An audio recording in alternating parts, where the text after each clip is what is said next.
Alrighty, welcome back everybody to our latest severe weather coverage. We have a marathon of severe weather this week. This is now the 7th day in a row that we are live for severe weather. It has been a very crazy week already, and we have more to come today and as well as tomorrow. We have more severe weather on Saturday and as well as Sunday, and today's threat is very interesting. It's a very weird area. You don't usually see setups like this, but we are talking about a very thin and narrow corridor for tornadoes today, in addition to damaging winds and as well as large hail. So in today's live stream, obviously we're going to be covering severe weather here across several different states, anywhere from the mid-Atlantic back into the southern plains, where a few more strong and long track tornadoes are a possibility today. It's a little bit more conditional today than yesterday, but it is still a threat that we need to watch for very closely. We already have some storms as well that have already begun to rotate, and we are still monitoring the potential here for tornadoes this afternoon and as well as this evening. So let's jump right into what's happening right now, and then we're going to go over the outlook and as well as what's upcoming throughout the rest of today and as well as tomorrow.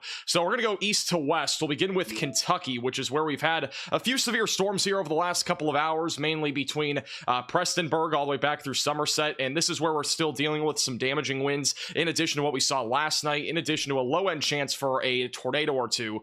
And we just got a new severe thunderstorm warning actually back over near Prestonburg for damaging winds up to 60 miles per hour, and that'll pop back up here in a second. There is a storm over here near Science Hill that has had some broad rotation here over the last few minutes. Rotation is going to kind of be embedded in this little supercell here that's moving towards Livingston and Mount Vernon, also tracking towards I-75. Damaging winds up to 60 miles per hour is the main concern as that tracks to the east. This storm back over east of Jackson is a little bit more concerning. I would say the wind threat here is a little bit more elevated. It just passed by the radar site and is moving towards Prestonburg, Betsy Lane, and as well as Pikeville, Kentucky. So if you're in this warning, stay away from windows as trees could be falling down, and if the winds are strong enough, we could even see some power outages in this area. Now further down to the west and as well as further down to the south, we do have some strong storms ongoing across southern Kentucky. This is leading to a significant threat for flooding, which is basically a multi-day threat for flooding here across Kentucky, Tennessee, and even back through Arkansas. And unfortunately, these storms keep training in the same direction, so this flooding threat is only going to continue here in both Tennessee and Kentucky here over the next couple of days. And then also back over between Clarksville and Parsons, we've been dealing with a few strong storms with gusty winds and some small hail being possible, in addition to frequent lightning. But this is the storm in particular that we need to keep a closer eye on. This is off to the east of Jackson. It's right over near Parsons, Tennessee. At one point, we did have a little bit of rotation with it. It has actually become more of a wind threat over the last 5 to 10 minutes. It is moving towards Lowellville and as well as Linden. They did have a tornado possible label on this storm, but again, generally speaking, this storm is not rotating as much as before, but down the road, it will track towards Nashville. So we'll have to keep a close eye on this cell. Here's a live shot on the radar megacyclone port there in Parsons right now, and currently not really even that windy, but the storm's already passed by. And there's also another view a little bit further down to the south where winds are a little bit more gusty. You can still see the clouds moving pretty quickly at the top of your screen. We still have a fairly strong low-level jet today, which is going to help amplify the potential for a few tornadoes. Now, this is the region where we're really watching for development right now. We have a few storms out there that have begun to develop. Nothing that is currently severe or tornadic, but these are the ones that are going to be capable of producing the potential for maybe even some strong or even long-track tornadoes, mainly south there of Memphis, back through Ripley, Corinth, and also near Clarksdale. We have a storm right now moving right into South Haven with some gusty winds. Currently not a concern for a tornado since it's elevated, but it will be something to watch for as it eventually moves into Tennessee. We also have some strong storms ongoing across Arkansas. Lots of special weather statements popping up, mainly off to the northwest of Little Rock. This is not really an area that I'm too concerned about tornadoes unless you are south of I-40. This corridor here is where we could see a few discrete cells pop up later today, and those could produce the potential for tornadoes. We've also had some severe weather happening back over northeast Texas. This is mostly quarter-sized hail and 60-mile-per-hour damaging winds. The tornado risk out of this activity is low, but it is not zero, so we're going to be keeping a close eye on this. So, our general risk for severe weather today, we have a large enhanced risk of severe weather that's in place in a very narrow corridor stretching across central and western Tennessee, most of Arkansas, northern Mississippi, and also back into northeast Texas, where a few strong tornadoes are a possibility. We also have a slight risk of severe weather in place anywhere from West Virginia back into North Texas, where large hail, damaging winds, and a few tornadoes are a possibility. And then our low confidence area for severe weather is in the green, which is our marginal threat that goes all the way back over to New Jersey. Again, it is a very weird area today because of how elongated it is. You don't usually see risks that are going from west to east like this, spanning over 1,000 miles. Usually it's something like this, like what we had yesterday, where it's spanning across, thousands of miles north to south. So it's a very odd setup for today. But basically what we're going to be watching for, we're going to have a boundary right along the Arkansas, kind of Tennessee here area, and we're going to be watching for tornado development in this region, essentially, where we could see some strong and perhaps long track tornadoes if any storms are able to mature. And again, it's a little bit more of a conditional risk for today. Here's that tornado probability here: 10% chance of strong or even long track tornadoes stretching from just west of Nashville back through Memphis into far northern Mississippi, which is where we had a couple of strong tornadoes after midnight last night. Also across southern and eastern Arkansas and back into extreme northeastern Texas near the Texarkana area. And then in addition to that, we also have a wind threat that is in place pretty much in the same area, just west there of Nashville, where we could see some more significant damaging winds and a little bit more of a widespread area there from central and western Tennessee back into northern Mississippi and also in eastern Arkansas. And then severe hail is one of the biggest concerns, honestly, with today's storms. Obviously, we have a chance of tornadoes, but I do think we're going to see multiple storms today produce potentially even destructive hail here across parts of the mid-south and as well as the Tennessee Valley and also back into the southern plains, where hail could be as large as baseballs, maybe even up to apple-sized hail. So definitely a threat that you're going to be wanting to make sure you're taking seriously. If you have cars that are parked outside and you can put them in a garage, it would probably be a good idea to do that today, as significant large hail is going to be a possibility. All right, let's go ahead and go through the future radar for today. So this is basically what it looks like right now out there, right as of about 2 o'clock Central Time. Got a few showers and thunderstorms out there. Again, nothing really too significant right now. But by 3 to 4 o'clock, we do anticipate that some of these storms will begin to rotate anywhere from central Tennessee back towards the Mississippi River Valley. Again, it is a conditional risk, but any discrete cells that fire off here will be capable of producing the threat for strong or even long track tornadoes. By around 5 to 6 o'clock, this threat will continue, and it's basically going to be in the same corridor where that significant tornado threat will be. There's actually even a chance that we could see something fire off back over in eastern Kentucky and West Virginia, producing the threat for not just damaging winds and hail, but maybe even a tornado risk. By 7 to 8 o'clock, these storms continue across Tennessee. The threat in Arkansas should be a bit lower after sunset tonight, and then eventually by 9 to 10 o'clock, storms are moving into Kentucky and also across northern Tennessee, where damaging winds and an isolated tornado or two will continue. The good news about today's severe weather setup is that I'm not really anticipating that this will continue all the way through the overnight hours. There will still be, I think, some severe weather overnight. This is, for example, a different run from about a few hours ago, going past midnight. Notice how we have some damaging wind potential in Kentucky, line of thunderstorms, and also some other discrete cells. Those, again, would be more in your garden variety, isolated hail and windstorms, not necessarily a tornado threat that's that significant. Last night, again, was much more significant when it came to our tornado threat, even after midnight. But things will kind of clear out a little bit. We'll still have rain out there. We'll still have storms, but not nearly as much severe weather. And then by tomorrow, things start to ramp up again, mainly across Arkansas, Oklahoma, and Texas, where we could have yet again another tornado outbreak. Yes, it is possible again tomorrow that we have a tornado outbreak. If you've not already heard, we now have a moderate risk of severe weather in place for tomorrow across western Arkansas, southeast Oklahoma, and also northeast Texas, where more strong and long track tornadoes are going to be a possibility. So, yeah, pretty crazy stuff here. We're going to continue this crazy severe weather stretch with another moderate risk of severe weather in play. A tornado outbreak is going to be possible as well. Strong and long track tornadoes. Keep in mind, by the way, this is also new details here. Tomorrow, we could actually have a high risk of severe weather. It is a possibility that they issue a high risk of severe weather in western Arkansas, but it's going to be more conditional on whether we actually see widespread discrete supercells, and it's really going to depend on what happens today. That'll kind of basically determine what we think is going to happen tomorrow. So obviously this is going to be, again, this is just a long stretch of weather. There's no other way to put it. Another significant day of severe weather is ahead for tomorrow across Arkansas, Texas, Oklahoma, and then outside of this region, there will also be a potential for some isolated damaging winds and hail. Here's your tornado risk for tomorrow. So that moderate risk is driven purely by tornadoes there in central western Arkansas, northeast Texas, and as well as eastern Oklahoma. So yet again, another long day is ahead for tomorrow. To add on to all of the madness, we're not done. All right, we got severe weather even after this. Let me quickly, I'm going to show you guys the severe weather outlooks here beyond Friday.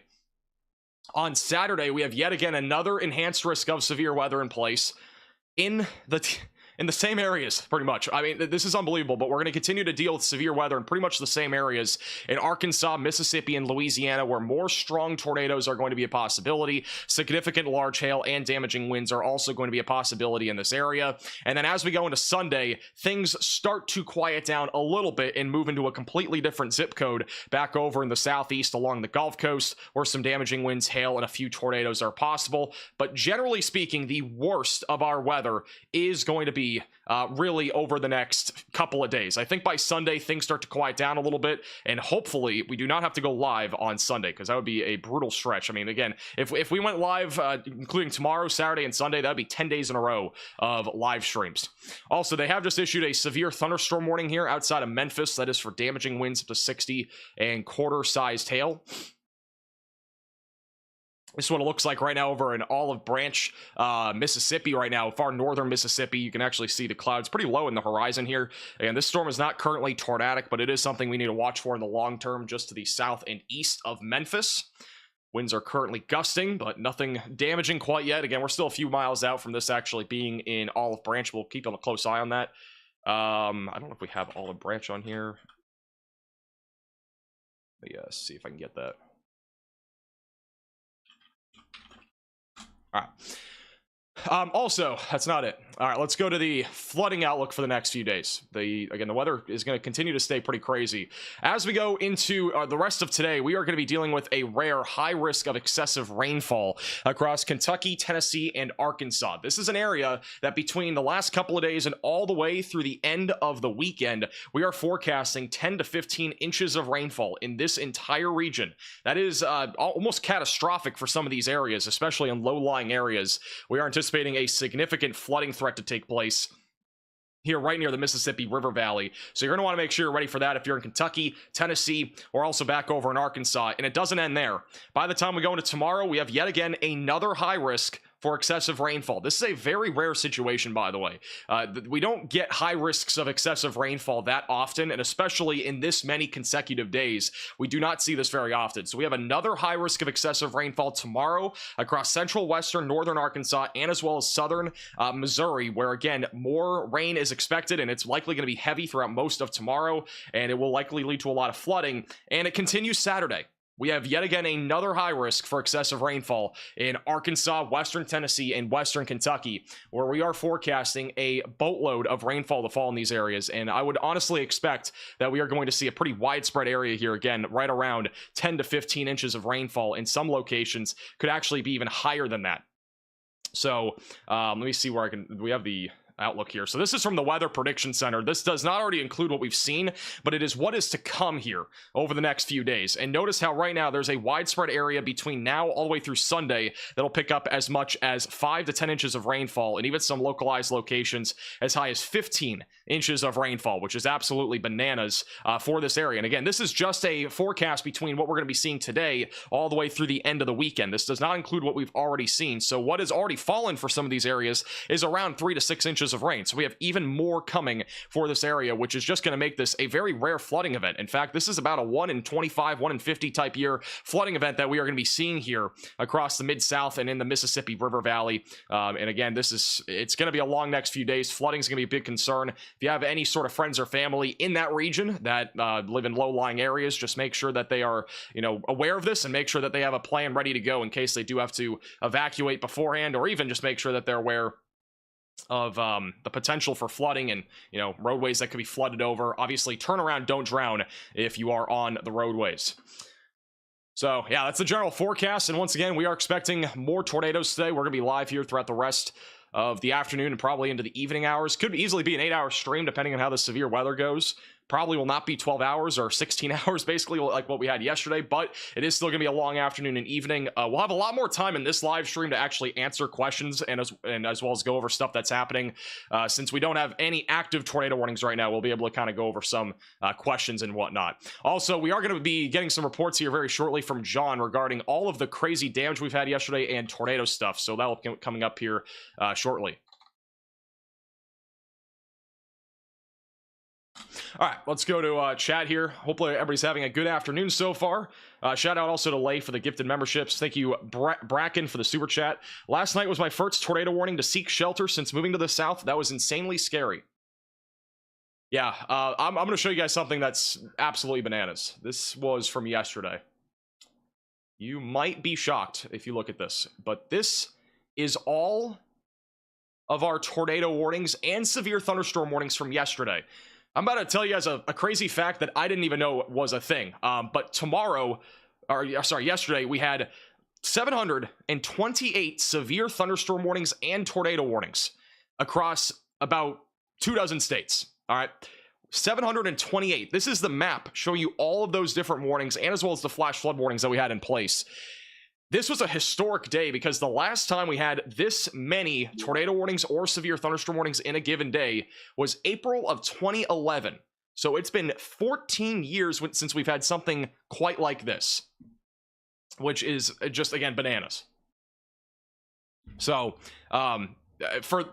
basically what I'm saying is everybody here lived through a historic day yesterday of severe weather, and we had at one point a peak of 30 tornado warnings, and that was the highest peak that we've ever had on one of our live streams. The last time we had a peak of tornado warnings that high, Hurricane Milton, I believe, was 20 or 21, and then it was 22, and then recently on March 14th we had a peak of 23 tornado warnings at a given moment. That was at a singular concurrent time, so we've never had that happen on one of our live streams before. But I mean, this just paints a picture of how significant yesterday was. And also, let me show you all the damage reports from yesterday too. There's an entire map that I can show you of all the damage reports, which it might not be as crazy as you might expect, but it's still pretty crazy. We had a total of 676 damage reports regarding wind, hail, or tornadoes, both in the Ohio Valley, all the way back through the Mississippi River Valley. Notice how many hail and wind reports we had. We had a localized area late last night, overnight really, that happened back over in central and north Texas, and then obviously this right here being our numerous to widespread severe weather event. So crazy stuff there. Also, we do have our first official confirmed tornado from Indiana yesterday. We officially had an EF2 tornado in Brownsburg in Indiana. That is when we had a line of storms that moved through the northwest side of Indianapolis, back over here, just northwest of Indianapolis. We had an EF2 tornado confirmed. That is the first strong tornado that has so far been confirmed from yesterday's tornado outbreak. I'm going to see if we have any photos as well of that. There is a possibility that we might have some photos from yesterday. I'm going to see. Well, there's definitely photos. I'm just trying to see if we have any from yesterday. All right.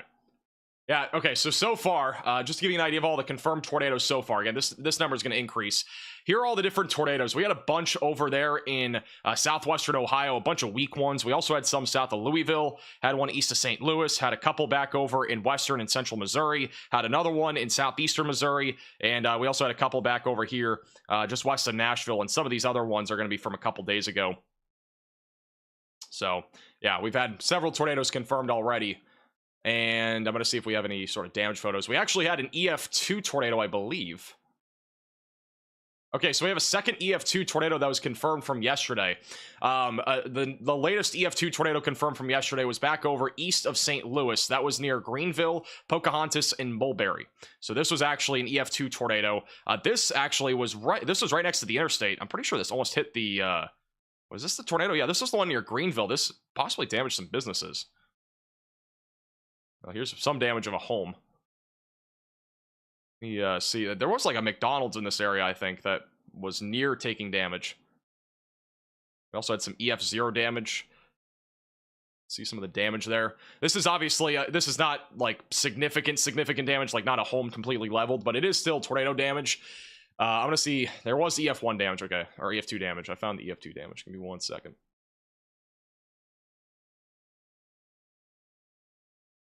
Watch your stream right as Kentucky Jeffersontown tornado formed not 30 seconds after the rotation past my mother's house. Thank you for what you do. I'm glad I can help. Yeah, I think yesterday we definitely helped a lot of people. Yesterday was, again, absolutely insane. There was definitely... I thought March 15th and 14th was the craziest tornado outbreaks I've ever covered. But I'm now thinking that March... Or now April 2nd is probably the craziest outbreak that I've ever covered. It has to easily top what we've seen from the other days. Okay, so what I'm seeing is that there is EF1 damage. I just cannot seem to pull up the photos of it. So, but if we can get those, I'll definitely try to. All right, let's get to some reports from yesterday and anything else. Let's go ahead and go to John. Go ahead, John. Alrighty, so unfortunately, from the line of storms that we had yesterday, we do have 7 deaths currently confirmed. Looks like in Tennessee there have been 5 fatalities. One person in Fayette County hit in a modular home. Then it looks like a man and their daughter were killed in another home when a tree fell on their house. Furthermore, we have additional 3 reports from Tennessee that emergency managers confirm. However, we have no current details on the current circumstances pertaining to those deaths. Furthermore, in Indiana, we have 1 death confirmed with someone being electrocuted from down power lines. So if you do see down power lines, it is very important to stay away from them. And then lastly, this one is a bit more of a heavier one. In Cape Girardeau, it looks like the uh, fire protection district chief, Gary Moore, has perished from one of the storms. Details pertaining to how he perished are not currently out. Moving away from fatalities, significant flooding has also been contributed to these storms in Nashville. Interesting statistic that has come up from looking at the climatology. In about 12 hours, 3 to 5 inches of rain overnight was accumulated in Nashville, which is about an entire April's worth of rain. So in a span of 12 hours, flash flooding was definitely seen in that area. Alrighty, thank you, John, for the reports. That is obviously not what you want to hear, but yeah, again, this is the power of severe weather, and unfortunately, the severe weather has taken a bit of a turn. That is not what you want to hear. Once again, very significant damage, and obviously, fatalities are definitely going to happen with storms like what we saw yesterday, and unfortunately 7 is a pretty high number, and yeah, it's hard to hear. Thank you, Rick, for the super chat. I just got my letter of acceptance from OU. Thank you for being inspiration to so many people, and keep doing what you're doing. I appreciate that, Rick, and thank you for the super chat. Okay, let's talk a little bit more about the storms that are happening right now. We are now up to 9 severe thunderstorm warnings. We're going to go east to west again. We do have a severe storm right now approaching Pikeville, Kentucky, near Betsy Lane, and as well as the Prestonsburg area. This is a live shot currently from Pikeville, which the clouds are, again, moving very quickly right now. We do have some severe weather moving into the area. Damaging winds currently the main concern as this area of thunderstorms continues to push to the east, but currently not looking at a whole lot of rotation. We did have a little bit more rotation a few minutes ago, but it is more of an outflow driven area of thunderstorms pushing through Prestonsburg, Betsy Lane, and eventually Pikeville. Also, we do have another severe storm just off to the west of this near London in Mount Vernon. This one's had some broad rotation. Again, has a tornado possible label on it, so we're going to keep an eye on it in case it does try to produce a tornado as it continues to move towards McKee, Anvil, and Sand Gap. We also have a severe thunderstorm warning near Russell Springs, and this one has become a little bit more concerning. We actually have some rotation developing on multiple different storms right now here in southern Kentucky. We got one near Liberty, we got one near Jamestown that are both currently moving to the northeast. So if you are in this area, please make sure that you are staying weather aware. 2 areas of rotation right now that are going to be tracking to the northeast. One going towards Science Hill, and the other one going right through Liberty and eventually going towards the Stanford area here in southern Kentucky. We also have severe thunderstorm warnings ongoing off to the west of Nashville. This is going to be near Parsons, Linden, and Hohenwald, just west of Nashville. Again, the main concern with these are damaging winds and some quarter-sized hail. We have lots of lightning as well, and again, we could see a tornado risk come out of this. We do have some broad rotation again developing over Linden that'll eventually go towards Centerville. So if you're up near Centerville, stay weather aware. A storm is heading your direction. And this is actually a live shot. Look at this thing. This is a live shot of this storm rolling in right now. This is back over at Pleasantville Tower, just off to the west of Nashville. You can see how low the clouds are, and they're really flat. It's actually kind of weird. Not anything like we saw yesterday. This is more of a segment of storms that's moving through, producing the threat again of some damaging winds. Even some hail as well. That is quite the sight, though. And also back over east of Memphis, we are dealing with a severe storm and mainly capable of damaging winds right now. Some frequent lightning as well approaching Piperton, I-269, and eventually moving towards Oakland. And here is another live shot there. Clouds, again, really moving fast. Again, the low-level jet, very strong today. These clouds are ripping right now to the east. And we still have plenty of wind shear today near that boundary for a potential tornado risk. So we'll definitely be keeping a close eye on that. And also we have Connor, I believe, back over here. I'm going to put Connor back on bottom right. Is it going to storm in Virginia? There's a chance. It's a little bit more conditional in Virginia. Let me pull up the future radar here again. So back over in the minute, this is just kind of a general overview here, but like back over in Virginia for today. This is right around 6-7 o'clock. Notice how we're gonna have some storms there in West Virginia. So really, again, we're watching for these discrete cells. Any of these discrete storms are gonna be capable of producing strong tornadoes, potentially even long track tornadoes today. But again, the chances of that are a little bit lower than yesterday, but still a significant threat if it's able to materialize. But notice how the storms kind of fall apart after the Appalachian Mountains. I think the main concern will be in Northern Virginia, where we'll have a little bit of damaging wind potential there around Maryland. And then also we're watching these storms here in Tennessee and Kentucky. This is again where I think the most significant threat of severe weather is going to take place today. Will really be in this corridor right here. So we could see, again, tornadoes, damaging winds, and hail outside of this region, but I think this is where we're going to be really locked in today for a more elevated threat for severe weather. So again, today's a day you want to stay weather aware. I know today's risk is a 3 out of 5, which might sound very low compared to yesterday, but it is still a significant risk of severe weather, where numerous damaging winds, large hail, and again, tornadoes are possible. Just zooming out a little bit, there's your enhanced risk. It's just outside of Nashville, back through Memphis and Jackson, and as well as Little Rock near Pine Bluff. Our slight risk goes from West Virginia back into North and Central Texas, and then the marginal threat, which is again a more conditional wind and hail risk and maybe a low tornado risk, exists back over near Washington, Philadelphia, and just north of Richmond. So again, today's a day that you want to stay weather aware. It's been sunny and warm in Middle Tennessee today. That's one of the ingredients that's going to help fuel severe weather. Sunshine is going to help build instability. Thank you, Leah, for the very generous super chat. You are a weather warrior. Thank you for all you do. I appreciate that, and thank you for the super chat. Is it going to storm in Virginia? Just answer that. Thank you, April, for the super chat. And once again, we're going to be answering questions until we really get a solidified tornado warning. Again, we still have warnings popping up right now. We got, again, several storms that are rotating, especially back over here in Kentucky. So we're keeping an eye on these. We got one near Jamestown and one near Liberty. So both of these currently tracking to the northeast at about 55 miles per hour. Pretty quick moving storms. And there's your new one. It's going to be for Jamestown. Here is the NATOcast outlook for today. This is, again, an experimental tool, but it was pretty spot on yesterday, in my opinion. It actually was pretty accurate.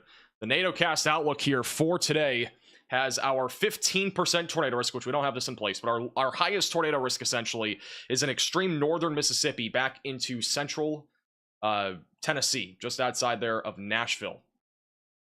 So again, we don't have a 15% or even 30% tornado risk in place today. This is just the general risk outline here from NATOcast regarding this area. Do you think there were fewer tornadoes yesterday than the 14th and 15th outbreak? I think there were less tornadoes. Yeah, I think we had less tornadoes yesterday, honestly. But we definitely had some significant tornadoes. So, let me go back to here. This was from Stormer Media yesterday. And I've showed this video a couple times, but Stormer Media, again, really had a great video of this. This is like, I talked about this with Storm Chasers as well. Some of the storm chasers that were chasing yesterday. And again, this is a replay. This is not live, but this was yesterday. And this was the one near Lake City. This tornado in particular, we think was a very high-end tornado. Like, we think this was at least EF4 intensity. Now, the damage, obviously, is what these ratings are based off of. But this was just a wedge. Again, I've never seen a tornado quite like this in broad daylight when we have been live before. Like, this is just something you don't see very often. So,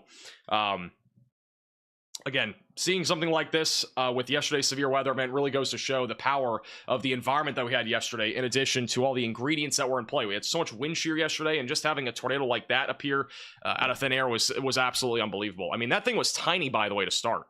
Like, that was a tiny tornado. It was like a little rope, basically, to start, and then it really turned into a significant tornado very quickly.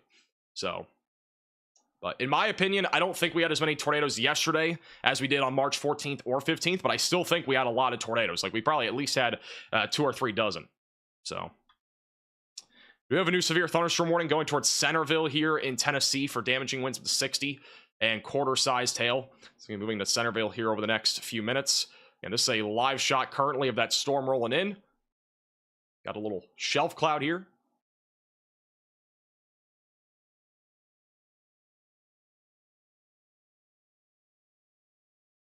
That was a violent tornado? I think it was. No, I truly do think that was a violent tornado. If that was not a violent tornado, I'd be shocked. Like, I mean, but again, it's going to be based off damage. Like, That's legitimately what the ratings are based off of. It's gonna be based off damage. So if we didn't have EF 4 or 5 damage, then it won't be rated that. That's just how the rating system works. Here is some of the EF 2 damage that we had in Western Illinois yesterday. Again, just heartbreaking to see more damage here in Western Illinois. This is over near Greenville. And I gotta see what this was. This was some small barns or farm outbuildings. Pretty much total destruction to this area. So, again, this was just from one of many tornadoes that we had yesterday. One of many.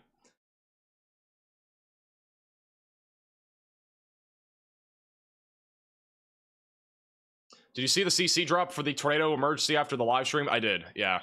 Unfortunately, I was like, literally, I fell asleep immediately after the stream. Like, I literally looked, and I was actually so mad that I went off air when we had a tornado emergency. But I'm gonna be honest, I don't know if I would have even made it through that, because I was just so tired. Here's the latest outlook from the Storm Prediction Center. We do have a new mesoscale discussion. The severe weather threat will continue this afternoon for central, eastern, and southern parts of Kentucky, where damaging winds, large hail, and perhaps another tornado or two will be possible. Currently, the tornado maximum probabilities here are kind of in the lower side of things. EF 0, EF1, maybe low end EF2 kind of range. It's not as high as yesterday, but again, a tornado is a tornado. With how many trees there are here in Kentucky, we could easily see some big problems when it comes to damage. And we got 2 areas of rotation right now. I wouldn't be surprised if we did get a tornado warning here soon, as these storms continue to move east. We have one near Liberty and one near Jamestown. Long term, the one near Jamestown is going towards Science Hill, Somerset, and Mount Vernon. And then the other one's going to be tracking more towards the Stanford and Berea areas here in central Kentucky. And we also still have a severe storm just outside of Pikeville right now, producing some damaging winds right along an outflow boundary. Low chance of a tornado right now. This is what it looks like right now in Pikeville. Quite a view here of this storm.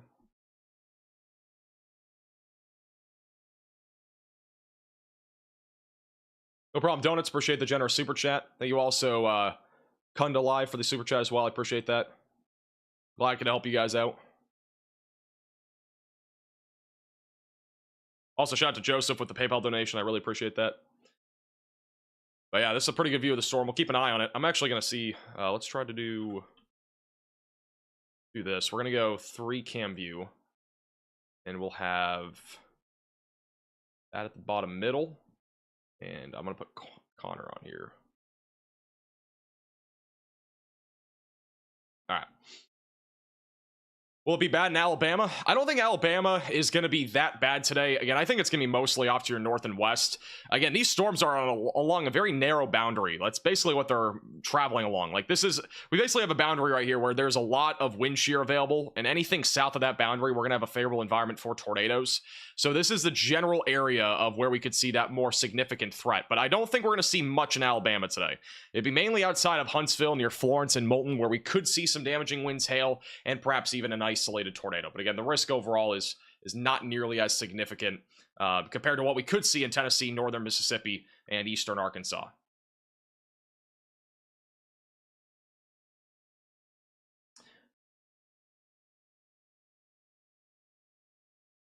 And it looks like that camera in Pikeville does not want to work. All right, I need to find a different camera.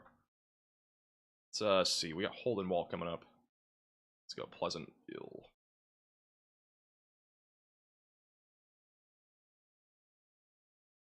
That in the 2 slot. All right. Let's get back to some questions. Again, if you have any questions, feel free to leave those in the chat. I'll be answering questions until we again get a solidified tornado warning.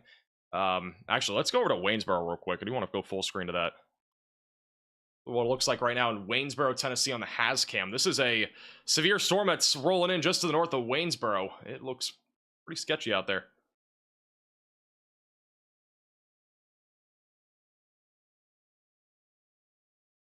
Damaging winds right now are at 60 miles per hour are possible with this storm. I'm in upstate New York last summer,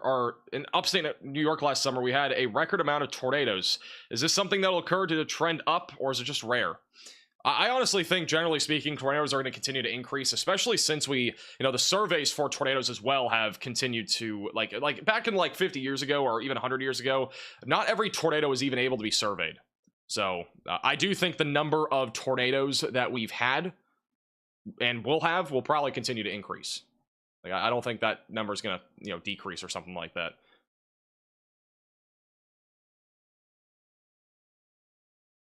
That's a pretty good view here, again, on the Has cam. We're going to keep that bottom right. I don't know why that camera's not working either. Let's try Centerville. This is, let me go full cam here. This is back over north of Holdenwall in Pleasantville. This is what the storm looks like right now. Again, very low clouds. Nice little damaging wind threat right now, heading right into some of the suburbs there west of Nashville. Damaging winds, again, being the main concern out of this activity.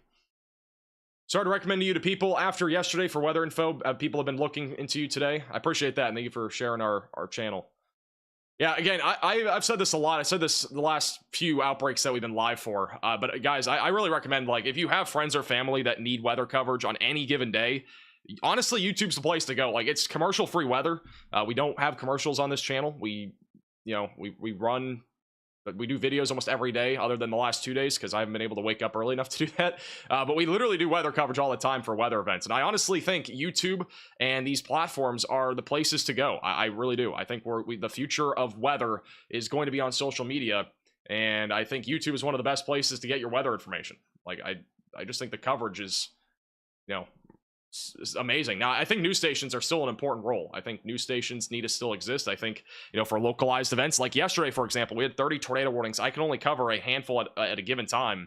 I do think that news stations definitely need to still be there. But I do think YouTube in general for, regional outbreaks and stuff are really good. So, again, that's just my opinion. But yeah.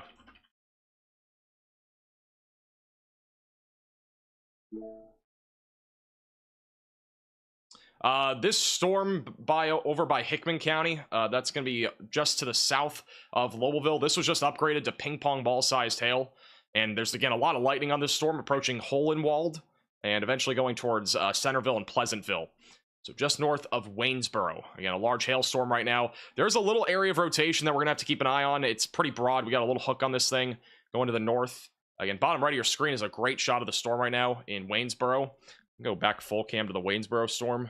And again, you can see that there's a little structure there. It's a pretty broken shelf cloud, but it's definitely a beautiful looking storm.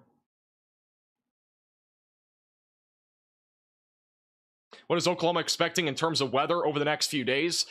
Well, today there's a threat. It's really going to be overnight tonight. There's a threat for very large hail and as well as damaging winds after midnight. Tomorrow, the risk is mainly on the eastern side of the state.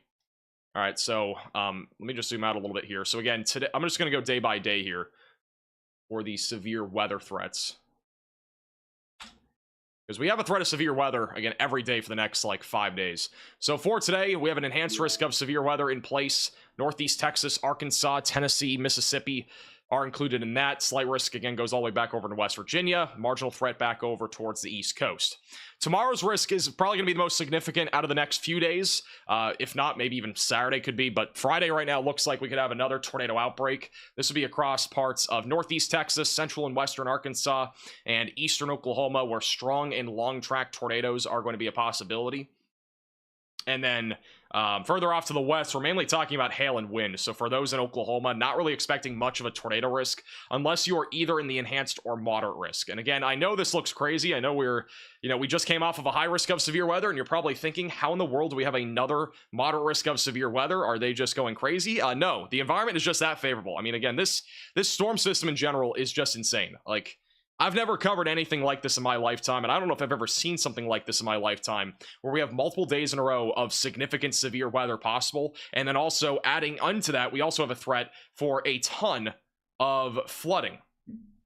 So there's a lot of problems here coming over the next few days, including more severe weather. By Saturday, we have another enhanced risk in the Deep South, where more strong tornadoes are going to be a possibility, and then large hail and damaging winds will be our primary concern further off to the north and east, but still, severe weather is severe weather. And then by Sunday, our risk is much smaller back over in the southeast, where there's a small slight risk in place currently in Alabama, Georgia, and Florida.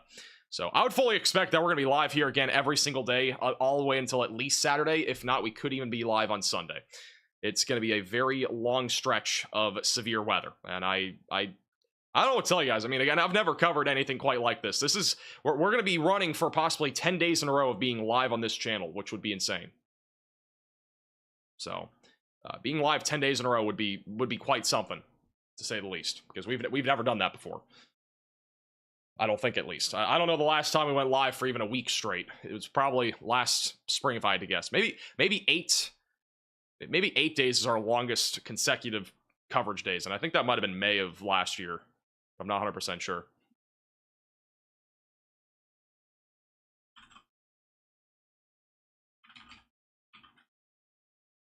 All right, we are going to be adding, let's do this.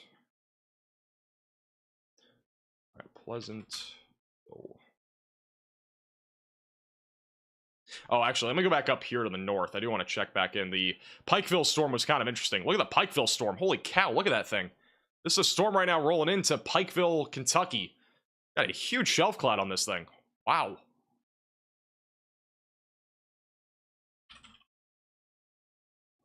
That is a crazy look here on the radar mega cyclone port in Pikeville. That is a huge shelf cloud.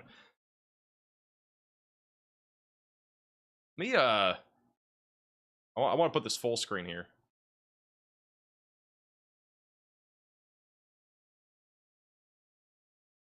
That is a broken full screen. That is what it looks like right now, coming into Pikeville.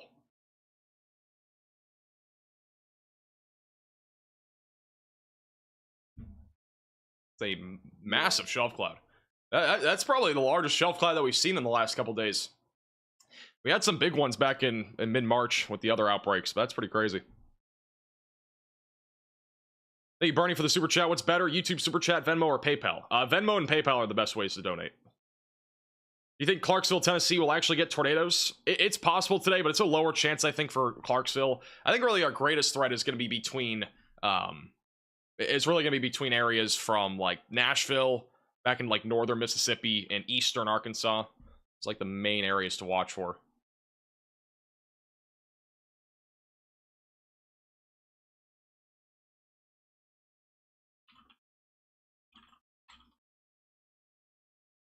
We're working on trying to get this full cam so I can actually look at the radar too. But this is, again, live right now in Pikeville. Huge shelf cloud right now rolling in. Went right into this town. Damaging ones up to 60 miles per hour possible here in the Pikeville area. Shout out to Roseanne with the PayPal donation. I appreciate that.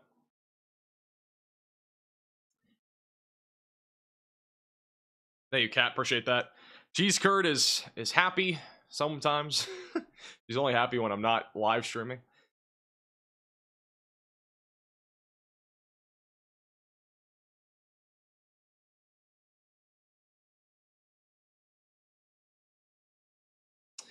This is from Tom Keel back over in Danville, Indiana.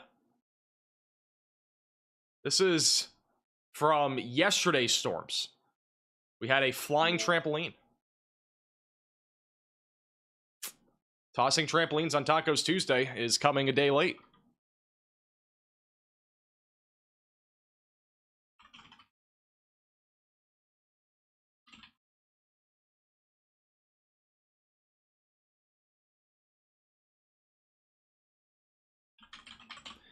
All right, we are getting Pikeville bottom right of your screen. Come up here in a second.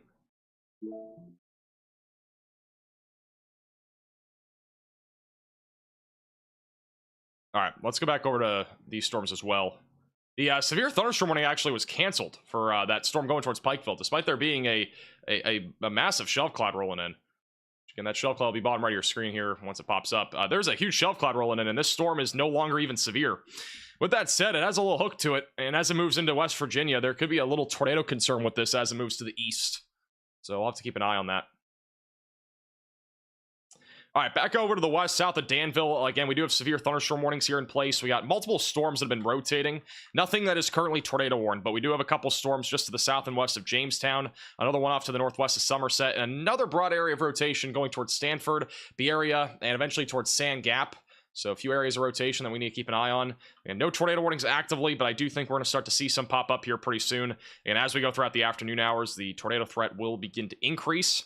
Over near Holdenwald and Centerville, we have a couple severe storms right now moving northeast. Main concern is up to ping pong ball sized hail, which is damaging, in addition to damaging winds up to 60 miles per hour. And about an hour from now, maybe even sooner, this will be approaching Franklin, Bellevue, as well as Nashville. So if you're in Nashville, be ready for hail and wind and even a low-end tornado risk as those storms continue to move to the northeast. And the severe thunderstorm warning east of Memphis has been allowed to expire. We no longer have any severe storms there for the time being. But again, we're keeping a close eye basically on all this activity here, because any storms that are able to form in this environment near our boundary are going to be capable of producing tornadoes. So definitely make sure that you're staying weather aware. Oops. This is back over to Pikeville right now. Huge shelf cloud rolling in.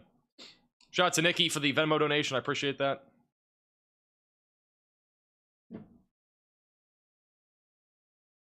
And in case you're just tuning in and haven't already heard, some of the reports from yesterday include that we have now gotten up to 7 fatalities from yesterday's storms. At least a half a dozen tornadoes have been confirmed so far. More to come, though, for sure. And we also have a moderate risk of severe weather now in place in western Kentucky. Or sorry, not Kentucky, western Arkansas.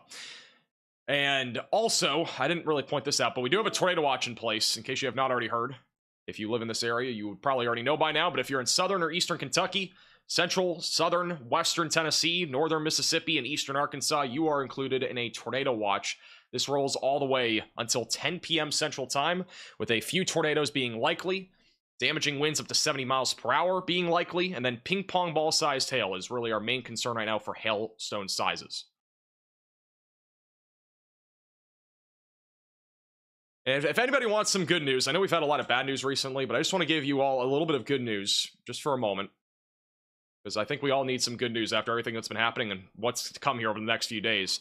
This is what it looks like for the next few days. So we're going to continue to see some very heavy rainfall, some flooding, and severe weather here across the southern plains, deep south, Tennessee Valley, and Ohio Valley, and eventually into the southeast, both today, Friday, Saturday, Sunday, basically the next few days. There's also a chance for snow in the Texas Panhandle tomorrow or Saturday night, and also into Sunday. We could see some snowfall here in central Oklahoma, Missouri, and northwest Arkansas. Some rare late or kind of early to mid-spring snowfall here in the southern plains is possible, believe it or not.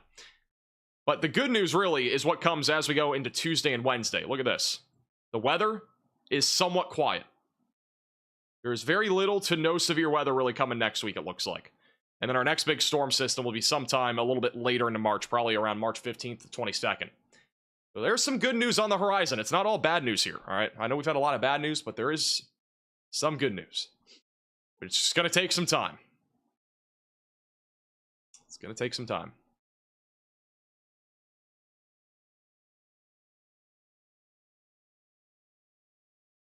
This is some of the more damage from the EF2 tornado that struck the Gainesville, Tennessee area. This is from the Damage Assessment Toolkit. This is, again, one of the strongest tornadoes that we so far at least have damage photos from that have been uploaded at least to the Damage Assessment Toolkit. So significant damage there to it's like a trailer or maybe like a little home there. And also a 1 to 2 story residence. This is more damage right here. For a 1 to 2 story residence. This was the tornado that almost hit Greenbrier, east of McGee in southeastern Missouri.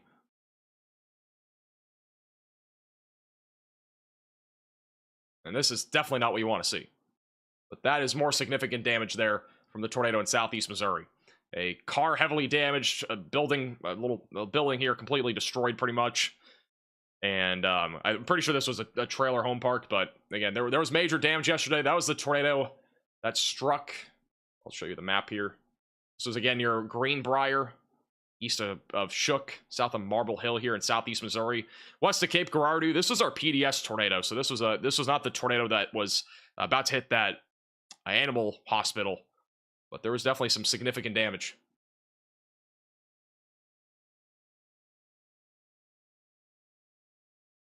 Selmer, Tennessee got demolished. I have not actually seen photos from Selmer yesterday, or from yesterday, but I wouldn't doubt it. But I'll have to look into that. Pleasant View right now. This is a live shot from Pleasant View. They are currently getting hit from some very strong winds. This is inside of the severe thunderstorm warning. The camera will load. All right, I'm just going to go full cam until it loads. This is what it looks like right now in Pleasantville Tower here, just west of Nashville. Very strong winds currently. Damage winds around 60 miles per hour and ping pong ball sized hail are possible in this warning.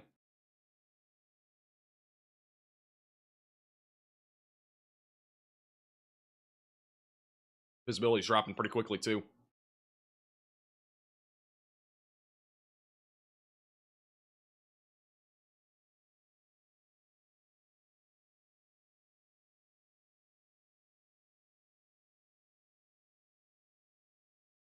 This has been consistently windy for about a minute now.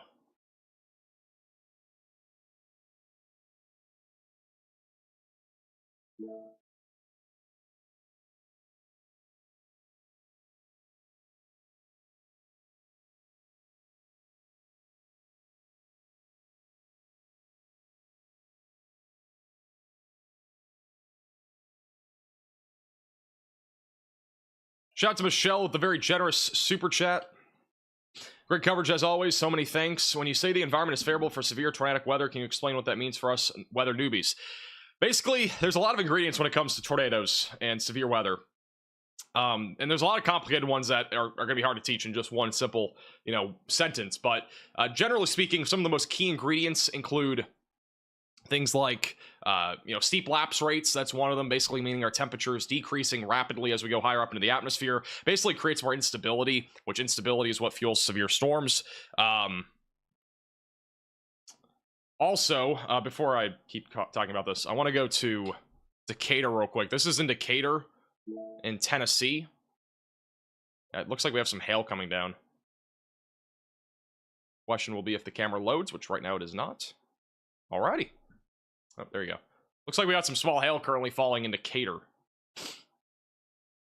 Or Decatur County, sorry. This is in Parsons, Tennessee. A little bit of hail falling. Got a strong storm rolling through here right now.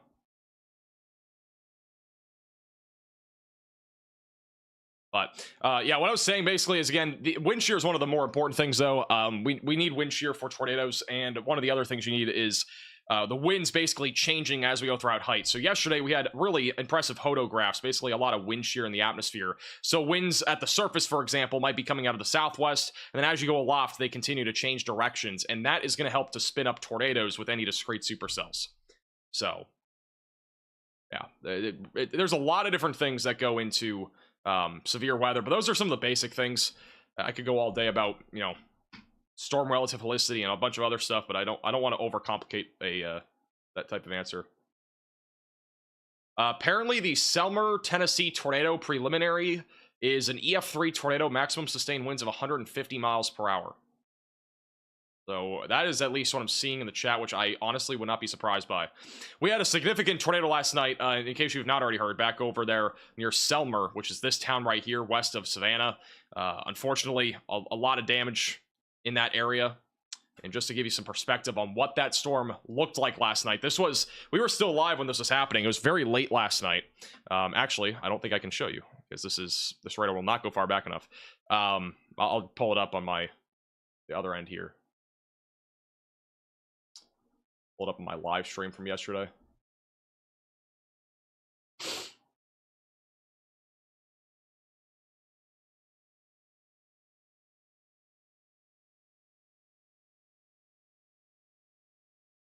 Thank you, Jared, for becoming a member. Welcome to the Velocities. Okay, so this was what the storm... Oh, that's my live stream right now. All right, we're pulling up my live stream as I'm live. We just got a new severe thunderstorm warning. This will be for those in Centerville, Santa Fe, west of Columbia. Current threat is actually... We're up now to 2-inch sized hail in this storm. So we got a significant hail core right now that is currently approaching Holdenwald, and it's going to be going right towards Santa Fe and just south of Bon Aqua Junction. If you're back over near Franklin, Smyrna, Nashville, Bellevue, be ready for this storm. Again, significant hailstorm is coming your way, and there is still a chance that this does become tornadic at some point. So we need to keep a very close eye on this storm as it continues to move to the northeast. Here's what the storm looked like last night in in Selmer. We had a huge debris or this was actually the one in Mississippi. Huge debris signature near Sanatoba. This was the one near Selmer. So you can see that hook right there. It was a very destructive storm, and again, currently preliminary is an EF3 tornado for that area. Another tornado that we had yesterday that we've talked about a little bit, but the one that Brandon Kopic had there in Lakeview, or Lake City, northeast Arkansas, a bunch of chasers had it. That tornado, once again, has been, is still being rated, but if I had to guess, it was probably a EF3 plus tornado, as long as we had some sort of significant damage, because again, all tornado ratings are really based off damage and not necessarily our wind speeds. Should have been a tornado emergency. Well, that's one of the reasons why, I mean, like that was one of the storms that really should have had a tornado emergency, in my opinion.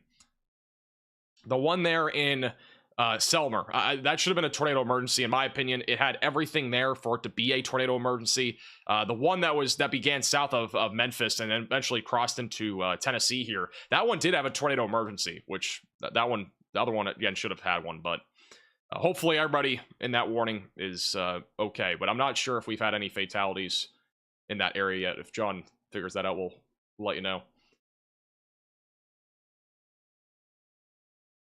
Thank you, Victoria. Appreciate that. Thank you. Thank you for all that you do for other people. I appreciate that.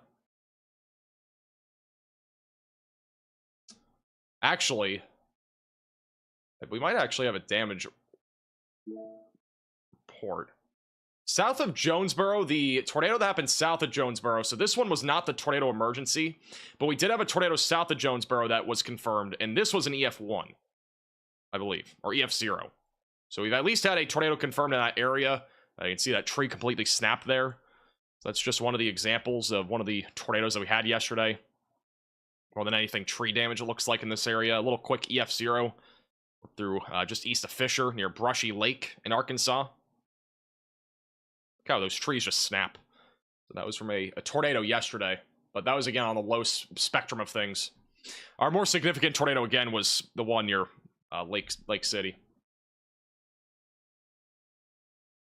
But I have not heard anything about Lake City yet. So, but whenever we get that information, we'll be the first to let you know. Shout out to Elizabeth with the Venmo donation, as well as Nikki. I appreciate that. Watching from Little Rock. Thank you. No problem. Appreciate you tuning in. Our tornado risk for today, once again, is mainly going to be across Tennessee, Mississippi, Arkansas, and Texas. However, we could see tornadoes anywhere in this pencil.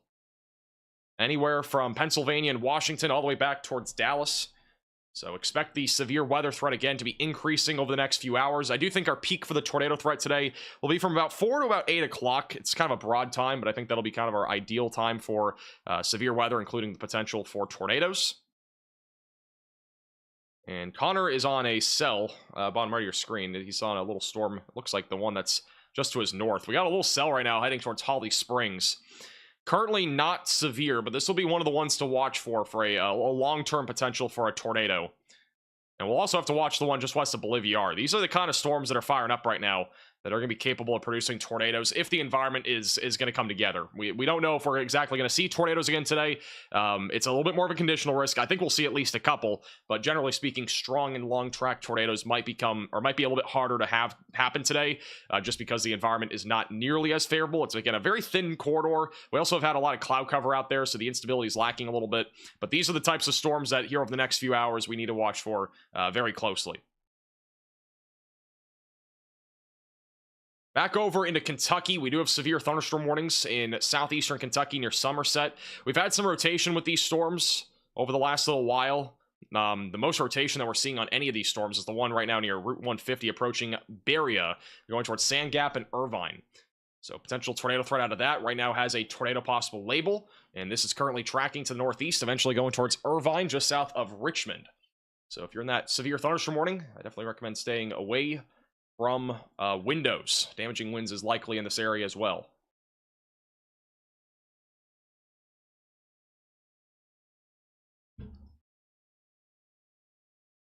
How about Knoxville? Knoxville's not really going to see much until like late tonight. If you see anything, it'll be mainly a wind risk over in Knoxville. Perhaps an isolated tornado, but mainly wind. Really, the biggest concern with any of our storms right now are the ones in Kentucky and then the one over here near Centerville and Santa Fe. And this one's currently producing 2-inch sized hail, 60-mile-per-hour damaging winds moving towards Franklin and Spring Hill. Definitely a significant storm right now. It's moving to the northeast.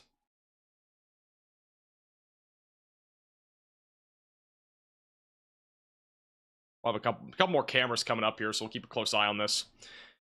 I'm convinced your reporting saved lives. Thank you, Max. I appreciate that. I think we did. I think yesterday we did a really good job with coverage, and unfortunately, again, there were 30 tornado warnings. There's just no way you can cover that many at one time, but tried our best. All right, this is breaking. This is official. The preliminary Lake City, Arkansas tornado, and as well as the Selma tornadoes, the preliminary rating. So we're going to start with the Lake City one. Preliminary rating for the Lake City, Arkansas tornado emergency is an EF3 tornado with maximum sustained winds of 150 miles per hour. And then our Selma, Tennessee tornado was an EF3 at maximum sustained winds of 160 miles per hour. So that is the latest out of those two tornadoes. And obviously the numbers will probably continue to change a little bit as surveys continue to come in, but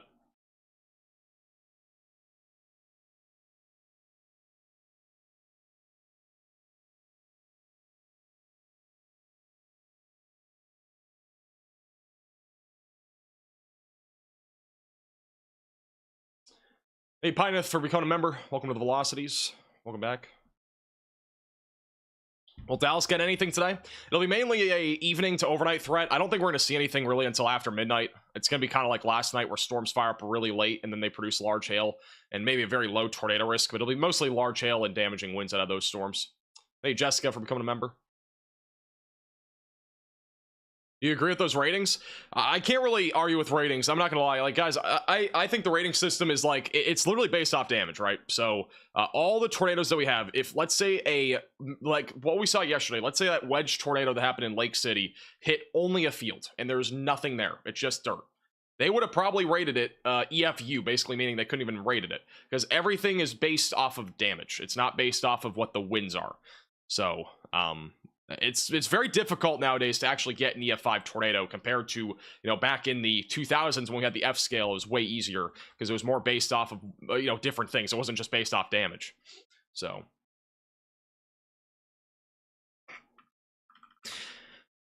rotation has increased just a little bit here over the last few minutes near Holdenwald, going towards Santa Fe. Again, if you're in Franklin, Nashville area, be alert. The storm's moving in your direction. Here's that little boundary. You can actually see it on radar. Here's that boundary where we're going to basically be flirting with a potential tornado risk. Wind shear is, again, much stronger to the south of that.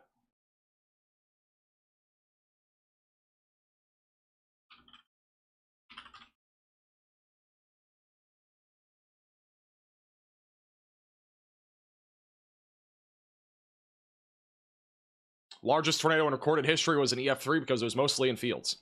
Yeah, I mean, again, if it doesn't hit anything, it's hard to rate a tornado. You'd have to use radar data in addition to damage. But I honestly think there needs to be a happy medium when it comes to tornado rating. I think we need to have both. You know, we need a way for tornado ratings to be based off of both damage and as well as based off of wind speeds that are picked up on radar, because the velocities on radar are pretty accurate. Like they're not that, like, for most cases they're accurate. So how does this activity compare to last year? I gotta say, this stretch of weather that we're having currently is crazy. Like, it's been a crazy stretch of weather that we've had here just over the last few weeks, and this week is insane. I mean, again, we've been live 7 straight days. I gotta say, like, this is not as, I wouldn't say it's as active as last year. I feel like we had a day of severe weather every single day all March, April, and May. But like, this is definitely a more significant, it feels like, start to the spring compared to last year, just in my opinion. We do have a new severe thunderstorm warning in West Virginia for Del Barton, Logan, Man, and also near Oakville. That is going to be for 60-mile-per-hour damaging winds, and there is a tornado possible label on this. We got a nice little hook echo, strong inflow as well. Currently moving into Del Barton, approaching Logan near Route 119, moving to the east. So if you're in West Virginia, stay alert. The storm is starting to rotate a little bit. We saw a big shelf cloud with this on that Pikeville camera not too long ago, and that is going to be capable of producing a tornado threat.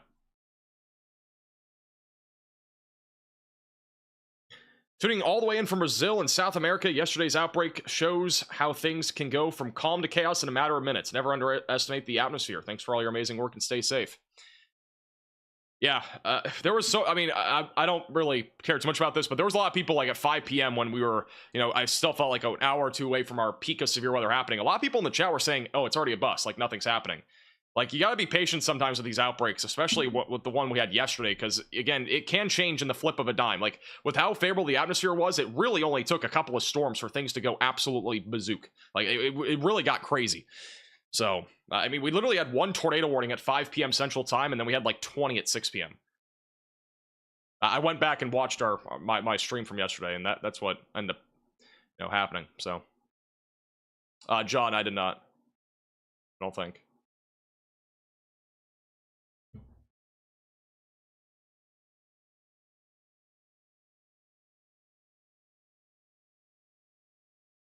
Also have to remember that we do not want a tornado outbreak. I don't think anybody wants a tornado outbreak. Like, who wants a tornado outbreak? Like, in all seriousness. Like, it literally, there's nothing good about tornadoes. I don't know one good thing that can come out of a tornado. Just being real. Hail, there's not anything good that comes out of hail. Damaging winds, I don't think there's anything that comes out of damaging winds that's good. I mean, there's nothing really good about severe weather, so. How's Nashville? Nashville is going to be having to watch this complex of storms. Again, this storm is really the main one to watch for. It's going to be heading towards the south and east side of Nashville here pretty soon. We actually have a damage report from this morning in Gladeville, Tennessee. Thunderstorm wind damage report of trees down and roof damage in Flatwoods Road and Cedars of Lebanon State Park at 9:41 a.m. May have been a possible tornado there. We also had a report of a possible tornado in southeast Kentucky around 10 o'clock this morning in Albany. Law enforcement reported a tornado touchdown along Highway 1590 near Burkesville Road at 10:12 a.m. So a couple tornado reports coming in.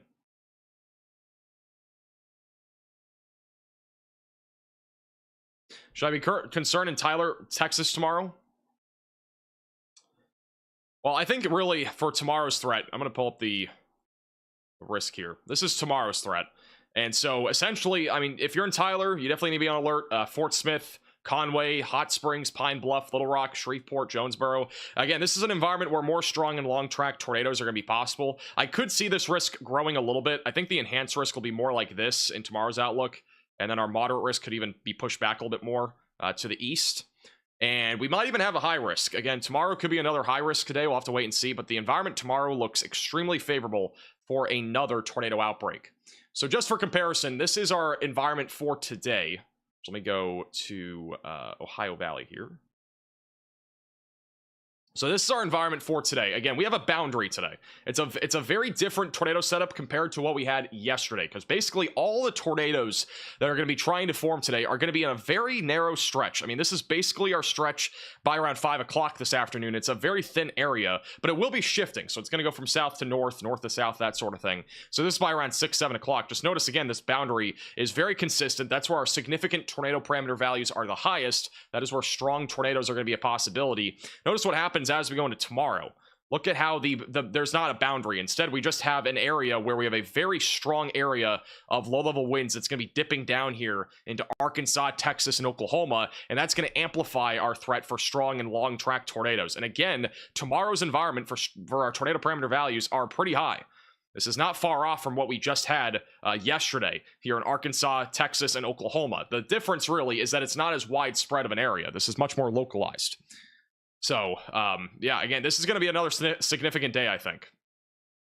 And then as we go into Saturday, I would expect another tornado outbreak. That's just how it is. So, we're going to have a tornado outbreak basically every day here for the next few days. Today might be the exception. So, also, one other thing, this is what it looks like here. I'm going to go through the future radar once again for the rest of today and as well as tomorrow, just real quick. So this is our timing guide for today. So this is right around 4 o'clock or so. We are watching again for storms right now, mainly in central Tennessee and also back over here in northern Mississippi. These are going to start to rotate, I think, here very soon. The ones that are just developing, those will try to produce a tornado threat here in the near future. By 5 to 6 o'clock, storms continue here across Tennessee, Kentucky, and Arkansas. The potential also for strong tornadoes exists back over in West Virginia. And eventually, as we go into the late evening and overnight, severe weather calms down. So we'll have a little bit of I think, of a of severe weather by the overnight hours. There will still be some strong storms, perhaps a few isolated severe storms. A new tornado warning has been issued. but it will not be as significant. All right, I don't think it'll be as significant. And then by tomorrow, we'll start to see a little bit of storm activity in the morning, and then by the afternoon, we have a bunch of discrete supercells firing off here in eastern Oklahoma, northeast Texas, and also across Arkansas. And just notice how many storms we have. This is going to be a very similar event, I think, from what we just saw yesterday. Just again, a slightly more localized area. All right, we do have a brand new tornado warning that has been issued. This is for West Virginia, east of Williamson. We've been tracking this storm for quite a while. This did at one point have a really large shelf cloud. If you're in Del Barton, Savannah, Sarah Ann, Omar, or Pye in southwestern West Virginia, you need to be in your safe place, away from windows, lowest floor possible, and get to an interior room of your home or building, as this will continue to move east over the next several minutes. It is currently moving east at about 50 miles per hour near Logan and Mingo counties in West Virginia. In about 25 to 30 minutes, it will be approaching Acoville, Robinette, Lacoma, Coperston, and Man here in southwestern West Virginia. So you need to seek shelter again if you are in this tornado warning. I am going to see if we have any cameras on this.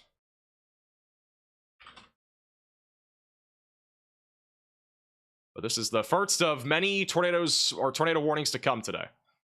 I do think we're gonna have plenty.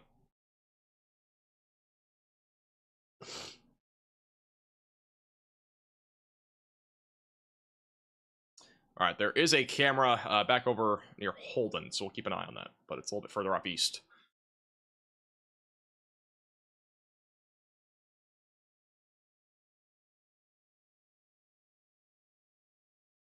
Look at that storm at Holdenwald right now. Holy crap. Look at this thing. Holdenwald has quite a storm right now. It's in Holdenwald, Tennessee. This is the storm that's just off to the southwest of Nashville. There's a crazy little structure to it.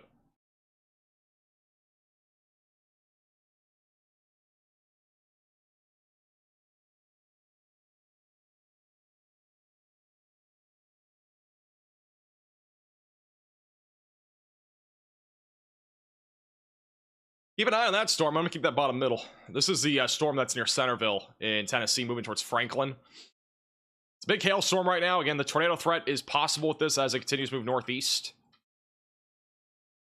We actually might have an area of rotation near Centerville. Let me see if we can get some radar verification on that. There might be some rotation there. Yeah. A little bit of rotation. This is a weird spot, but we actually have a little bit of rotation just southwest of Nashville. And right over Centerville, moving northeast. Embedded in the storm. What it looks like right now in Centerville. This is a live shot on the radar mega cyclone port. Again, it's hard to see anything because I don't think we're looking south, but there is some rotation embedded in the rain. So this is going to be a storm to watch for. Again, our really main area would be here, but we have a little bit of rain wrapped rotation developing here over the last few scans, going towards Little Lot, Prim Springs, and eventually going towards Fairview. Keep an eye on it as it moves northeast. Thank you, Dark Knight, for the super chat. I think I already saw that message, but I appreciate it.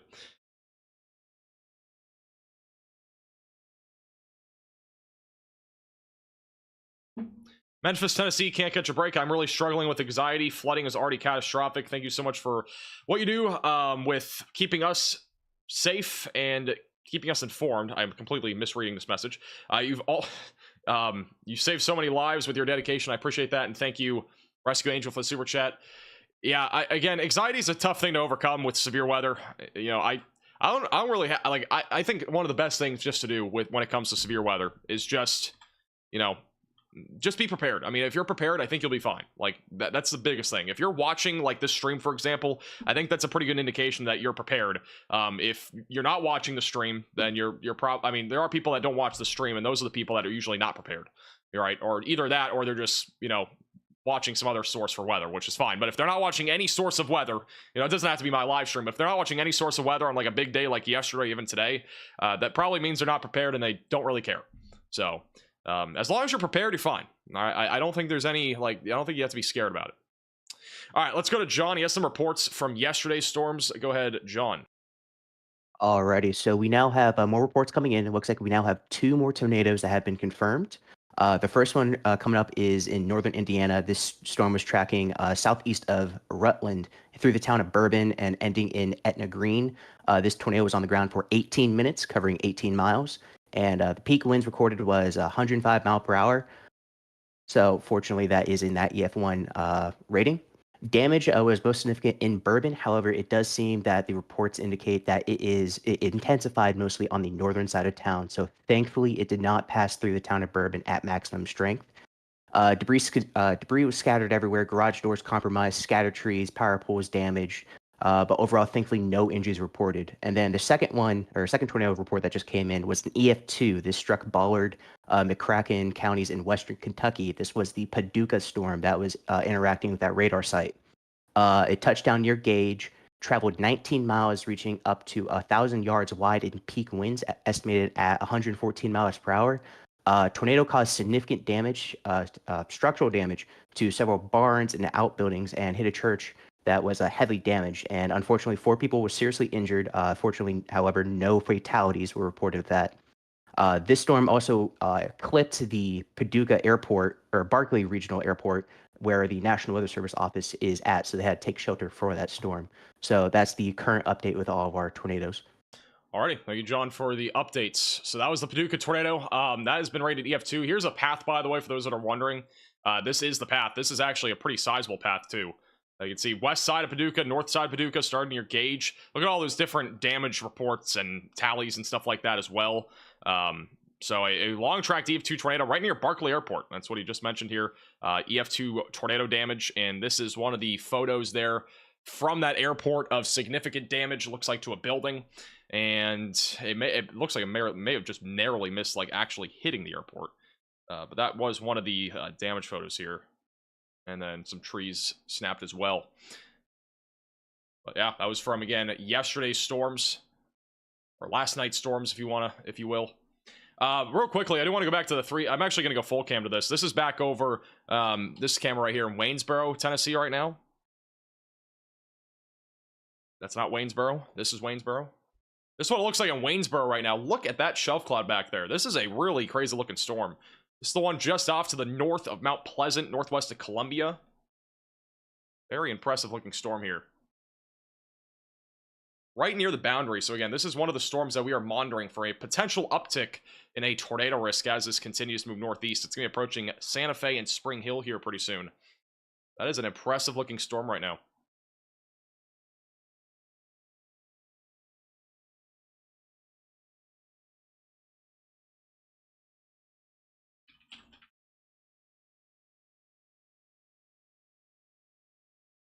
Thank you, Brack, for the super chat. Trying to beat the storm to my home in Franklin, Tennessee from Spring Hill. Yeah, stay safe. The storm is rolling in pretty quickly, going towards Spring Hill. Definitely have to keep an eye on it. Right now, like, the rotation hasn't been too crazy. Again, there really isn't rotating a whole lot right now, but I do think in the long term it has the potential to produce a tornado. We do have a little scatter spike as well, so there is definitely significant hail right now approaching Santa Fe. The warning currently is for 2-inch sized hail, so the hail risk here is definitely significant. All right, quick update on our tornado warning in western West Virginia.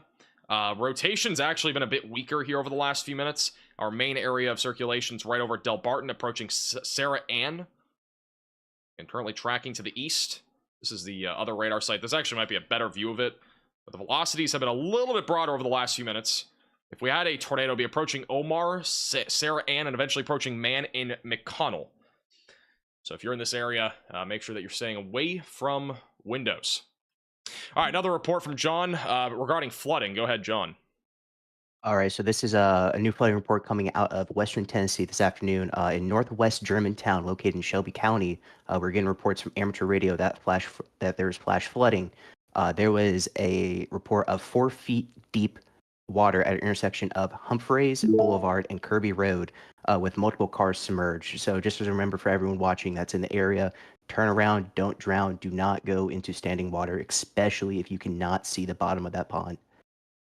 Thank you for that update, and that is good advice. That is back over here near Germantown. Also, there's another report here in Midtown of Memphis that there's currently water covering roads and parking lots. So just on the east side there of Memphis, Tennessee.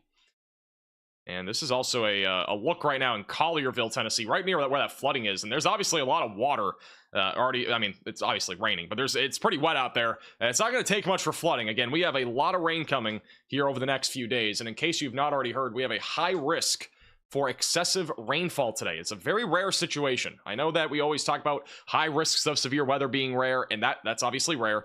But flooding is another big thing that some people just kind of glaze over. They don't usually, they don't care nearly as much sometimes. And I think it's something that you need to care about because, again, we have a high risk of excessive rainfall pretty much every day here for the next few days. We have one today for central and eastern Arkansas, western Tennessee, southwestern Kentucky, and then even going into tomorrow, we have another high risk of excessive rainfall that is in place for almost all of Arkansas, in addition to southern Missouri and as well as eastern Oklahoma.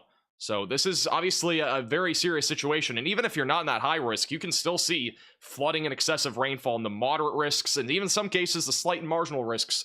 You can see excessive rainfall that can lead to flooding. And even Saturday, I've never seen a 3-day stretch like this where we have high risks. I think it's actually a 4-day stretch because we had one yesterday, I think.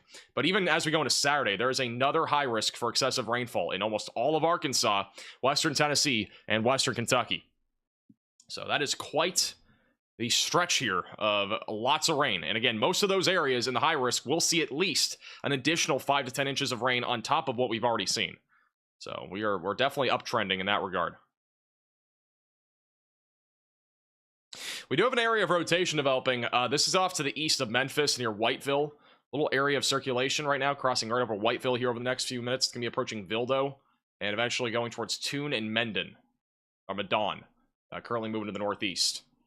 So we'll have to watch this as it continues to move northeast. Look at Whitesboro. Man, oh man, that is just such a crazy view here. The Whitesboro storm is like a really impressive supercell. Look at that.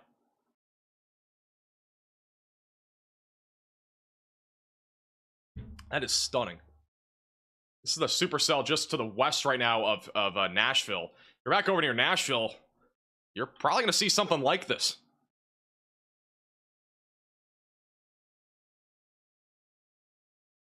That's just stunning. Looks like we have an inflow tail coming in on the right, too. I think that's what that is right there. So you got the bottom of your screen there. You can see that kind of like the clouds going in. That's from right to left. That's going into the storm. And at the top, it's kind of moving almost away from the camera, kind of going a little bit right there in Waynesboro. Unbelievable, stunning view right there. Huge shelf cloud, too. The shelf cloud you can kind of see right there on the middle left, middle as well. Middle right is more of your inflow going into the storm.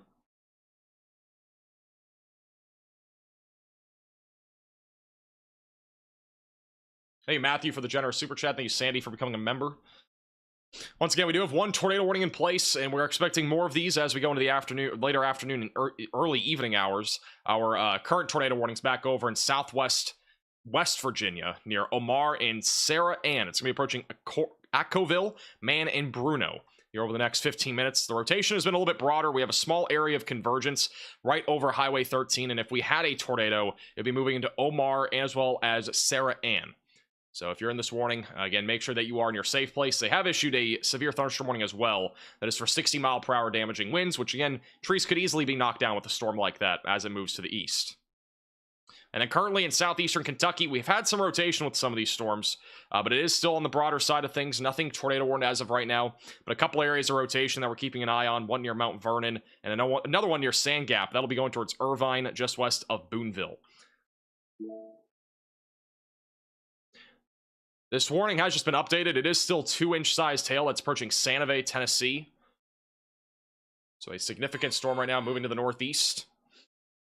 Bottom right of your screen is that live shot. I'm going to go full cam to it again. That is, again, just stunning. So from Waynesboro on the Hazcam near Santa Fe. Or is that even the same storm? Is this a different one? That might not even be the same storm. This is from Waynesboro. I think this is the storm that's not even severe off to the west. I gotta double check. I'm pretty sure this actually is not the storm, which is actually even crazier.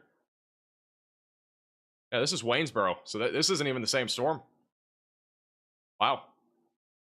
Well, that's crazy. Guess we learn something new every day. That this is not the same storm. That's my bad, but even then, this is just a not even a severe storm. It's just a strong storm here on the bottom right of your screen. It's right now northwest of Waynesboro. My bad, guys. That was bad reporting. But even that, it's still a crazy looking storm, I gotta say. The Holden Walled camera that's on the bottom middle, that one, that's the actual storm, which it's now a bit further away from the camera, but that's a better view of it. Yeah, that right there again is the storm that's currently looking crazy. You know, maybe down the road that does become more into a play as like a severe storm, though. And it's been developing over the last few minutes. We also got one over the south side of Savannah that's also going to try to probably ramp up here soon. And just southeast of Memphis, near Moscow and LaGrange, we are still watching the segment of storms for a possible tornado risk as these storms move northeast. But again, nothing currently solidified. I don't understand how this storm looks like this. I am actually shocked. My eyes are deceiving me. Like, this is actually crazy. Was Lake City rated? Yeah, with the Lake City tornado from yesterday, the tornado emergency is a preliminary high-end EF3, maximum sustained winds of 150 miles per hour.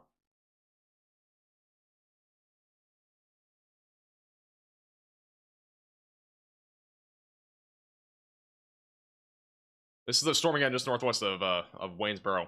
Pretty stunning.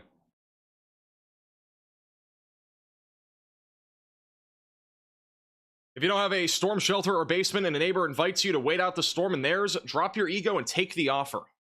That's what Samara says with the $10 super chat.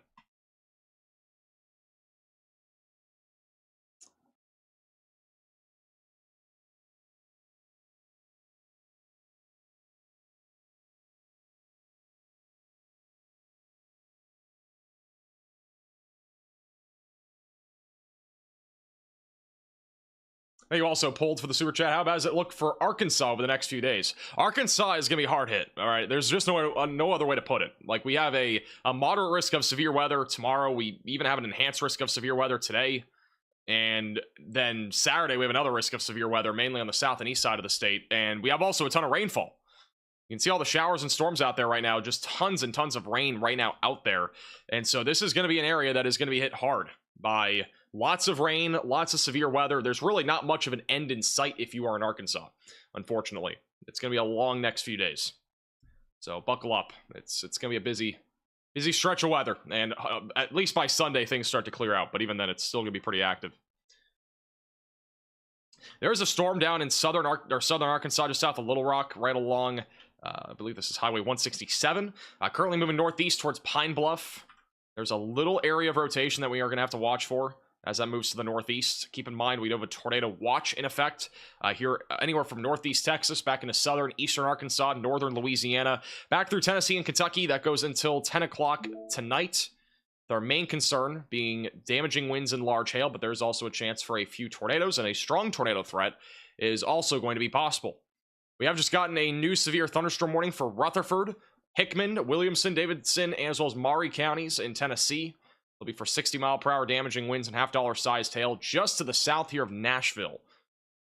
So this is a storm that is, again, has at times at least produced upwards of 2-inch sized hail, and it's now moving towards a much more populated area here, just south of Nashville, going towards La Verge, just west of Smyrna, and near Spring Hill and Franklin, moving currently to the northeast, towards I-65. They have put a tornado possible label on it. There's a little area of rotation right now near Santa Fe, so we're going to have to watch that closely as it moves northeast, but there is at least a little bit of rotation here. It's going to be moving towards Franklin.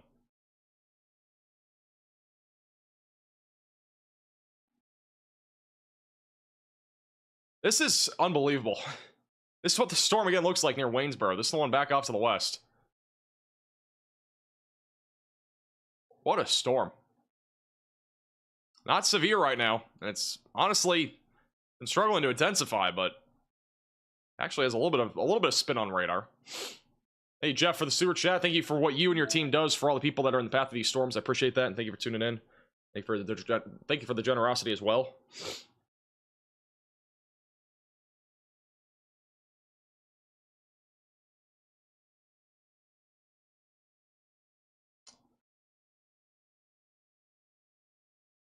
Also, I just want to throw this out there. Yesterday, throughout our entire stretch, we were live for about 16 hours yesterday with wall-to-wall tornado outbreak coverage. We were live for a total of 16 hours, I believe, or 15 and a half hours. We had an 11.5-hour live stream, and then we also had the 3.5-hour live stream in the morning. So about 15 hours we were live for. Second longest day of live streaming we've ever had, coming in at 15 hours. In addition to that, we were able to reach over 2.5 million people with our coverage of the tornado outbreak. I'm incredibly grateful for all you guys that tuned in, shared the stream, all that sort of stuff. Honestly, I don't know how in the world we reach so many people, but I think, again, the future is, YouTube. And I think, in general, like on social media, I think the future of weather coverage is going to be on social media platforms. And a huge shout out to anybody that shared the stream, got the word out there about yesterday's outbreak. Again, it was substantial. And again, prayers to anybody that was hit by the storms yesterday. Unfortunately, so far from what we've heard, there's at least been 7 fatalities. And again, over dozens of tornadoes probably are going to be coming in and being confirmed here over the next few days.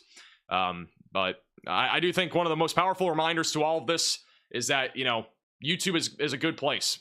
It's able to deliver we're able to deliver literally life-saving information here. And we also have commercial-free weather coverage, right? So, I think it's a great thing what we've built here on YouTube, and I really think that the future again is here.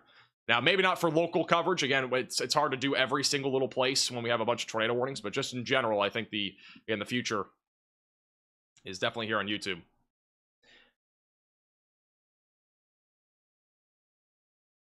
Huge shout out to RMB with the super chat. Thanks for the coverage. Great work. I appreciate that. Also, shout out to Aaron with the 5 gifted members. I appreciate that. The tornado warning has been canceled, so we no longer have a tornado warning. We are back down to a tornado possible label. This is a live shot right now in Waynesboro, Tennessee, of a strong storm, looking way more than just strong. Large shelf cloud here. Pretty low clouds as well.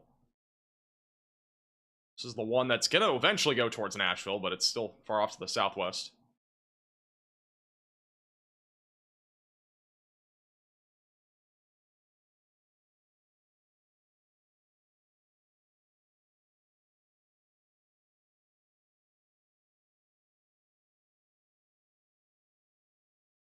Keep changing the camera view. One thing I love about these has cams, they always move the cameras exactly where you need them. Very helpful. Storms like this.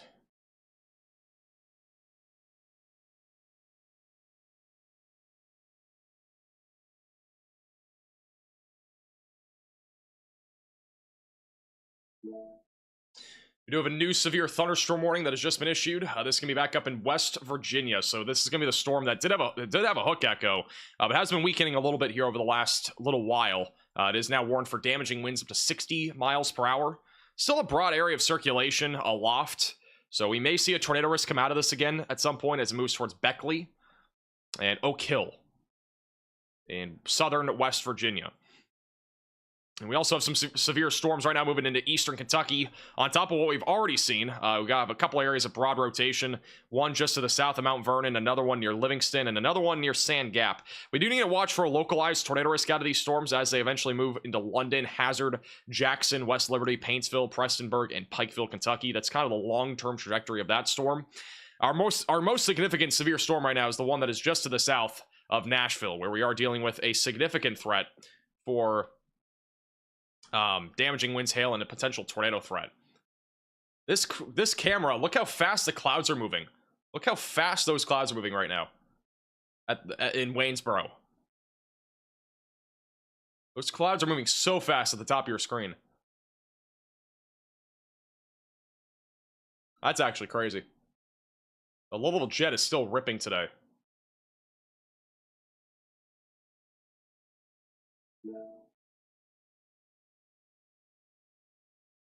That storm is just, the clouds are just ripping again on this storm.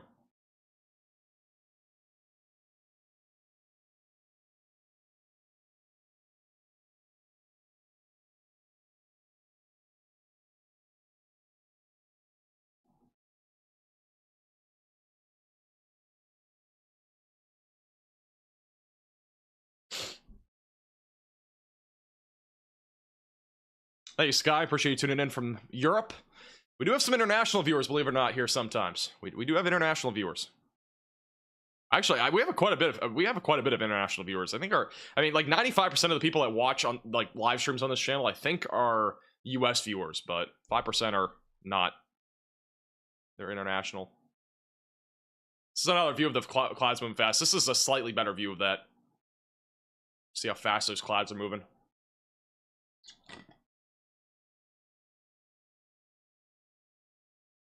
Got some people from Canada, Germany, Russia. We got United Kingdom, Netherlands.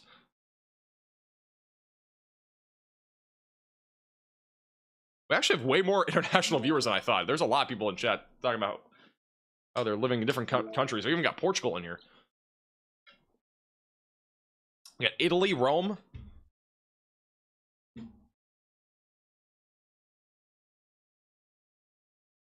I mentioned you in a Fox News tornado video comment. By the way, you had more live viewers than any live stream I could find yesterday. I think Ryan was still way higher, but I do appreciate that. I think we're the second highest on YouTube yesterday for weather coverage. Or weather in general. I don't think anybody was higher. Let's go over to Connor real quick. Connor's currently looking at a storm in western Mississippi. This is his look at another shelf cloud. Wait, look to the right. Yeah. Wait. We got some nice dust under a shelf cloud here. Dusty. I'm going to keep it on Connor for a second. I'm going to take a quick 60-second break. I'll be back in just a moment. Maybe like 10 years ago, guys, that made me call that a tornado. Yeah, like 2 years ago, I'd be like, oh my God! Is that a tornado? Oh my gosh. Yeah, there's a little excitement for the day. Oh, and the dust is gone. Well, it's still there. Uh, I see it on the kind of the back side. oh, yeah, maybe a little bit. Yeah, it's still a little dust there. I mean, we guess we might as well follow this a little bit east. That's all we have. So. Yeah. Yeah. I mean, it's all we have. Yeah.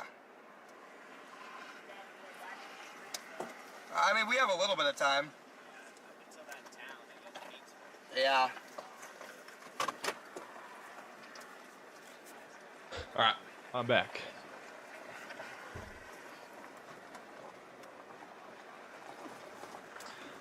Our peak, for anybody that's wondering, I mean, I don't really care about numbers, but our peak concurrent viewership, for those that were wondering yesterday, I think was like 93,000 or 94,000.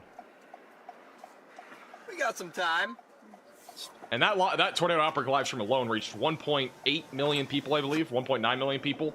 So that was our Wow, what a good highest day to severe have the weather back live camera stream coverage in terms of viewership that we've ever had. So yeah, we broke personal records on this channel yesterday, which makes sense given the magnitude of yesterday's severe weather event.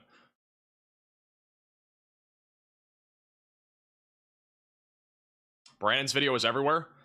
Brandon Kopic had an unbelievable video. I don't know if we still have the photo, but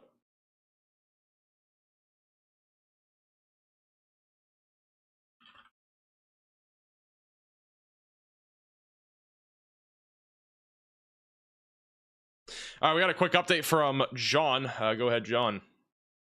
Alrighty, so this is pertaining the storms that received their the highest rating for the night. So this would be the Selmer storm and the Lake City storm. I know that everyone's been anticipating the results for this. However, the National Weather Service in Memphis has released recently a post saying that due to the ongoing storms and concern for their crew, they are suspending the surveys for today. So we will not be getting those results today. However, they have already put estimated peak winds on these storms. The Selmer, Tennessee tornado has an estimated peak wind of 160 mile per hour. So that is 5 mile per hour below an EF4 rating. So that is currently preliminarily rated at EF3. The Bay and Lake City tornado in Arkansas that has been preliminarily rated for EF3 as well at 150 mile per hour. Thank you, John. Thank you, John, for the update. Let's go quickly to Holdenwald. This is the first Holdenwald. This is the storm that we were looking at before. Wait, where? So this one, Holdenwald, right now in Tennessee. Look at that shelf cloud rolling in. This is just this is not even severe. We don't have a special weather statement on this. It's just a strong storm right now. Moving into Holdenwald. We've actually had recently from these storms reports of $half sized hail recorded by broadcast media here in the last really 15-20 minutes. Currently getting some reports of $half sized hail in Holdenwald. and also quarter-size hail reported by the public. And there's also a damage report out of this storm from trees down on a power line in Linden, Tennessee. So we're starting to get some damage reports out of this storm that rolled through, and it's now moving in the direction of Nashville. Obviously, this is a very concerning looking storm with the shape it has, the inflow it also has, and a hook echo, but the velocities are not currently matching that kind of structure right now. We don't really have again, a supercell that's tornadic quite yet, but it's a storm we need to watch for closely. They have put a tornado possible label on this just south of Nashville. So if you're in Franklin, if you're in Nolensville, if you're in Brentwood, and going even towards Murfreesboro, Smyrna, and Laverne, you need to be staying weather aware because this storm's gonna be heading in your direction. Currently not a significant tornado threat, but it could become one as it moves to the northeast. Additionally, we have a huge hail core right now just on the north side there of Spring Hill, and this is moving east northeast.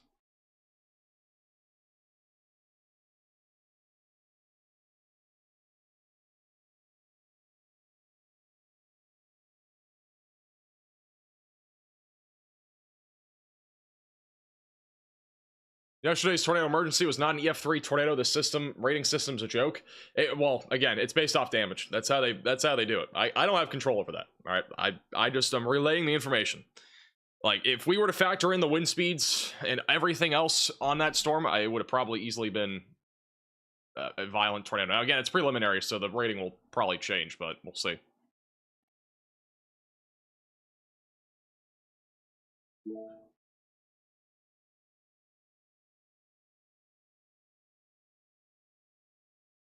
Honor has a pretty cool view right now of the shelf cloud.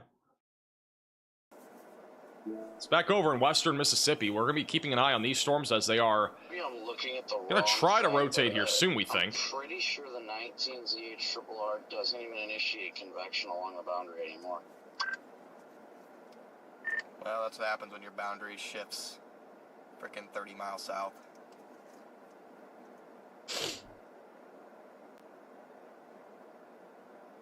Hey, Drake, for the super chat. Nice shelf here. With how many international viewers you have, you're bound to inspire somebody to do what you do in a different area of the world. Maybe not for tornadoes, but for severe weather elsewhere. I agree. It's not us, bro. Honestly, it'd be pretty cool if we had international expansion on weather coverage. I just don't have the infrastructure. Like, if I went live for every weather event internationally, too, I would literally not have any time. This photo's been going around quite a bit, but this was from Brandon Kopic from yesterday. The large, powerful tornado there in Lake City. In case you were not tuning in yesterday, maybe you were working or, you know, whatever it might have been. This was the tornado that you missed. We had it on live stream from multiple different perspectives for probably about 25 minutes or so here near Lepanto, Arkansas. Really, though, in Lake City is where this was exactly at, going towards Monette. So that was the tornado with a lightning strike there in the middle, makes it even more eerie. There was a lot of cloud to ground lightning with that storm. It was actually crazy. We had a lot of CGs. I remember Storm Intermedia, one of the storm chasers we had on that storm yesterday, they had a ton of cloud to ground lightning, while one of the so they have two chasers with them. It's Garrett and as well as DL. DL's the driver. Garrett got out of the car, was taking photos, and even DL was like, hey, get back in the car. You don't want to get struck by lightning. Like, there was just so much lightning around that tornado. So it was pretty crazy.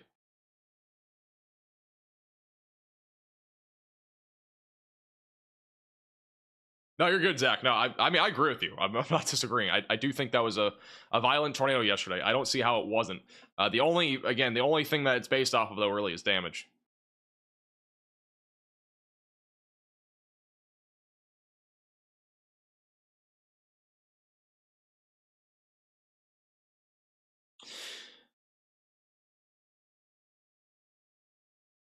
I got the southern radar site here. Velocities are starting to come together. We might get a tornado warning here in a minute for this storm south of Nashville. Velocities are definitely coming together right now. Rotation's been intensifying over the last few minutes. Actually, there is a brief moment here west of Spring Hill where there was a tight couplet.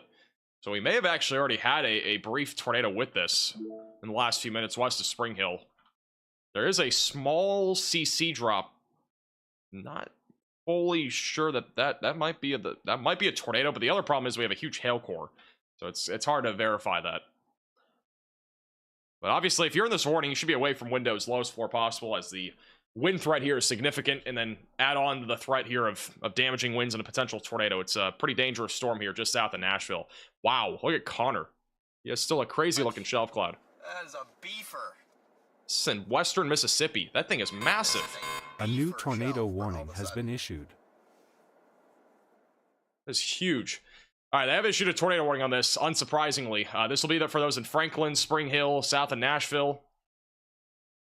If you are in this tornado warning, seek shelter, get away from windows, lowest floor possible, and get to an interior room of your home or building. Again, for Thompson Station, Paytonsville, Spring Hill, Neapolis, north of Lanton, and also going towards Franklin, which is a pretty populated area. So again, you need to be in your storm shelter, basement, closet, or bathroom if you're in this tornado warning. This is a storm that could potentially produce a strong tornado if it's able to drop here and stay mature.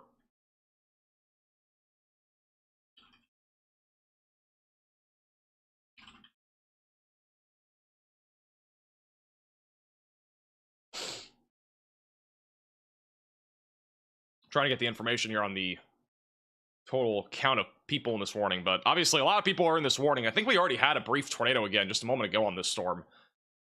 So I think we may have just had one west of Spring Hill, but there might be another one about to drop. Very strong inflow going to the storm and a big hook echo. Currently moving to the east-northeast. Very populated area once again here. Going towards Paytonsville, Nolansville, and Franklin.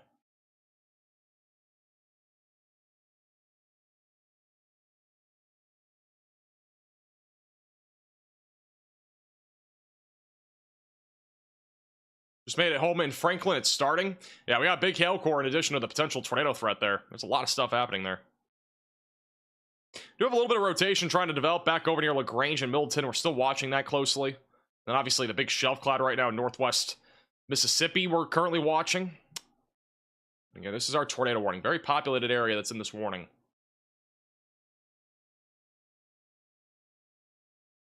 We'll have another radar scan in a moment.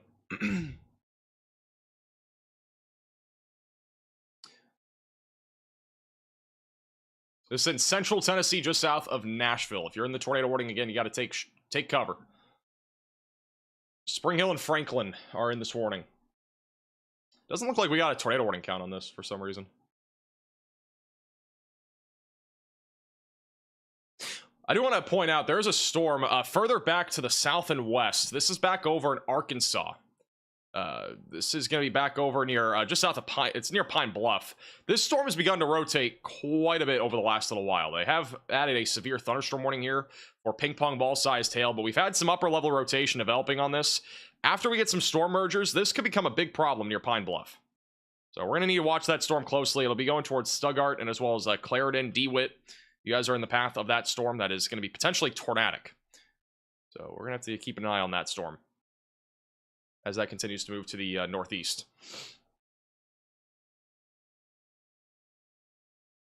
So right now, the biggest concerns is this storm just south of Nashville, and then obviously the one back over there in Arkansas. Also, we do have a new mesoscale discussion from the Storm Prediction Center. Storm intensification is possible by late afternoon. Tornadic supercells remain possible near or just south of the front, in addition to a threat of severe wind and hail. So this is near our stationary frontal boundary where there's plenty of wind shear. Again, mainly south of that front is where our biggest concern is going to be.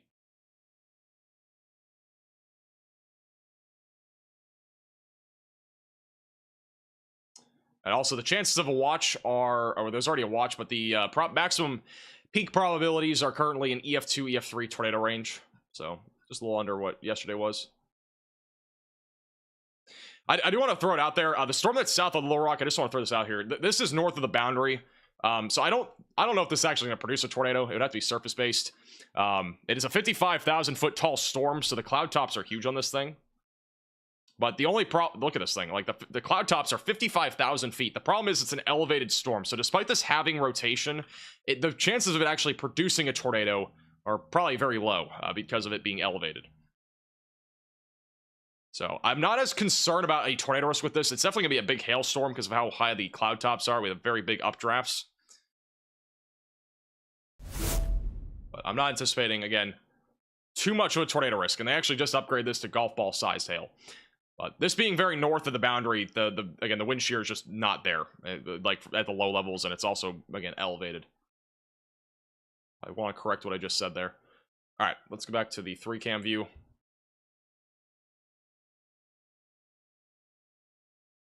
If you are just tuning in, again, tornado warning currently in effect for Franklin, Spring Hill, Paytonsville, and Nolansville. During this warning, got to seek shelter away from windows and lowest floor possible. We got 3 shelf clouds, all in the bottom left, bottom middle, and bottom right of your screen. Every single storm right now has a shelf cloud. Unbelievable. And the 2 on the bottom middle and bottom right are not even a severe storm right now. New severe thunderstorm warning north of Shreveport, north of Vivian. Actually, this could get tornado warned here soon. Area of strong rotation right now, approaching Queen City and Atlanta. It'll be tracking towards I-49, eventually moving into far southwestern Arkansas here very shortly. All right, we have another update from John regarding a tornado. Go ahead, John. Alrighty, so we just got another confirmation coming in. This time it is directly on the Illinois and Indiana state line. A tornado touchdown moving east northeast towards West New Goshen, initially producing EF0 damage. But as it made a slight right turn directly going towards New Goshen, it looks like it has intensified to high-end EF1 damage. According to the survey data, this tornado was estimated with peak winds of 110 miles per hour, traveled 4.45 miles, and has a maximum width of 100 yards. So thankfully as well, no injuries or fatalities reported with this. Just a lot of structural damage and tree damage. All right, thank you for the update. A new tornado warning has been issued. Connor's view right now have a huge shelf cloud right now in Mississippi. It's kind of scary looking. Dang, man. This thing is ripping.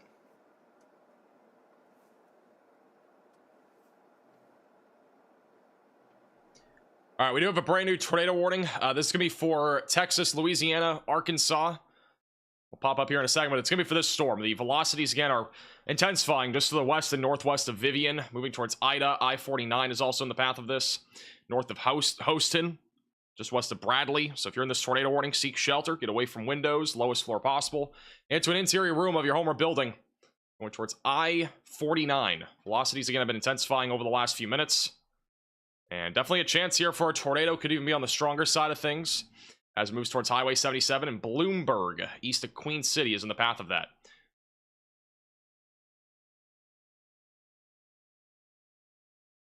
Back to the Nashville tornado warning. So just south of Nashville. The rotation's gotten a lot broader over the last few minutes.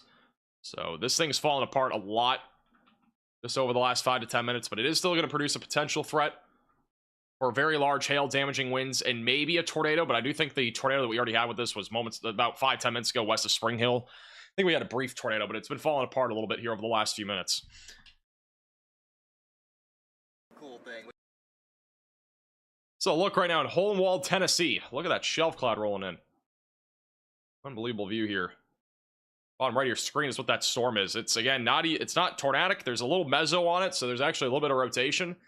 But if that storm can build in height, I mean, that thing's going to produce a tornado. Like, there's almost no way it doesn't, so we'll have to keep an eye on it. Still, I got a huge shelf cloud on that thing. Another view from Waynesboro as well of the same storm here.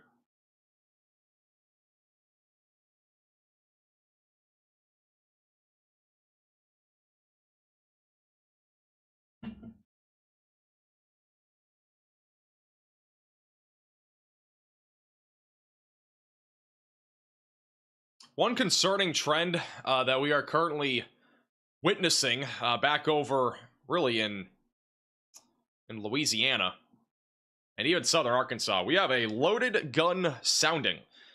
This is a weather balloon that just got shot off there along the Arkansas and Louisiana border. And we still have very strong wind shear all across the atmosphere, but look at how much instability there is. There's about 5,000 joules per kilogram of instability. That is off the charts for instability, especially even for early spring there in Louisiana. 5,000 joules per kilogram, a lot of instability, a lot of wind shear.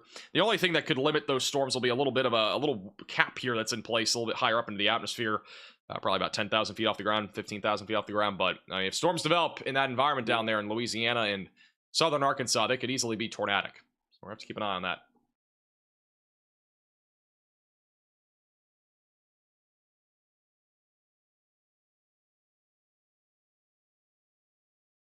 All right, quick update on West Virginia. We still have a severe storm moving towards Beckley. This thing is still rotating a little bit, but not as concerning as earlier. Damaging winds is the main concern as that tracks east. We also still have damaging winds being a possibility, in addition to a little bit of large hail if any storms are able to organize in eastern Kentucky. Again, our tornado warning is just south of Nashville. The rotation, once again, has been a little bit broader over the last few minutes, but it might be recycling. Starting to see a little bit of a mezzo trying to form again right over Interstate 840, approaching I-65 on the south side of Franklin.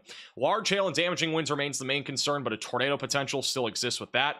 We currently have mostly strong storms in southwestern Tennessee, but we are starting to see a little uptick in rotation, mainly south of Bolivar.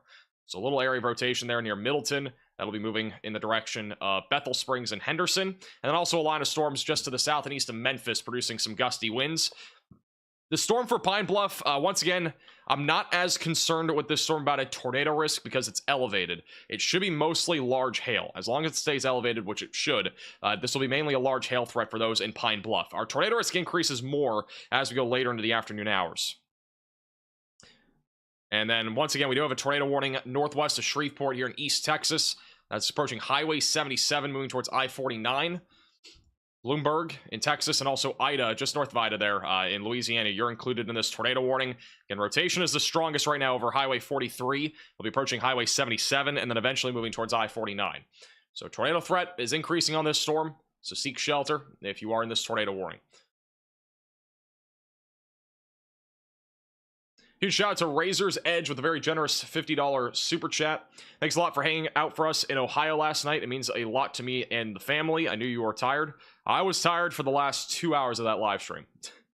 I literally don't even know how I made it through those 2 hours. Like, guys, it's not because, like, it wasn't because it was a 12-hour stream. It was because I woke up at 7 a.m. and went live for 4 hours, took like a 2-hour break, and then went live for another 12 hours yesterday. So it was a difficult, time frame to stay live through.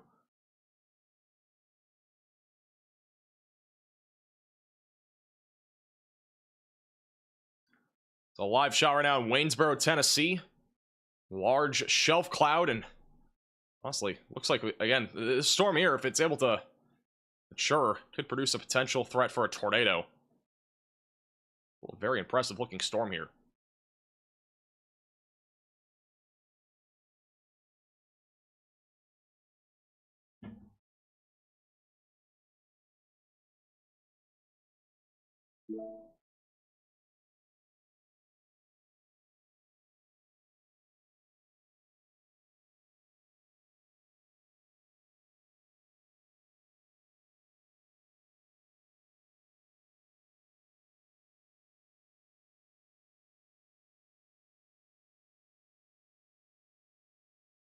One thing I am noticing about the storm that's south here of Nashville, we actually have an outflow boundary showing up on radar. So it's a little bit more outflow driven north of Spring Hill. So the rotation should actually stay a little bit on the lower side of things unless it can latch that outflow boundary again. Because it was latched onto it west of Spring Hill. And again, I think we had a brief tornado there west of Spring Hill. But now it looks like it's more of a wind concern and hail concern. Still some lightning as well in Franklin. Tornado warning does go all the way until 4:15 Central Time unless they cancel it. But continue to stay in your safe place. Coming up on Smyrna and Murfreesboro, we still need to stay weather aware. So if you're in Murfreesboro, Smyrna, Gladeville, going up towards Watertown, south of Lebanon, stay weather aware. The potential threat again for a tornado does exist with this as it moves east-northeast, and as well as large hail and damaging winds. Thank you, Sarah, for becoming a member or upgrading membership. Appreciate that. I tell everybody to tune in here. I appreciate that. Thank you, CI. I'm really concerned. I live in Conway, Arkansas. I'm gonna be honest, again, today, like, it's conditional. We'll see what happens here over the next few hours, because our peak of tornado threat really is from about 4 until 8. But, again, today's threat, yes, it's elevated. We have a 10% tornado risk in place in Arkansas, Mississippi, Tennessee, Northeast Texas. I mean, we could have strong tornadoes here pretty easily. The tornado threat, again, is the highest in that very narrow corridor here. I mean, again, look how narrow this is. It's such a small area there from Nashville all the way back into northeast Arkansas. Tornado threat, again, lower the further east, and also the further west you go from that hatched area, much lower throughout parts of the mid-Atlantic. But honestly, I think tomorrow is the day that we all need to be weather aware once again in Arkansas, because we could have another major tornado outbreak here in Arkansas, where we do have a moderate risk of severe weather in place. That includes the Little Rock area near Mountain Home, going all the way back into the Texarkana area, even southeast Oklahoma, where we could see more strong and long track tornadoes. It's a very favorable environment once again tomorrow for tornadoes. So we need to be all on alert tomorrow here in the deep south and the mid-Mississippi River Valley. The tornado threat is not for everybody. It's not the entire risk, but it's mainly from southern Illinois back into northeast Texas, where we are going to probably see multiple strong and long track tornadoes.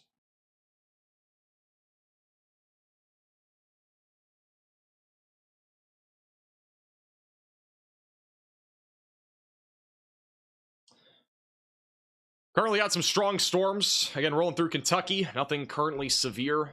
The severe weather threat here in Kentucky has been going down quite a bit here over the last 15 to 20 minutes. No severe warnings, though, across anywhere in Kentucky. We actually have one strong storm, though, north of Saylorsville. A little area of rotation just to the east of West Liberty. But it's very weak, and it's also a weak storm. So, not really too concerned about that. We also have a severe thunderstorm warning north of Oceana.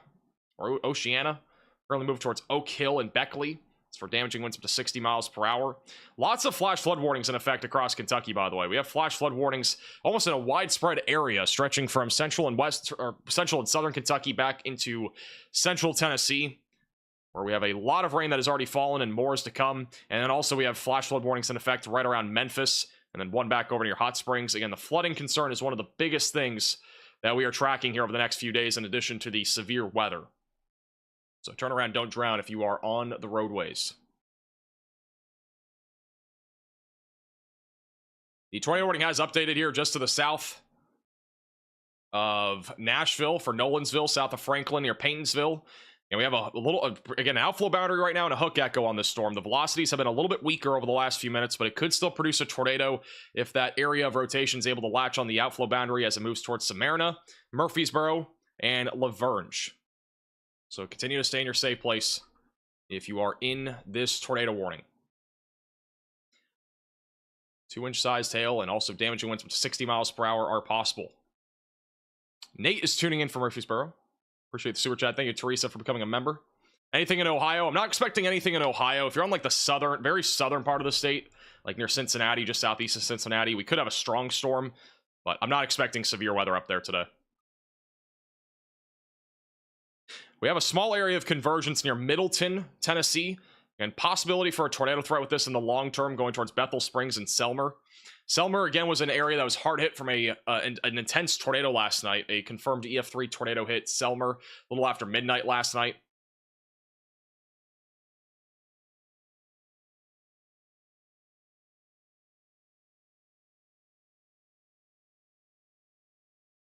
Once again, notice this storm here near Pine Bluff, Arkansas. We have very strong rotation, but it's aloft. So again, the tornado threat with this storm is pretty close to being zero. It's more of a hail risk because of it being elevated. And I do want to point this out again. The latest mesoscale discussion gives you a pretty good look into why this is more elevated. But our stationary frontal boundary is right here. So anything south or along this boundary is going to be capable of producing a threat for strong tornadoes. But north of that boundary, which is where that storm is in Pine Bluff, Arkansas right now, that is where we're looking at more of just hail and some wind maybe, and that's really about it. There is a lot of rotation aloft, but it's really not going to reach the surface with it being an elevated thunderstorm. So kind of an interesting little weather setup up there in Arkansas.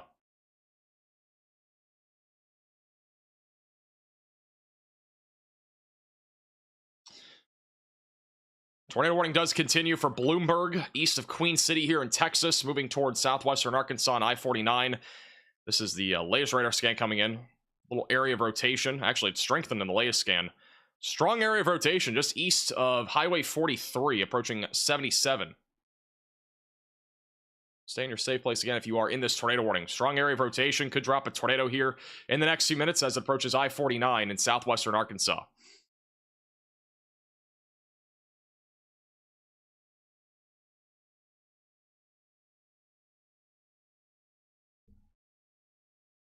This is just such a stunning view. Large shelf cloud here near Waynesboro, Tennessee. On the HazCam, on the Tennessee Valley weather camera here. Again, this storm is going to be capable of producing a tornado down the road if it's able to, grow in size. The cloud tops on this storm are currently in the tens of thousands of feet, only around 30,000 feet, compared to our supercell that's approaching Murfreesboro which is currently sitting at around 45,000 feet, so a much taller thunderstorm. Problem is right now, the storm is just not growing in size. And struggling a little bit because of all the rain that we've also seen out in front of it with the supercell, but if it's able to get going, it can produce a tornado pretty easily. It already has a big lowering. Wouldn't take much.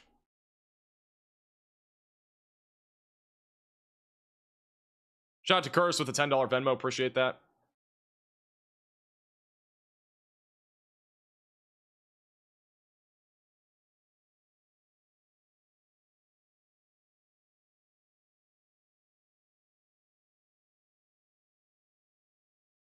Here's our latest radar scan. Southeast of Franklin. Once again, we are still watching the storm closely for a potential tornado risk. If we had a tornado, it would be over the downtown area of Epworth and approaching Arlington. It would eventually be going towards Nolansville. 2-inch size hail, again, currently the main concern with this potential tornado threat still as it approaches Nolansville. This is our terminal radar site, which also can pick up on the velocities. And again, it's been much broader over the last few minutes. I'm not as confident that this thing's going to produce a tornado. But we're going to continue to keep an eye on it. Again, environment's still favorable for a tornado if we continue to stay latched onto that outflow.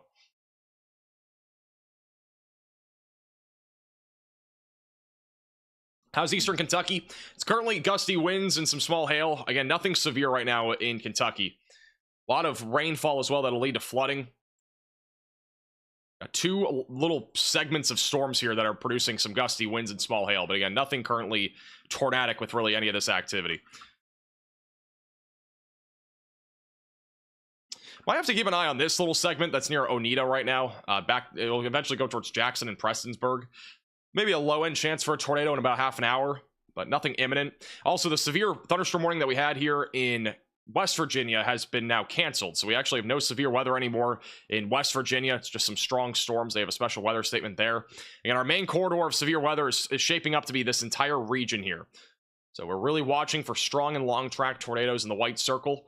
We could still see some outside of this region, maybe even back up into southeast Kentucky, but the risk is mainly going to be in this corridor here over the next few hours as storms are really starting to fire up. And we do have a new storm that is firing up near Monticello. That's west of McGee in Arkansas. And again, if it can stay along or just south of that boundary, that little stationary frontal boundary that we have, that storm will be able to produce a tornado threat down the road.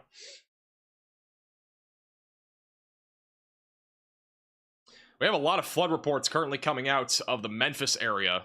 There is actually a report in Germantown that there are multiple instances of cars that are stranded due to flooded roadways on the west side of Kimbrough Road in the city of Germantown. And also, there's a flooded roadway at the intersection of Houston, Levy Road, and McCon Road as of 316. A new tornado warning has been issued. So we're getting a lot of flood reports right now in and around the Memphis area. They have issued a new tornado warning. This will be for those in Smyrna, LaVergne, north side of Murfreesboro. You are now included in a brand new tornado warning. So you need to seek shelter, get away from windows, get on the lowest floor possible, get to an interior room of your home or building. And this storm has a hook echo still with it. It's right along an outflow boundary.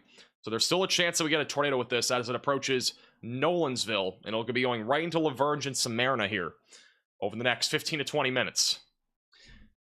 In about 5 to 10 minutes, this is going to be approaching Franklin, or it's already approached Franklin, but it will be going through LaVergne at about 4:15, 4:20, and Smyrna is going to be hit by this at about 4:15, 4:20 as well in Central Time.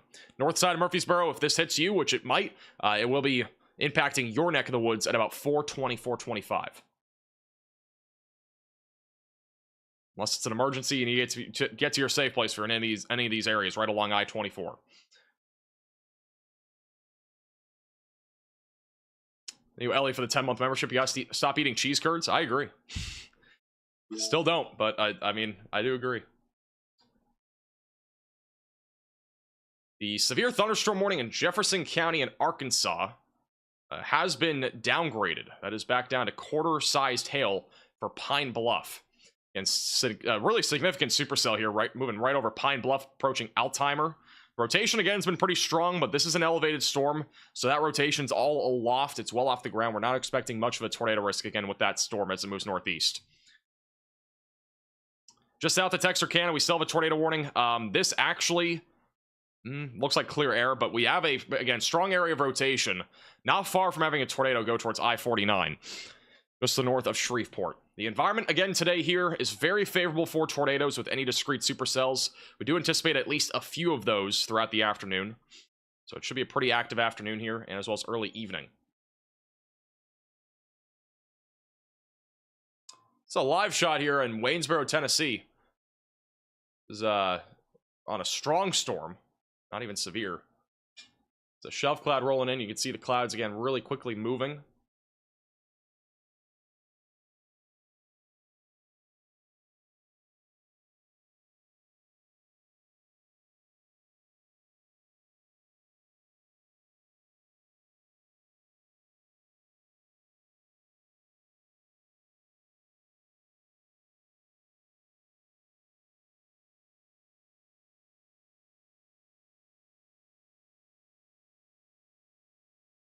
Actually spinning a little bit right there. You can see it. A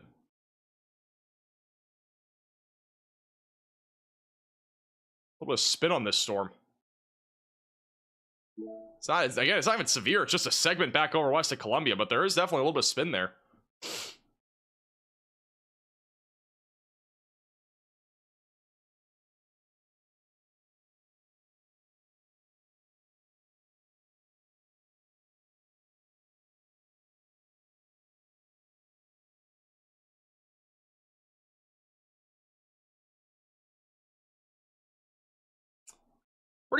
It's pretty crazy to look at this. I mean, this is, again, not a severe storm. It's just a strong storm back over near Waynesboro, and it has some spin.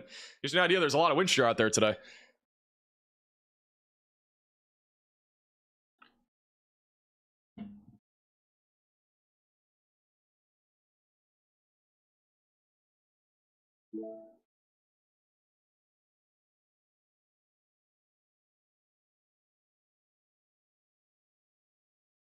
This is moments ago in, actually, I'm going to try to see if I can pull this up. Franklin, Tennessee. Multiple cameras here. Okay. We're going to try to get a view of that tornado warning cell also in just south of Nashville.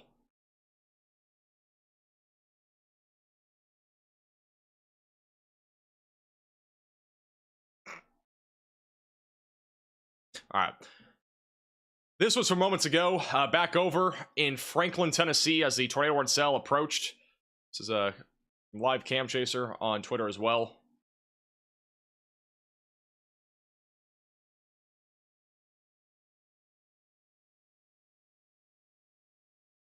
What it looked like there in Franklin. You go to the very end here. This is kind of when I was looking at the actual storm. See how low the clouds are once again. It's on I-840 at Lewis Park, mile marker 30. On the T-Dot Smartway camera.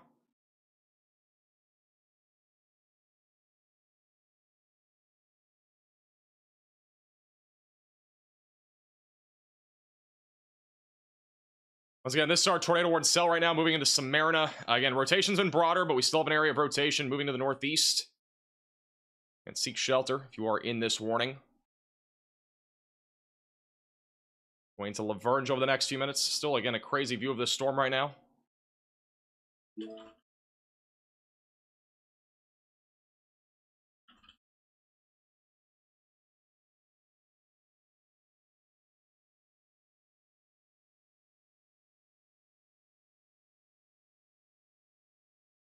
This is, again, back over in Waynesboro, Tennessee. Strong storm rolling through. We've had a lot of shelf clouds so far today.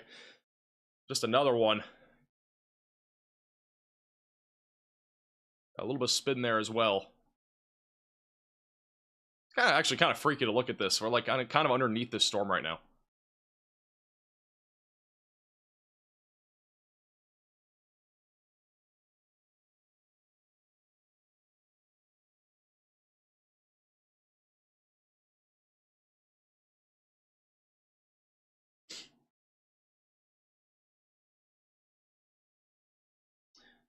Thank you, Lotus, for the super chat. It's worth mentioning that the effect of these storms were seen and are going to be or linger far after the people rebuild.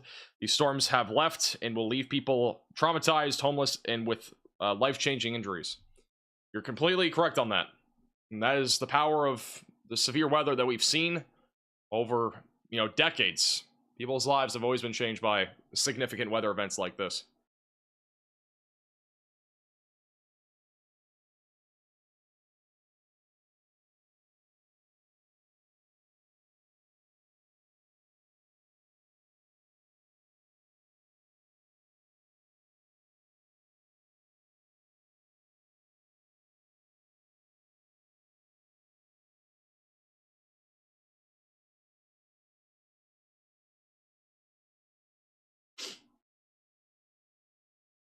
You look tired? I'm actually not tired. Honestly, like the biggest thing that I woke up with this morning was that my voice was actually like I thought I had no voice left. I'm not gonna lie. I woke up and I was like I was not even able to talk. So that was the biggest problem.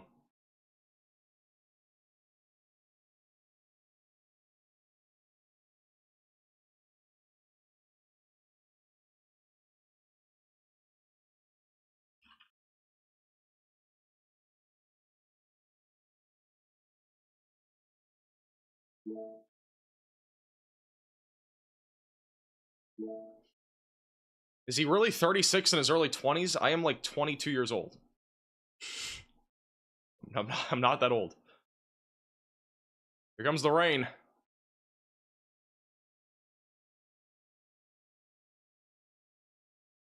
Rain's coming down. You got some sidewards rain, so some gusty winds in the area. Surprised we don't at least have a special weather statement on this activity.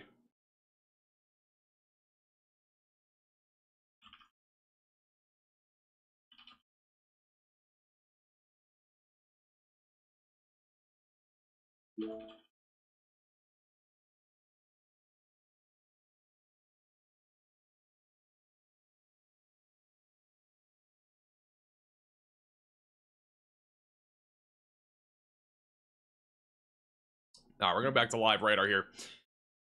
Once again, we do have a tornado warning near Lavergne and Smyrna, east of Franklin. And our main concern right now is damaging winds and hail. The rotation on this has become, in my opinion, a lot weaker. Again, the velocities have not been as strong. I wouldn't rule out a brief tornado as this moves through Nolansville, Stone Range, Lavergne, and Smyrna. The storm in general has been, again, kind of shrinking in size here. It's not been as large. The cloud tops as well, I think, have been kind of going down here over the last little while.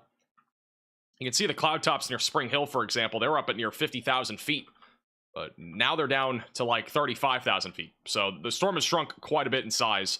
But we are still watching multiple other storms here in Tennessee, mostly west and southwest of Nashville, mainly for a threat of gusty winds and small hail, some lightning. The storm that's west of Mount Pleasant, that one has a little bit of spin. If it's able to grow in height, it could become more of a problem as it moves off to the northeast. We also do have, just south of Henderson, a severe thunderstorm warning for Bethel Springs and Selmer. There is some rotation right now over Selmer, moving through Bethel Springs, and it'll be approaching Savannah, just south and southeast of Henderson. So if you are in this severe thunderstorm warning, stay away from windows. And we also have a severe thunderstorm warning now for the storm near Abbeville, going towards Potts Camp. This one has had some spin as well. And I'm going to see if we have any chasers on this one. I know there are chasers further back out here to the west. It's going towards Potts Camp, Holly Springs, and Blue Mountain. There will be a potential for a tornado as that moves to the east to northeast. But more than anything, our more significant threat of a tornado would be coming out of storms that are trying to form right now here in southeast Arkansas. These would eventually track into Mississippi and Tennessee. And we also have a storm now near Texarkana that has just been upgraded for our warning. We do have a severe thunderstorm warning now that has just been put in place east of Texarkana, or Texarkana, one of the two. That's going to be for 60-mile-per-hour winds, quarter-sized tail, and there's also a tornado possible label on that that'll be eventually going towards Hope in southwest Arkansas. The rotation on this has broadened out a lot over the last few minutes. So again, I'm not as concerned about this storm, but it is still radar-indicated rotation. But the rotation has broadened out a lot over the last few minutes. There's still a little area of circulation that's embedded in the rain just to the south of Bloomsburg. Again, unlikely that we have a tornado here anymore, but we're going to continue to keep an eye on it in case something does pop on that storm. We also got a new severe thunderstorm warning on the storm east of London, going towards Hazard. This one has 60-mile-per-hour damaging winds, quarter-sized hail, has a hook as well on it, and an inflow. This might become tornadic at some point. I mentioned it about 20 minutes ago that this might become something that's tornadic, and we are at least seeing a development of a hook echo, and it's going to be moving towards Hindman, and long-term Pikeville, Elkhorn, Wheelwright are in the path of this. So we're going to need to keep an eye on this storm. Right along an outflow boundary, so we might see something try to kick up on that storm as it moves east. Keep in mind that the tornado risk here in eastern Tennessee, or eastern Kentucky, excuse me, is a little bit on the lower side of things, but it's definitely not zero. They have gone ahead and canceled the tornado warning, I believe. This tornado warning, I believe, has just been canceled here south of Nashville. So don't think we have a tornado warning in place anymore, which is good news. And there it is. So the tornado warning has now officially been canceled south of Nashville. We'll be keeping a close eye on the storms back off to your west near Mount Pleasant in case those become tornadic. I really would think the next storm in line for a possible tornado threat would be this one just west of Savannah. Good amount of lightning, potential tornado risk out of that as it continues to move into central Tennessee here over the next couple of hours. Is a moderate risk of severe weather bad? It is, yes. A moderate risk is usually when we have numerous to widespread severe weather. And again, I think tomorrow we are going to see, at the bare minimum, it'll stay as a moderate risk unless something really changes. But I wouldn't rule out even us having a high risk of severe weather tomorrow. Currently, again, the risk for tomorrow, we have a moderate risk in place in central western Arkansas, northeast Texas, and southeast Oklahoma, where the potential for strong and long-track tornadoes will return. I do think we are going to see another outbreak of tornadoes tomorrow. I don't think it's going to be as large as what we had yesterday, but it will still be very significant. We are going to obviously be live for this entire event, so make sure you're subscribed to the channel. Our live stream tomorrow will probably start sometime around 2, 3, 4 o'clock, and then it'll run through the entire day. So definitely recommend if you are new to the channel to I cannot talk, to subscribe to the channel and click the bell icon so you're notified when we do go live. The entire region is not going to be seeing tornadoes. It's mainly going to be in Arkansas, Oklahoma, Texas, and perhaps back over in western Tennessee and kind of in the mid-south here. There will be a potential there for a few tornadoes. But again, our strong long-track tornado threat is right in here. So we need to be all on alert tomorrow in the risk area. Wow, look at this. In Waynesboro, Tennessee, look at the cloud spinning. It's actually kind of cool.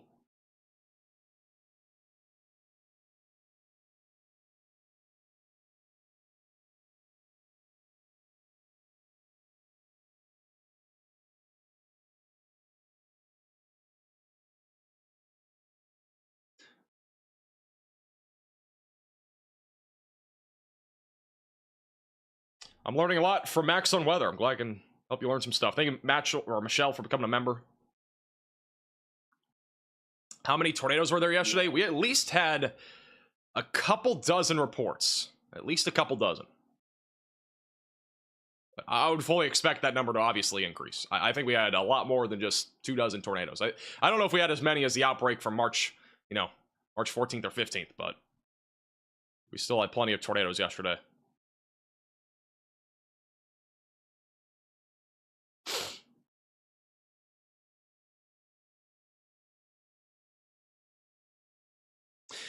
Just coming in moments ago, we do have new reports coming in south of Little Rock on the storm that's near Pine Bluff, Alzheimer, and Humphrey. This storm has actually produced tennis ball-sized hail. According to the fire department, the peak warning was golf ball-sized hail. So at the point of that happening, it was around golf ball-sized hail for the warning, and it still produced near destructive hail at tennis ball size. There on the west side of Pine Bluff. Also, 2-inch sized hail was reported in Watson Chapel, Arkansas.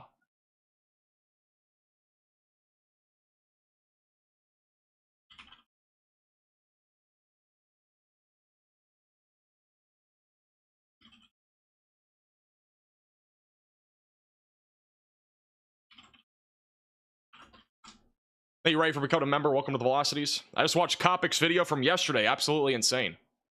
Yeah, again, that tornado was actually insane. I've showed it a couple times. This will probably be the last time I actually show it. But this was, again, Brandon Kopic's view of that tornado yesterday. The one that hit Lake City. This is one of the pictures, but obviously he was live covering this entire thing. And also, Brandon Kopic is on YouTube. You can always check him out. He's a phenomenal storm chaser. I mean, this is just an unbelievable image that he was able to get yesterday from that tornado. As of right now, it's a preliminary EF3 tornado for those in Lake City. That was the tornado just north of Jonesboro, narrowly missing a very populated area. Or sorry, I think it was south of Jonesboro. It started over Bay. It started near Bay and went through Lake City and then it approached Black Oak. Before that tornado touched down, we actually had a brief EF0, EF1 tornado near Wiener, Arkansas that has been confirmed. So There actually has already been at least a tornado confirmed out of that. Our only tornado warning right now is for Miller County, Arkansas, Lafayette County, Arkansas, and Cass County in Texas. I don't even think this needs to be tornado warning anymore. It has become very messy, but we are still dealing with a quarter-sized hail risk in addition to 60-mile-per-hour damaging winds as that continues to move to the northeast.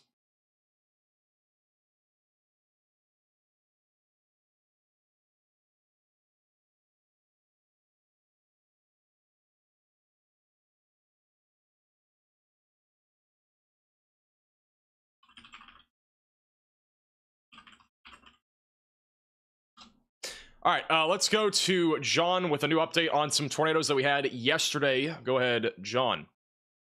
Alrighty, so we have two new reports coming out of uh, northeastern Oklahoma.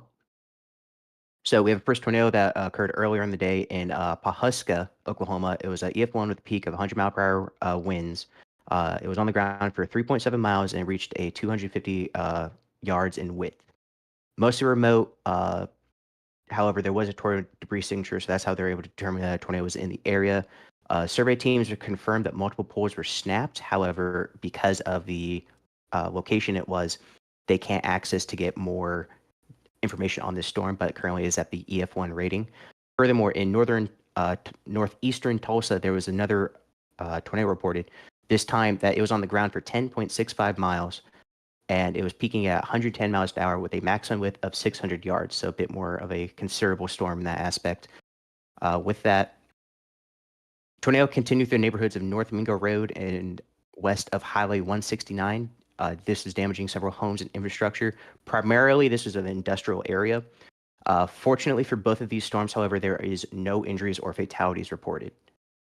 As always, good to hear. Thank you, John, for the report. What I was just showing you guys on the screen was that tornado track just north of Tulsa. That was early yesterday, by the way. That was pretty early in the morning when that tornado happened. That was before we even went live yesterday morning for that brief stint there of some tornadoes in Missouri. Missouri, and as well as northeast Oklahoma. I think that tornado happened just barely after we went live. And again, this was the tornado track just north and west of Limestone, north and west of Owasso. So this is on the ground for about 10 miles. There's no damage photos that I've seen of this yet, but there's plenty of indicators there that there was EF1 damage. So another view in Whitehaven, Tennessee from moments ago on a traffic camera here in Tennessee. Look at that storm in Whiteview, just outside of Whiteview, Tennessee. Huge lowering, again, really large shelf cloud. And we've had, again, a lot of shelf clouds already today. We've seen a shelf cloud, I feel like, everywhere so far in Tennessee and as well as Mississippi. And I mean, again, obviously no tornado warnings right now. We will probably see an uptick here shortly. But given our environment right now, like, you're probably going to see a shelf cloud if you look at one of the storms outside. Now, obviously, I don't recommend going outside, but if you look out your window from a distance, you might see a shelf cloud coming in. And so, yeah, keep an eye out for that. We do have a new severe thunderstorm warning for Stuttgart and as well as Humphrey. It's going towards Holly Grove. That's for 60-mile-per-hour damaging winds and quarter-sized hail. We are still keeping a very close eye on this. Right now, it's not in an environment where a tornado is likely. But as it moves to the northeast, we could end up seeing a tornado out of this if the stationary frontal boundary lifts far enough north. Because right now, the stationary frontal boundary is kind of down here. It's again, not far enough to the north to the point where this storm can really rotate. This is our tornado parameter values here for today. I'm going to go and show you the tornado parameter values, just to give you an idea of where that boundary is. So this is as of really about right now. The boundary is still pretty far down to the south. So this is where any discrete cells that fire off will be capable of producing tornadoes. The storm north of Shreveport has lifted north of that boundary. So unless we have storms along this boundary or south of it, they're going to struggle to produce tornadoes. And right now, the HRRR does not have that boundary going much further to the north here until about like 8, 9 o'clock tonight. But really, it's going to stay right around Nashville, back through Murfreesboro, back through Tupelo, near Greenville, and also near Shreveport. And honestly, Shreveport looks like a very favorable environment for tornadoes over the next few hours. And same thing goes for around Nashville. It's just going to depend on the track of these supercells. But unless this boundary really lifts north, which it could, we'll have to keep an eye on it. But it'll be going towards Stuttgart and Holly Grove and Clarendon. So that's really the key for today. It's going to be that boundary that's currently in place, the stationary frontal boundary. That is the key for today.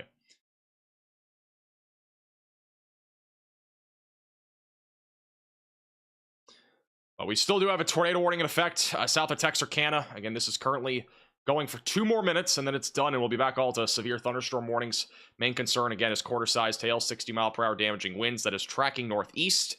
And then just southeast of Little Rock, we have a significant thunderstorm producing quarter-sized hail, 60-mile-per-hour winds. This did produce at one point tennis ball-sized hail over Pine Bluff. It could intensify and produce even larger hail as it tracks towards Clarendon, Marietta, and Forest City in Arkansas. We also have a strong line of thunderstorms currently moving into Little Rock. So a strong line of thunderstorms right now moving into Little Rock. Going to be approaching Jacksonville, Cabot, Mayflower, and going towards Lonoke.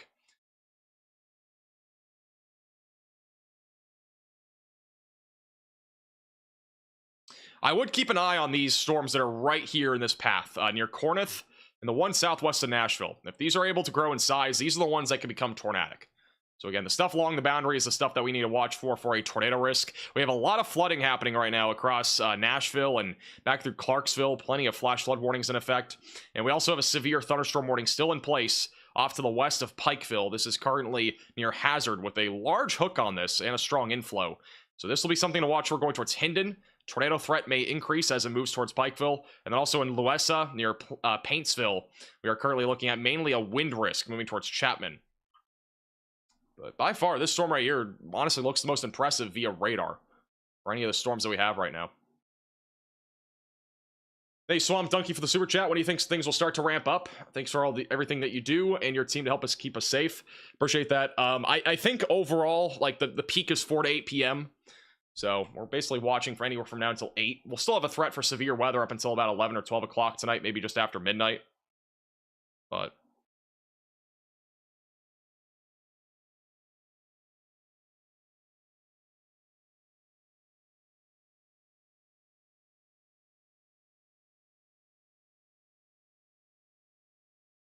in case you have not already seen this, yesterday was obviously a historic day for anybody that tuned into our live stream to any extent. Yesterday was a very historic outbreak of severe weather. We had a total of 728 combined severe thunderstorm warnings and tornado warnings across the Ohio Valley, the Mississippi River Valley, and also back into the Southern Plains, even had a few back over in Georgia. But yesterday was a historic day. This is the first time in 14 years that we had as many as 728 combined warnings. The last time was April of 2011. So that is a map of all the flash flood warnings, the severe thunderstorm warnings, and the tornado warnings across the board, which is absolutely bananas to have this many warnings. But it was truly a historic day of severe weather, and again, so many aspects. And I'm glad I could help so many of you guys out yesterday with this coverage, because I can only imagine. I mean, like yesterday again was just absolutely bananas. So but I really do appreciate everybody tuning in yesterday, and hopefully I was able to help all you guys out with that outbreak. And tomorrow again will not be a repeat of what we had yesterday because it's a much smaller area. But tomorrow we are talking about another threat for a tornado outbreak. And I do want everybody that lives in Arkansas, you gotta be weather aware tomorrow. We're gonna be live covering this again all afternoon and evening tomorrow, but you need to be weather aware if you're in Arkansas, if you're in extreme southern Missouri, Texas, back through the Mississippi River Valley. And we got a long day ahead of severe weather with damaging winds, large hail, and strong and long track tornadoes all being a possibility. So it's gonna be a long afternoon and evening tomorrow.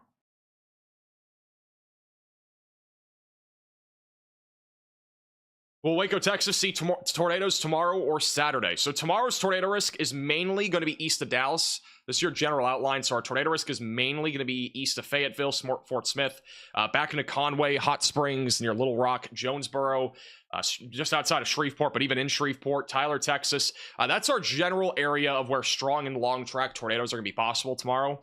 But if you're in Killeen or Waco, north of College Station, I mean, we could see an isolated tornado, but I think the risk is much lower down there because I anticipate that by around 2 to 3 o'clock tomorrow afternoon, we're going to have several discrete supercells firing up in this area, which is where we could see some strong and long track tornadoes.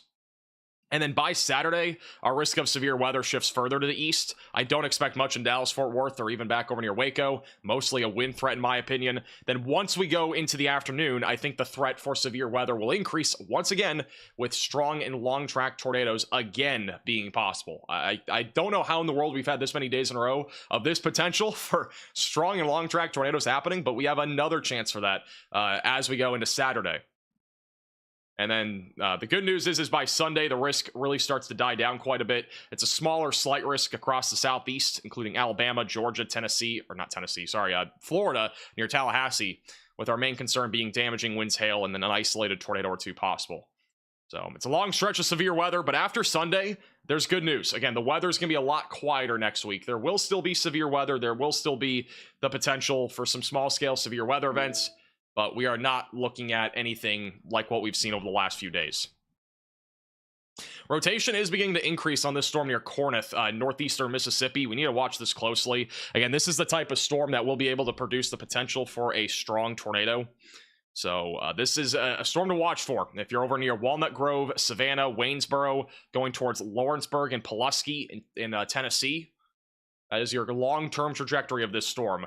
Might even go into a sliver there of northwestern Alabama, just outside of Florence.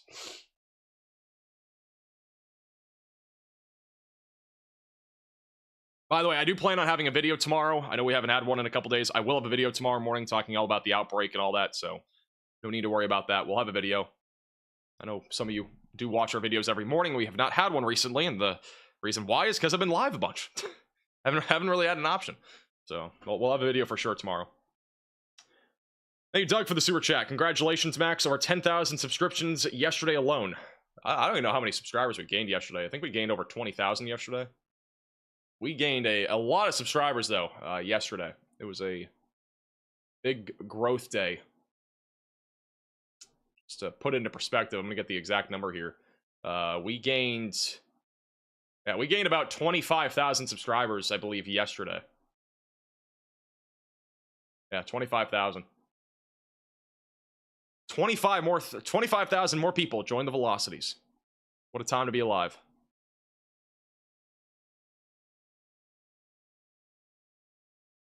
When do you do your schoolwork? That's a great question.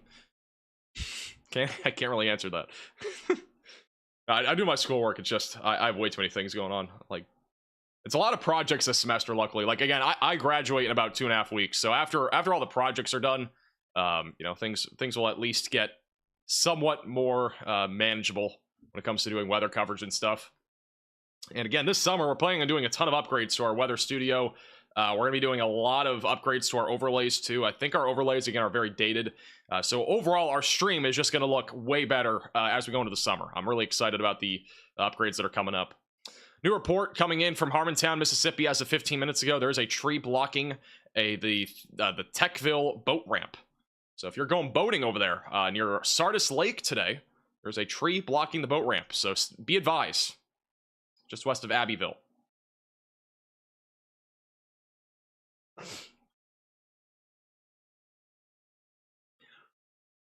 Who needs a degree when you're going to be a millionaire on YouTube? Well, first off, I'm not a millionaire. Second off, you know, I think there's a big misconception in anything. Like, I think you don't need a degree by any means for what you need to do in your life. But, like, I think a degree is a good thing to have, especially for a backup plan. Because, like, let's just say, for example, I won the lottery. All right, let's say I won 10 million bucks or something, or even $1 million, whatever it is. Like, you still need to have a plan. Like, it doesn't matter if you have money. Like, you still need to have a plan because, like, you know, YouTube could go away in 5 years. You never know. You know, the weather algorithm or whatever weather channels might be coming to YouTube and it might get very saturated. You just never know, right? So you always want to have a backup plan with anything that you do. I know a friend that had a big job offer that, you know, he didn't take it because he would have to be full-time and had to drop out of college. He wanted a backup plan because you never know. It's not guaranteed that you're going to have a job or a certain thing for forever. So I really don't think there's anything wrong. I mean, I'm 3 weeks away. Like, it's not like I'm just going to drop out and say, hey, I'm done. You know, makes no sense. With all the money I've spent on this degree, you don't understand how much money I've spent. Like, the amount of money that has gone into getting a degree, like, you know, I don't know why I would just drop out with 3 weeks to go, or even like a year to go.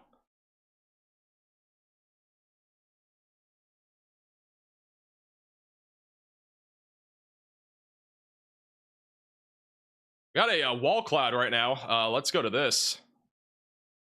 Back over in Lawrenceburg.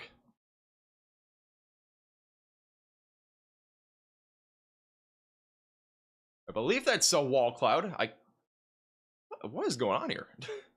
It's kind of crazy. This is in Lawrenceburg right now, which is off back near Waynesboro.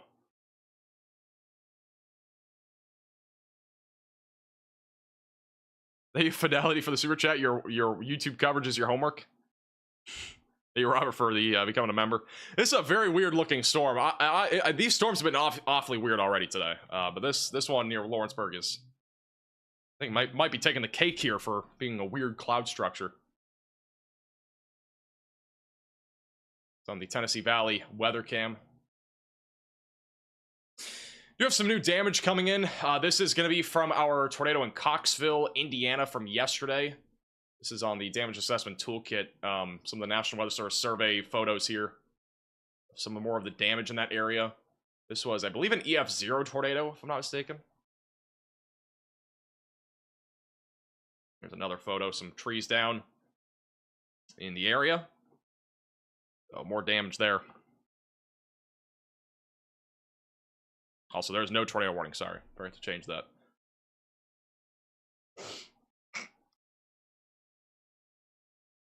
Hey, Flyover for becoming a member. Welcome to Velocities.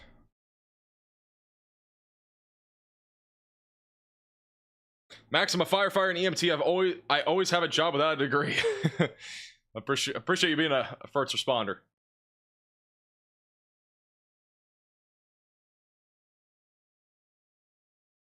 How old is Max? I am 22. I'm old. Apparently I'm old.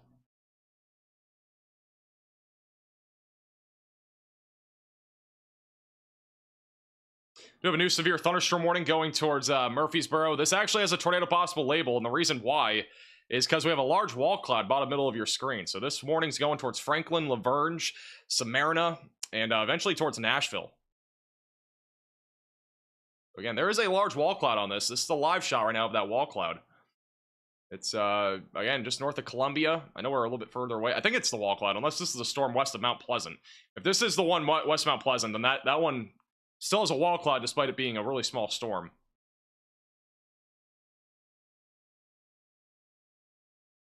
It's approaching Spring Hill. Don't know if we have cameras here. I'm going to check.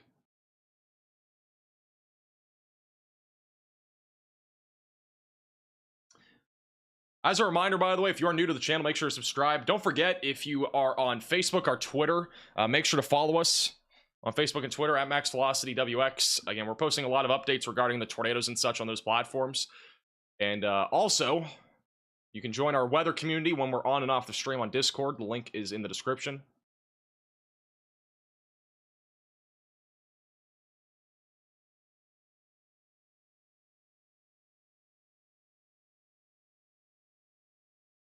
Oh my goodness. I'm retweeting a photo on Twitter. At MaxVelocityWX. I don't know if I could show it. I'm not going to, just in case, but it's actually crazy. Over in Murfreesboro, we had a crazy cloud structure moving through. We've seen some looks like it, but like that one's even crazier. This is the Arab, Missouri tornado. We've gotten some damage coming out of the Arab, Missouri tornado. This was an EF2 tornado yesterday. It started around 7:10 p.m. and it ran all the way through about 7:22. So some damage here to a building. And then even more major damage. Just things absolutely littered everywhere. And then this was a photo that we showed you earlier, but this was in southeast Missouri. Major damage there in southeast Missouri near Arab.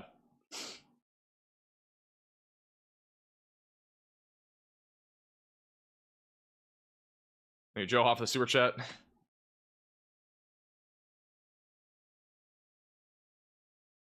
Guys, discreet is... Okay, whenever I say discreet, this is what it's spelled like for its stuff. Discreet, like this, alright? It's not E-E-T, it's E-T-E, alright? That's what discreet... That's how we spell it in the weather world, alright? That's what discreet is. A discrete storm is something like this, where it's basically not attached to any other storms, and it's just discrete. Like, it's basically its own storm. It's like having a batch of cookies, right? If you have a batch of cookies that are all next to each other like this, like, we can basically say, hey, this is you know, this is semi-discrete or linear. All right, let's just say this is semi-discrete. This is linear. All right. This is linear. This is a linear line of cookies. All right, and then a discrete storm is like this. It's one cookie. All right, that's the simplest way to know. Think about it as cookies. I know we've done a lot of food talk over the last couple days, including our tacos and cookies, but it's what it is. This is from the Goshen tornado. This is crazy. This is from the Goshen tornado in Missouri, I believe. Or no, Indiana. This is our EF1 tornado, maximum sustained winds of 110 miles per hour. Look at that tree. It got ripped out of the ground. Absolutely ripped out of the ground. And then another view here. Again, of just a bunch of damage. Power line down. Roof got ripped off that home there. That's just from an EF1 tornado, by the way. That's not even like you know, EF1 tornadoes can still be damaging.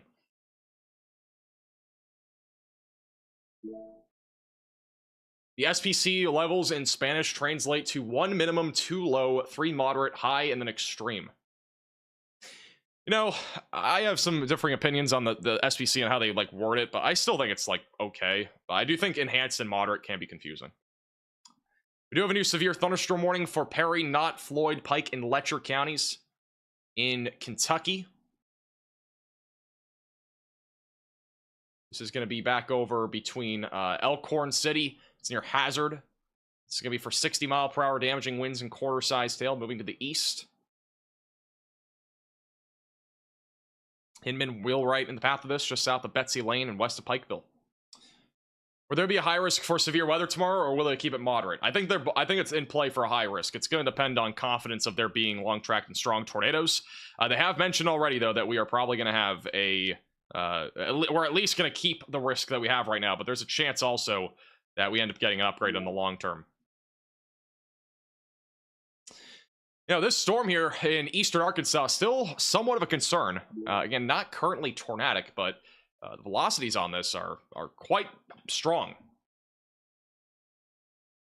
On the stronger side of things right now near Almira, just south of Stuttgart. The problem is, again, it's elevated, but if it can become more surface-based, the rotation here is definitely strong. And could lead to the potential tornado threat. We're going to keep a close eye on that storm. It's like Connor's en route for that. I think we might have other storm chasers closer. Let me check.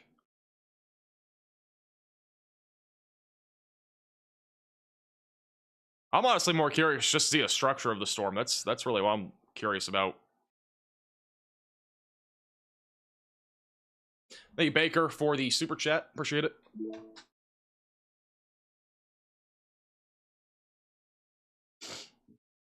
We have an upgrade on the Arkansas storm.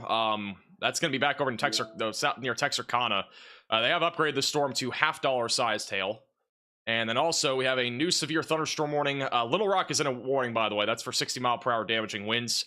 Stay away from windows if you're in Little Rock, Lono, Cabot, Beebe, England, Redfield, or Keogh. And then we also have a new severe thunderstorm warning. We're going to go all the way over to West Virginia, west of Charleston. This is near Chapman. That is going to be for damaging winds as well, up to 60 miles per hour and quarter-sized hail. That is going to be tracking towards Madison, and it could even go towards Charleston, so stay weather aware if you're in Charleston.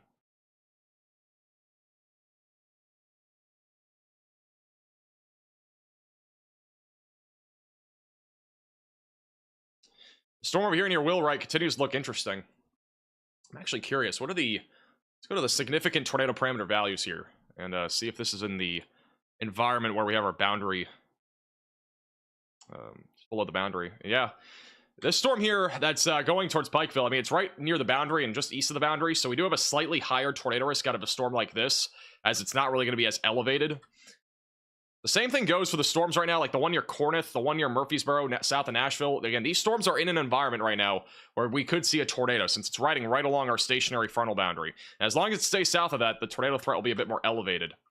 And you'll notice that right here, again, and just south of this line, that is really where our main tornado risk is going to exist, at least over the next hour.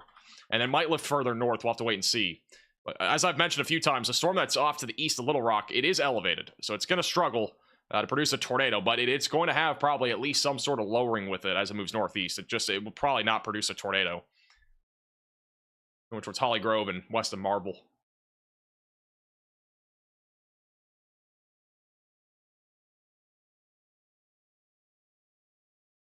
You update us on Clarksville, Tennessee. It's a lot of rain right now. We got a little strong storm heading through Clarksville.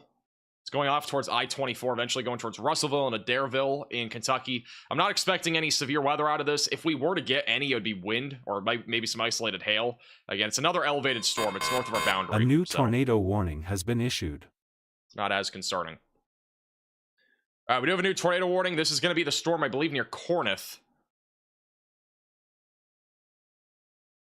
So we do have a brand new tornado warning for Alcorn, Hardin, and Tishmingo counties.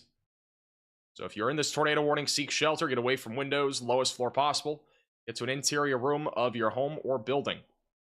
Walnut Grove, north of Burnsville,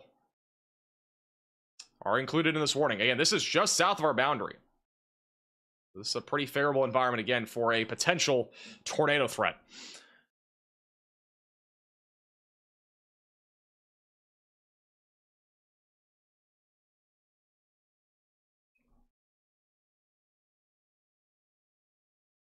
Do you think they'll add a moderate risk on Saturday?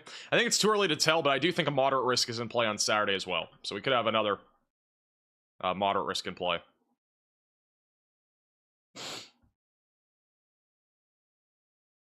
What's it looking like in Northeast Arkansas and Raven Springs? I would anticipate mostly a hail risk, but there is a low chance for an isolated tornado. Or is there? Wait, no, there's not. Sorry. There's no chance of a tornado there. It's elevated storms. But there is a chance for isolated damaging winds and hail. Again, very low chance of a tornado anywhere really in northern Arkansas. Again, it's mostly elevated storms. So if we have a tornado with this storm, it's going to be on the north side of Burnsville in Mississippi. It's about to cross into Tennessee. So if we do have a tornado, it will be approaching the Pickwick Pines Resort, Grand Harbor Resort and Marina, the Yellow Creek Waterfall, and then it will be crossing into Tennessee in just a couple of minutes, and even possibly northwestern Alabama near Waterloo. And if it does, basically be going over a river, and then it will be approaching Eagle Bowl Falls, Rainbow Falls main parking area, the Dry Creek Beach, the Brutton Branch Recreational Area, and also it's going to be coming up on a small town in Counts, which is going to have the RB and Barbecue Restaurant, Packing Corporation of America, and also the Heads or Tails Salon. Heads or Tails Salon, that is quite a name. You get good reviews, though. Hashtag not an ad. Just thought the name was interesting.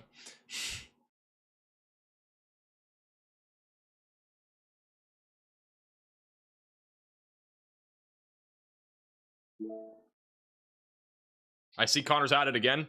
He's been at it. I mean, he's been chasing the last few months. I just haven't had him really on. I didn't have him on most of March, but he's back. No reason in particular. We just again the main days that we went live for, like back in March, for example, the days that we went live for, a lot of the events that we had were like almost all radar coverage. Like we very minimally looked at storm chasers on March 14th and 15th. So it's like, people are like, where is he? I'm like, there's just no reason to really have, like, I like literally was not focusing on chasers any of those days in mid-March. Like it was just all mostly radar coverage because those days were significant. I mean, again, we had tons of tornado warnings. Yesterday was similar, but obviously we had a lot of views of tornadoes since they were photogenic. We didn't really have a whole lot of a chance of photogenic tornadoes there in mid-March with the environment that we had, but nonetheless. This is from Crystal Ann in Spring Hill, Spring Hill, Tennessee. Look at this right here. It's in Spring Hill. That is just scary. That just straight up scary there in Spring Hill. It's another view as well. Wow. What a storm.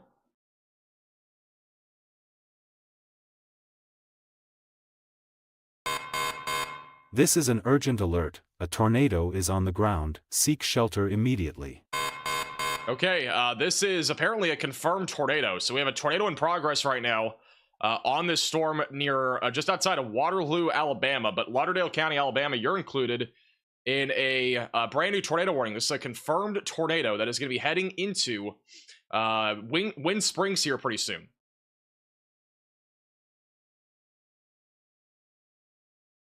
This is a confirmed tornado right now near Kendrick. This is, let me check the report here. This is reported by the public. So a damaging tornado right now is going to be approaching the J.P. Coleman State Park. And it's currently going towards Cook's Landing, Crossroads. It's going to be approaching Wind Springs, as well as Walnut Grove, and eventually going towards Big Ivy. So again, this is a confirmed tornado. You need to be in your storm shelter, basement, closet, or bathroom. If you are in this warning, away from windows and get on the lowest floor possible. And get to an interior room of your home or building. This tornado currently is going to be coming into the south side of Counts in Tennessee, which if this tornado stays on the ground, it could be impacting areas like the Packaging Corporation of America. It'll be approaching the R&B Barbecue Restaurant. There's also a Dave's Burger Barn and Heads or Tails Salon, the Lodge at Pickwick Landing. So there's it looks like a little lodge there, some sort of hotel that's coming up, and a couple of campgrounds right here near the river, the Tennessee River. This has been a confirmed tornado, according to the public.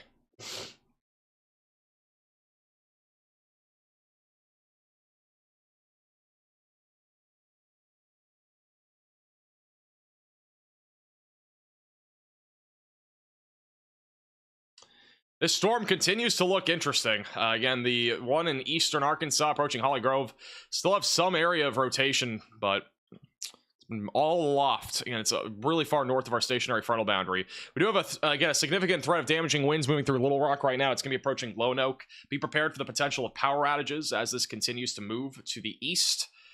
Right along I-40. I would avoid traveling if you can in that area. And we still have a severe thunderstorm warning north of Spring Hill. This is off to the north of Shreveport. For $half sized hail. And also we still have a severe thunderstorm warning south of Nashville. This storm's been weakening a little bit. It is producing some quarter-sized hail, 60-mile-per-hour winds, but no longer much of a concern here for a tornado risk. We do, though, have a report of a 3-inch sized hailstone. That is apple-sized hail that was reported in Santa Fe, Tennessee. That's at Water Valley Road at Highway 7. That is our largest hailstone size of the day.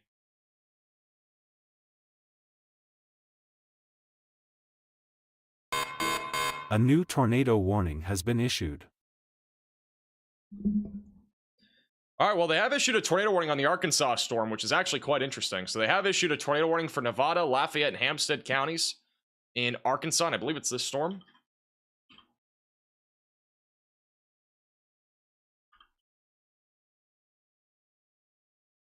Or no, it's the other one. Okay, so it's southwestern Arkansas. So this we have now a new tornado warning right over Louisville near Stamps, moving to the northeast towards Roston and Willisville. Rotation right now is right over the town of Louisville, and it's going to be approaching Willisville, Roston, and Bodcaw. Patmos is also on the track of this, going towards Kale. If you're in this tornado warning, get to your storm shelter, basement, closet, or bathroom. This is going to likely be a rain-wrapped tornado, so there's really no reason in trying to look for it here as this continues to move to the northeast.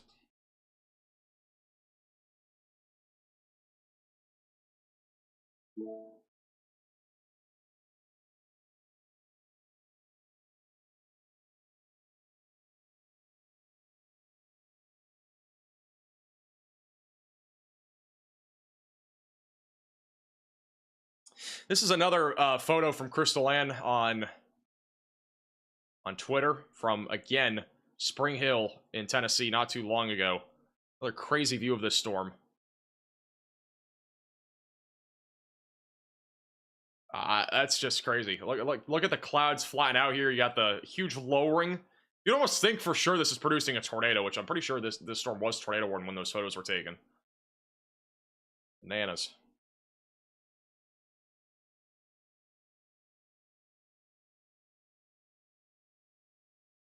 Well, if you don't get tornadoes in Tennessee today, you're at least getting some really crazy storm structures.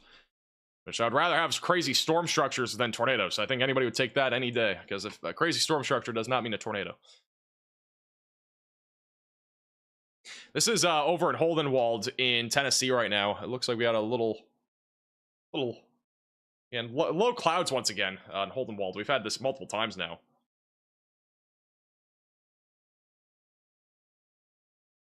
Shout out to Lenny with the generous super chat. I appreciate that. Also, thank you Lenny and Jerry for becoming members.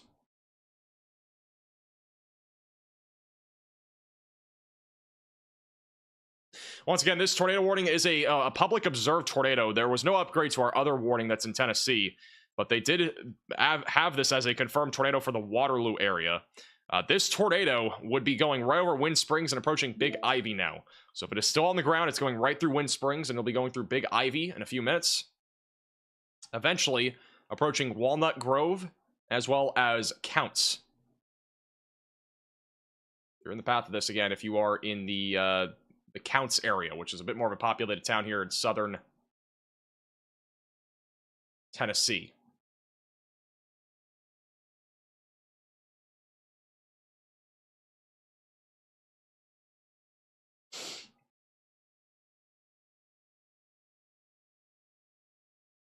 Back over in Parsons, Tennessee right now, the wind has picked up quite a bit. This is live in Parsons.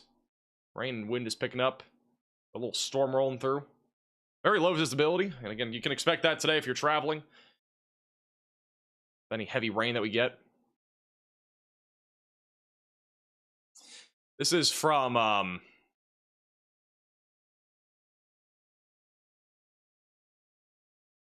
It's back over from Andrew outside of Corinth, Tennessee. Another huge shelf cloud. Look at that. Huge shelf cloud. We're in Corinth, Tennessee from Andrew Robleski. Structure's been quite something. They have updated the tornado warning here along the Tennessee and Mississippi border. It is still, as of now, radar indicated for this main tornado warning. The other one, again, was observed. A new tornado warning has been issued.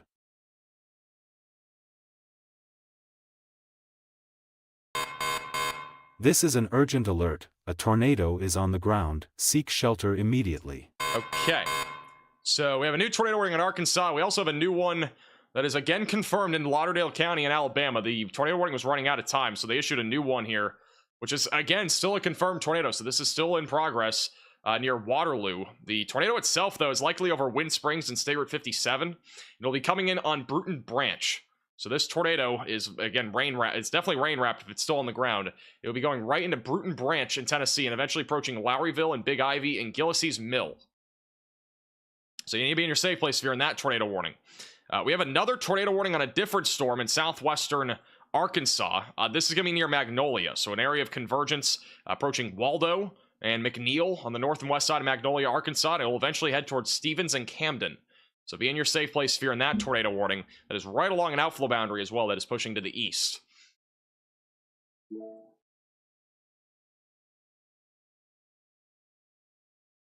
We also have a storm southeast of Memphis that we're keeping an eye on. This one right here, near Memphis.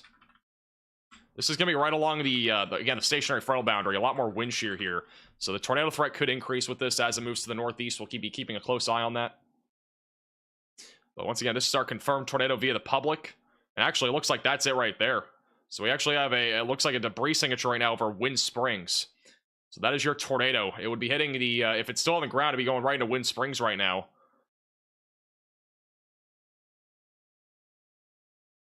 Potentially hitting the Grand Harbor Resort and Marina, Yellow Creek Waterfall. There's also a few homes in this area. We also have the General Atomics building, Yellow Creek Nuclear Power Plant. So there's actually a nuclear, I cannot speak, nuclear power plant that's here. Salem Church, Northrop Grumman as well. Near the Goat Island RV and Park and Camp is where this tornado may have just hit over the last few minutes.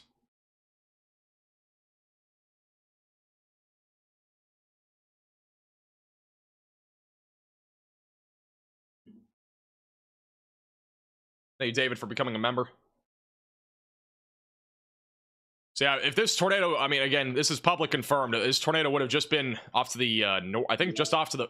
It may have narrowly missed that nuclear power plant. I think it was just to the north of it, according to our debris signature near the Sandy Creek subdivision, and it may have narrowly missed the Goat Island RV Park and Camp. But obviously, if you're in those areas, keep staying in your safe place just in case. There could still be some flying debris. Also, the Yellow Creek State Inland Port. Skyline Steel is also in that area where the tornado may have hit. It's going over a river right now, which may explain why we do not have a debris signature, if there is still a tornado. I'm approaching Walnut Grove, but it's going over the river right now. So it's going over the Tennessee River Valley. And then it'll be crossing really into extreme northwestern Alabama here, and then eventually going into southern Tennessee.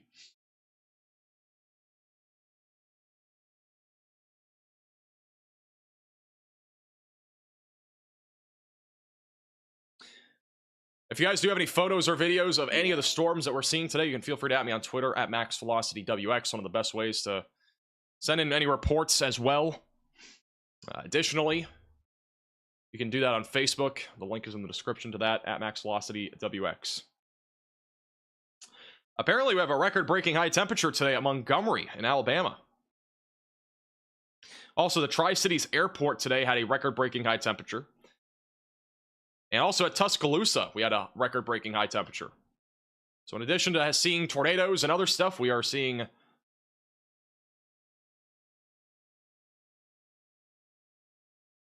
some record-breaking high temperatures.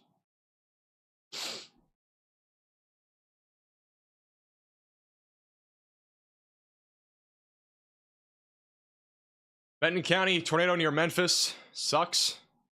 I don't know what that message is supposed to mean.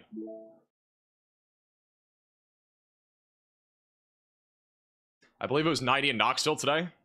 Oh, it's hot out there.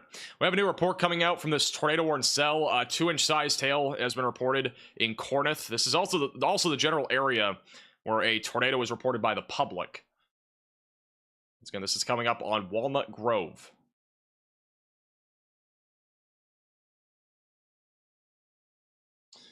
Go back up to West Virginia and Kentucky here, just real quick. We do have a couple of severe storms still ongoing here in both Kentucky and as well as West Virginia. The main concern with these is damaging winds and large hail. They do have a tornado possible label on the cell near Lewisburg, so a little bit of broad rotation coming up on Lewisburg and I-64. They'll be tracking east in the direction of Covington. We also still have a warning west of Pikeville. This storm is along the boundary, but it has been struggling to stay alive here. Coming up on Pikeville and Elkhorn. Continue to stay in your safe place if you're in this warning. There is a camera there, but nothing really visible yet. Just hazy skies, really, just high cloud cover. Across the rest of Kentucky, we don't have any active severe thunderstorm warnings. Again, everything is pretty much just strong right now. And actually, the warning back over near Pikeville, I believe, was just canceled. So it's all strong storms right now across Kentucky with lots of rain as well. We have flash flooding likely across many of these areas. Back over south of Nashville, we still have a severe thunderstorm warning coming up on Franklin. It's going into Lavergne and as well as Smyrna. So this will be coming up on Nashville over the next 15 to 20 minutes. If you're on the southeast side of Nashville, brace yourself there for some half-dollar sized hail and 60-mile-per-hour damaging winds as that storm continues to move northeast. And we are also beginning to see some severe thunderstorm warnings off to the west of Nashville. A little line of thunderstorms developing here. Back over west of Dixon. So this will be coming up on Nashville here over the next hour with damaging winds, a little bit of hail, and then a potential tornado risk as that continues to track east. And we have multiple tornado warnings right now. The main ones, again, are right here along the Tennessee and as well as Alabama border. They have just canceled the tornado warning that was confirmed for those in Waterloo, but we still have an active tornado warning for southern Tennessee, where there may still be a tornado approaching Walnut Grove and as well as Big Ivy. It'll be coming up on Collinwood, Cromwell Crossroads, and Cypress Inn over the next little while. So be in your safe place. Next 15 to 20 minutes until it hits that area. Back over in Arkansas, we have multiple severe storms. One near Little Rock producing significant damaging winds heading right along I-40. And we also have a severe storm that is producing some hail and wind heading towards Forest City. This storm in particular at one point did produce up to tennis ball sized hail, but is no longer doing so. It's back down to around quarters. And then our other tornado warnings are back over in southwestern Arkansas. We have really two right now, but the main storm is going to be the one near Magnolia, right near that outflow boundary. And if it's able to stay along that outflow, it could produce a tornado going towards Stevens and eventually Camden in southwestern Arkansas. But the other tornado warning near Willisville and Roston, still ongoing. The rotation's much broader on that. I think that warning will probably end up getting canceled, but we'll wait and see.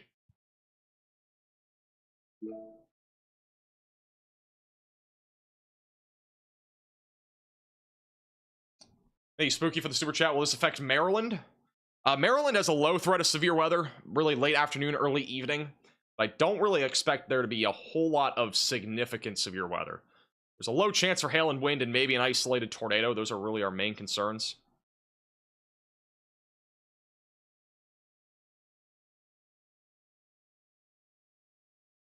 I'll do a quick little timing for the mid-Atlantic here. So here's our timing guide for today across the East Coast. This also includes parts of Tennessee and Kentucky. So this is by 6 to 7 o'clock tonight. We're going to have some strong to severe storms in and around Maryland and as well as Northern Virginia. These might reach Delaware, but again, I would only expect really mainly a wind threat, low-end tornado risk. They do have a 2% tornado risk outline for that area, so it's possible. It would just be a low risk. And obviously, storms continuing here across Kentucky and Tennessee.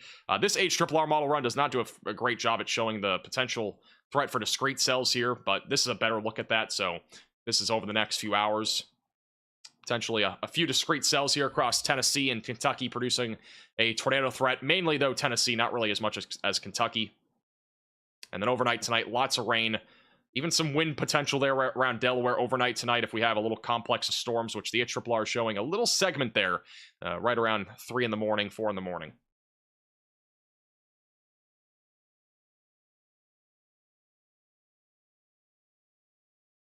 Ominous skies there in Waynesboro, Tennessee. Once again, Waynesboro has been an area of interest so far today. Once again, very ominous skies. This is the third time I think we've had a storm near Waynesboro, and this is actually not far from where this is kind of in the direction of where the tornado warned cell is going right now. So this will be an area to watch.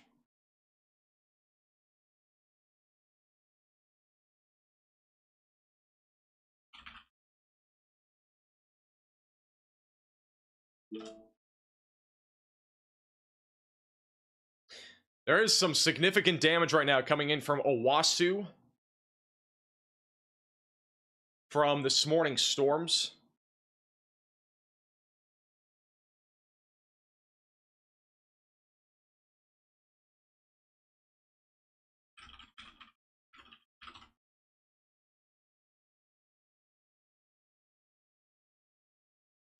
I'm gonna probably show those in a second if I can show them.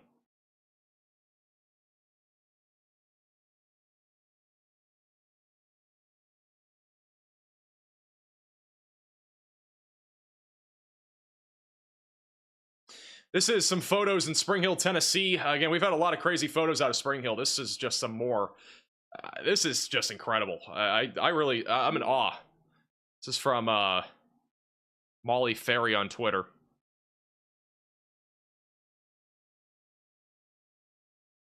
Here's a little video too. That's just like a big scud bomb. That's just so much moisture in the atmosphere. Very moist here in Tennessee.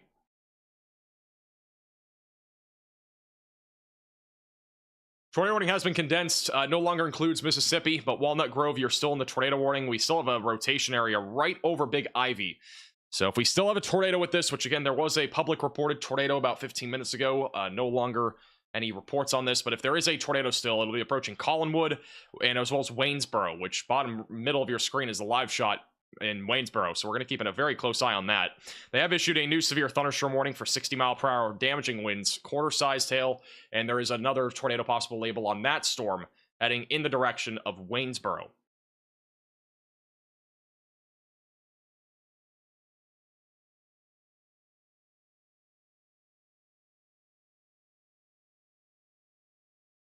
And we only have one tornado warning now in Arkansas. They have canceled the other one. We could see a tornado on this near Waldo in Arkansas. We have an inflow notch coming into the north side of Waldo. So tornado threat definitely possible as that moves towards Stevens. We'll keep an eye on that storm.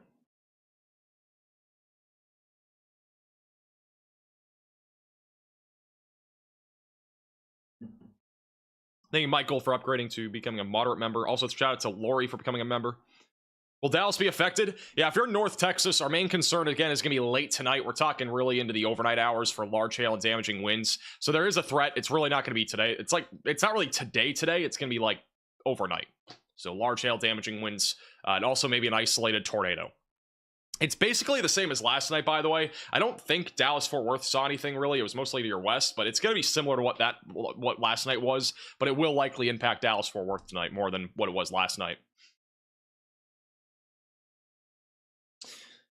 Once again, we may have a tornado on this storm near Walnut Grove approaching Cromwell Crossroads in southern Tennessee.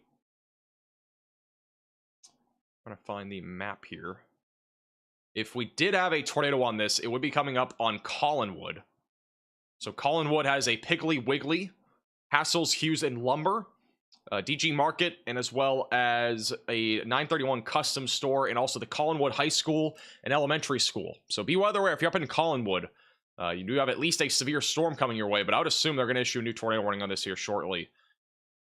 This will also be coming up on Lutz, and again, right now in Big Ivy, which Big Ivy just has some farms, not really any like school districts or anything like that, it looks like. You have a Gillis Mills store, which is a historical place. And this tornado, if it's on the ground, will be right over the Cherry Chapel Cemetery.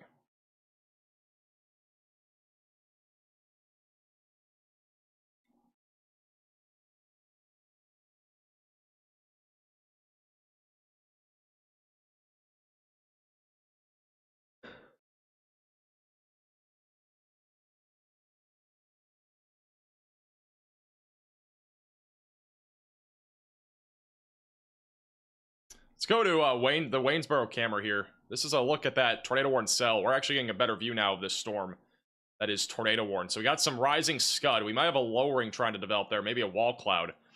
But this is the tornado warned cell, a live shot.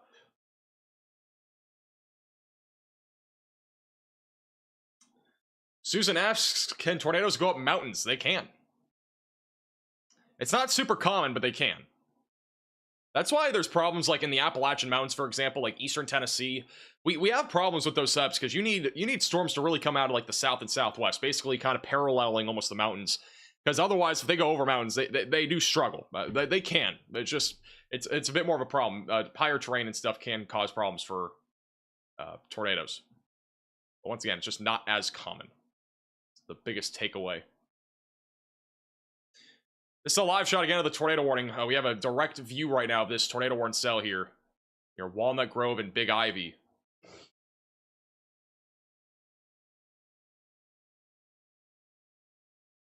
And a wall cloud is attempting to form right now in the middle of your screen. I'm going to keep it here. I need to take a quick 60-second break. I'll be back in just a moment. Stay tuned.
All right, we are back. And if you're just tuning in, this is a wall cloud attempting to form back over near Cromwell Crossroads in southern Tennessee. This is a tornado warned storm. Going to the northeast. All that scud there in the middle left is attempting to form a wall cloud. All right, John has some reports for us. Go ahead, John. Alrighty, so I have some more recent reports and some older reports. Starting out in Texas, one of our more recent reports, we have near Cisco in Eastland County, public has shared a photo on Facebook showing tennis ball-sized hail for that region. So that is about 2.5 inches wide. Then in Arkansas, a few more of our older reports we have reported, including teacup or apple-sized hail near Stavens and golf ball-sized hail near Pine Bluff. As a result of several trees and power lines down in Social Hill. So a lot of severe winds and significant hail is being dropped by these storms. Furthermore, in Kentucky, we still have a continuing threat of flooding occurring. Looks like near Wisdom and Metcalfe County. Flooding is being reported there, as well in West Virginia. We're having continued wind damage as power lines are being seen toppled over. Lastly, in Tennessee, continuing to see hail reports for the storms that are passing through. Matter of fact, Santa Fe still had that apple-sized hail reported earlier. And now we're also getting half dollar-sized hail reported in the region as well. Alrighty, thank you for the updates. I'm filling my water real quick, and I'm gonna go back to radar. All right, we do have a tornado warning still in southwestern Arkansas. Once again, west of Stevens. We're going towards Camden, so continue to stay in your safe place if you're in this tornado warning. Don't know if they're going to extend it. The rotation's been kind of broad on this one, but quarter-sized tail, 60-mile-per-hour winds likely going towards Camden and Alexandria, just off to the south of Hot Springs. We no longer have a severe thunderstorm warning east of Little Rock. Mostly just kind of messy storms right now around DeWitt and Clarendon. But damaging winds and large hail remains the main concern there. The severe thunderstorm warning that we had south of Nashville is no longer severe. So, no longer a severe storm there, but you definitely have some severe weather coming right now, east of Parsons, heading towards Nashville. We still have a tornado warning going towards Waynesboro. The rotation's been a bit broader, but we've been noticing at least a lowering forming. The bottom right of your screen, that is a camera up in Waynesboro that is looking at that storm. And we're going to go back to it, and you can kind of see in the distance there, there's a little bit of something back there. I'm not sure if the camera can zoom in, but if it does, then we might be able to see it a little bit better. So it looks like some sort of lowering, though. They're in Waynesboro, or just off to the south there of Waynesboro. If we do have a tornado, it would be coming up on Collinwood, which there is the high school and middle school there. The camera guy might be watching.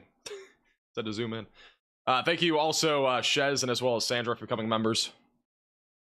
Serious question, Max. How do you eat during all these live videos or live streams? Well, good question. I don't usually. I think I was live for 12 hours yesterday, and I don't think I had any food that entire stream. I could be wrong. I don't think this is related to being live as much as I am, but I actually, believe it or not, this is kind of surprising, but I've actually lost 5 pounds in the last like 30 days.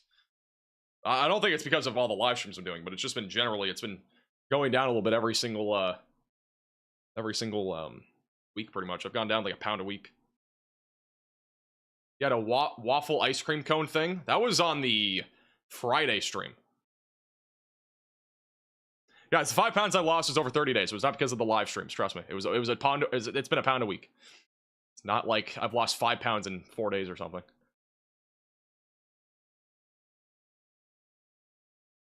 But I haven't the biggest thing is like the I've been eating basically like slightly healthier things, so it's a good thing. This is one of the has cams back over in Cherokee. I don't know if I can use this. Let me double check before I go to it. Yeah, this was the Cherokee, Alabama camera on the has cams, Tennessee Valley weather camera. Little time lapse of the tornado warning cell off to the north. It's very hard to see anything purely because of it being, you know, you can kind of see the clouds really moving fast in the background. It's very hard to see though. Again, there was a tornado confirmed by the public on this storm, but from a distance, it's again just kind of hard to see. We are down to one tornado warning. The one that is back over in Arkansas was canceled, so we are back down to one tornado warning. It's this one right now. In southern Tennessee, this is a live shot again of a storm that is currently south of Waynesboro that's attempting to produce a tornado. The tornado warning is going for 9 more minutes, but the rotation has moved out of the warning. So it doesn't look like they're going to be putting a new tornado warning on this, but we're still keeping a close eye on it. There is a little storm back over near Lobelville that's west of Nashville. This is really close to where the boundary is. We do have an area of rotation that's near Lobelville. It's going to be trying to track up I-40. We go over to the significant tornado parameter values, which gives us an idea basically of where our boundary is, where our stationary frontal boundary is, which is where, again, tornadoes are possible anywhere south of it. It looks like our boundary is just to the south of that storm. So I don't think this one's tornadic anytime soon, but it's something to keep an eye on. If the boundary for some reason were to shift to like 20 miles north in the next like 10 minutes, which is pretty hard to do, that could be a problem. But for right now, the main concern is really the supercell here near Corinth, which is really flirting with the boundary right now. I do think as it approaches like Hole in Wall and as well as Mount Pleasant, it might start to increase in the tornado potential here soon. And really, this is probably the most prime environment for tornadoes, but it's very conditional. Back over in Tyler, Texas, back through Shreveport, Ruston, Monroe, Lake Providence, and Greenville. Very conditional risk, but it is possible that something happens there.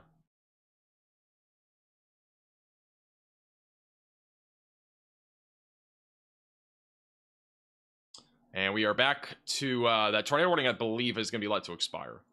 So the severe storm right now approaching Waynesboro. That's what it looks like right now as it rolls in.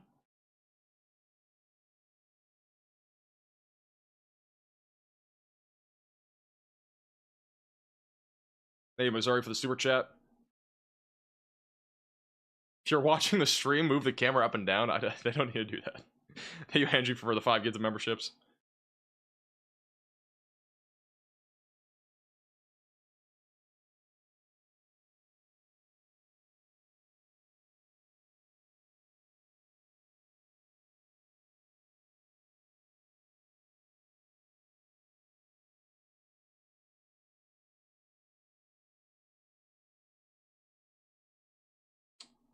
Hey, Tucker, I'm messaging you a hat that I need to reship.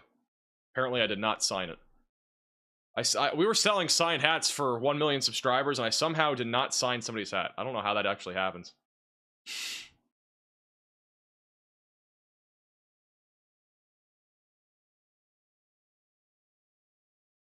How tall am I? I'm 8'7".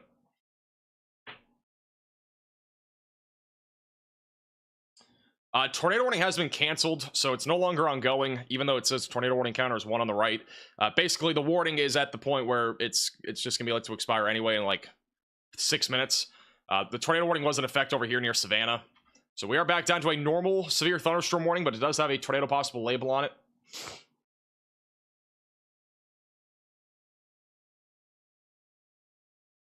And back to the live shot here. Thank you, Holly Jolly, for the super chat. Why is this system so slowly moving? Well, it's not that the system is slowly moving. It's because we have a trough. It's actually going pretty fast. We just have a band of basically moisture that's stretching along a large area. And we got a bunch of shortwave troughs along with a long... We basically have a long wave trough with a bunch of shortwave troughs. That's basically what it is. So that's essentially what the setup is. It's very rare to see this, though. We don't usually have this. Hey, Melanie, for the very generous super chat. Thanks for all the effort to keep us informed. We went to the tornado shed twice last night, Ripley and Tennessee. I'm glad I could help. Hopefully you stayed safe up there in Ripley.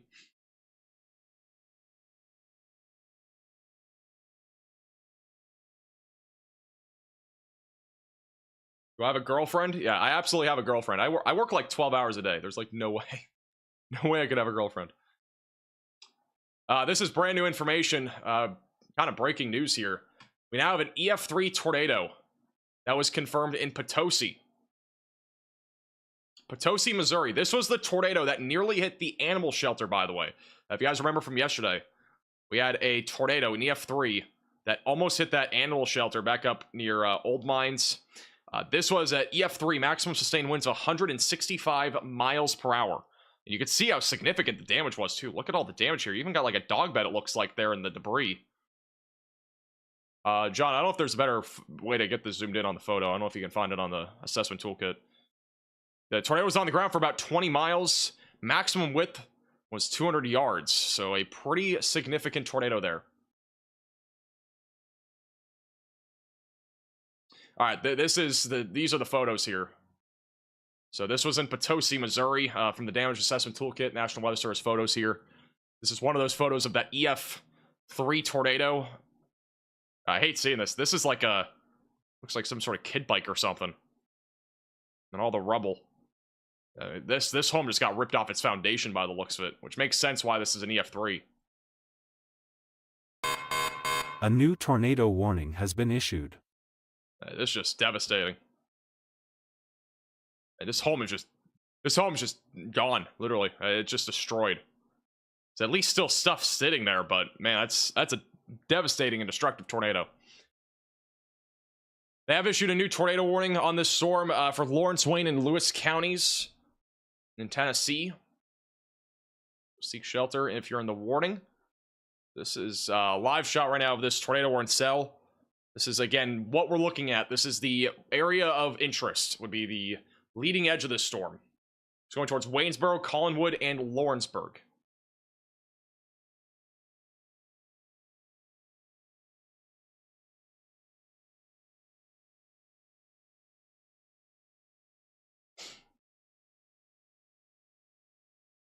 So yeah, again, Collinwood right now, if there's a tornado on the ground, which right now we don't see one, but this is where we'd be looking for a tornado. This is a direct view of it. If we were to have a tornado, it would be approaching the Collinwood High School and Elementary School. It would also be approaching Morgan Lumber and Seawood Lumber. There's also DG Market. There's a Piggly Wiggly. Sitco gas station. And then we also got the Wayne County Highway Department. So those are on the track of, again, a possible tornado. We don't have a tornado actively, but this is what it looks like right now. We're watching it live. Again, right now, if there's a tornado to be approaching Collinwood, just south of Waynesboro. And if you're in Waynesboro, you're included in this warning, which the Waynesboro Sportsplex, Suburban Propane, Wayne County High School, the Wayne County Health Department, and the Waynesboro Elementary School. You're included in this tornado warning. United States Postal Service and the Waynesboro Ace Hardware store also in this area. McDonald's, Wayne Medical Center, and the Hurricane Inn. This is a live shot here of the leading edge of the storm where we'd be looking for a potential tornado.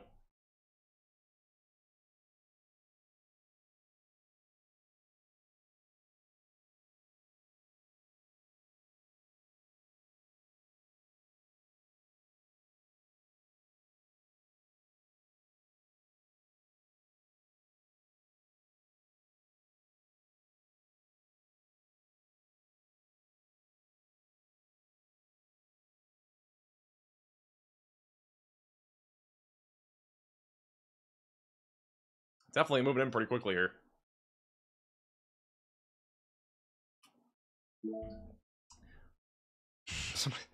Someone, Lexa just said in the chat, a watch means that it has ingredients. A warning is the cake is baked and you should take shelter. What kind of analogy is that?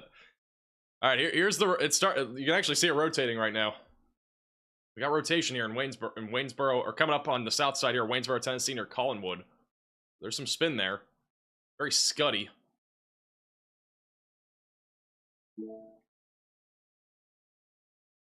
How do people not know what Piggly Wigglies are? Just like saying, how do people not know what Market Basket is? Let me guess. Probably about 60% of you probably don't know what a Market Basket is.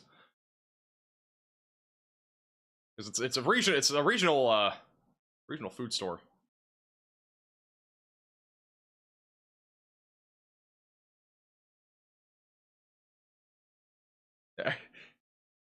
Half the people in the chat are saying, what is a Market Basket? That's what I'm saying, dude.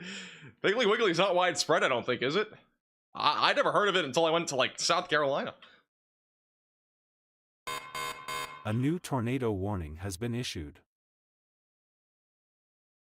All right, we do have a brand new tornado warning.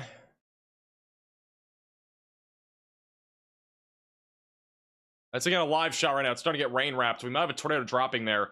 Brand new tornado warning is going to be for Hickman, Humphrey, Dixon, and as well as Perry counties. Again, I'm not 100% sure that this is going to produce a tornado because of it being north of the boundary, but just in case this is close enough, we do have a rotation right now near Whitfield, approaching Nunnally, and eventually going towards Centerville, Bon Aqua Junction, and as well as Dixon.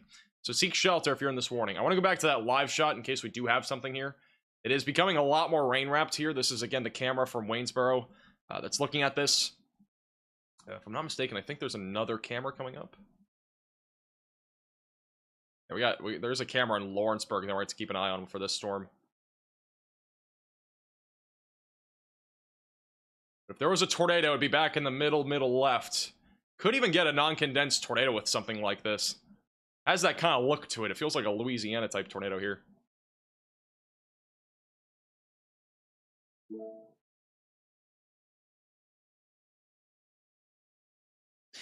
I just looked it up. Piggly Wiggly, there's only 500 stores, and they're mainly in the southern and midwestern regions. So if you don't live in either of those areas, you've probably never heard of it.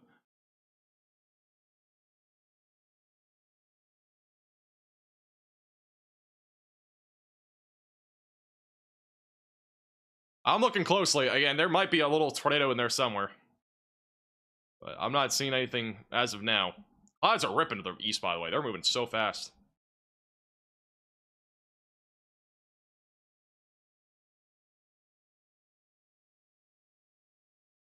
We have Lawrenceburg coming up. I need to get Lawrenceburg on here.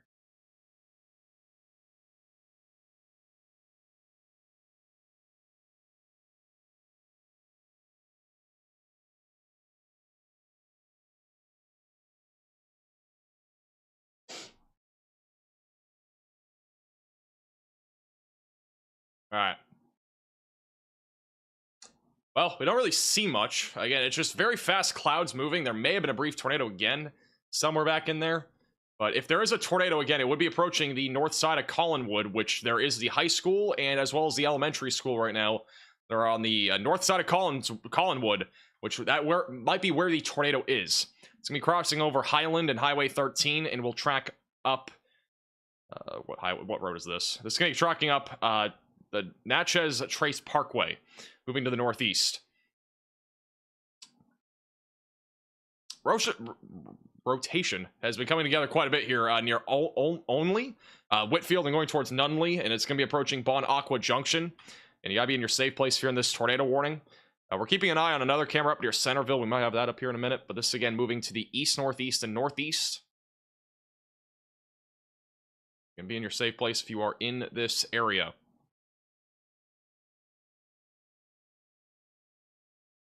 It's like Waynesboro is mostly rain right now. We're gonna put Lawrenceburg, which is coming up in this tornado warning, bottom middle.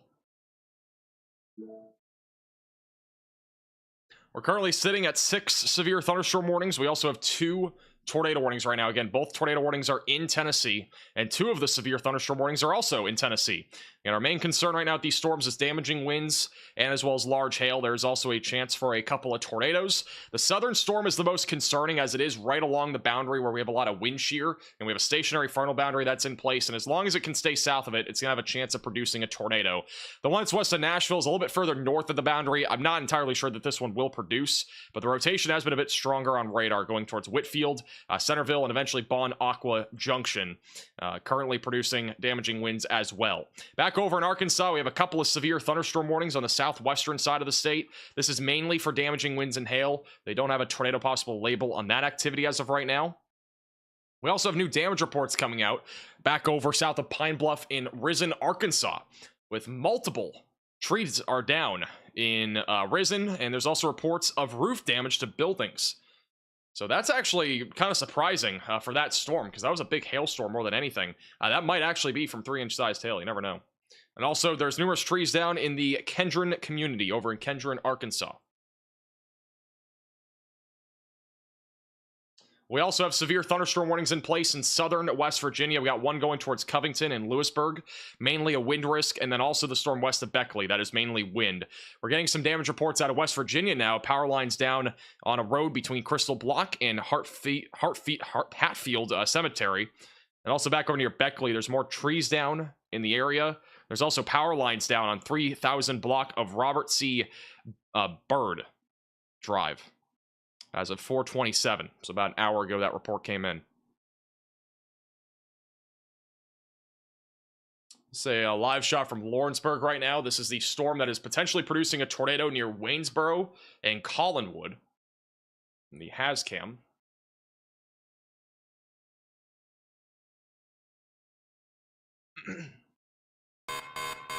This is an urgent alert. A tornado is on the ground. Seek shelter immediately. So this is now a confirmed tornado for Lawrence, Wayne, and Lewis counties. So that there is a tornado in this storm.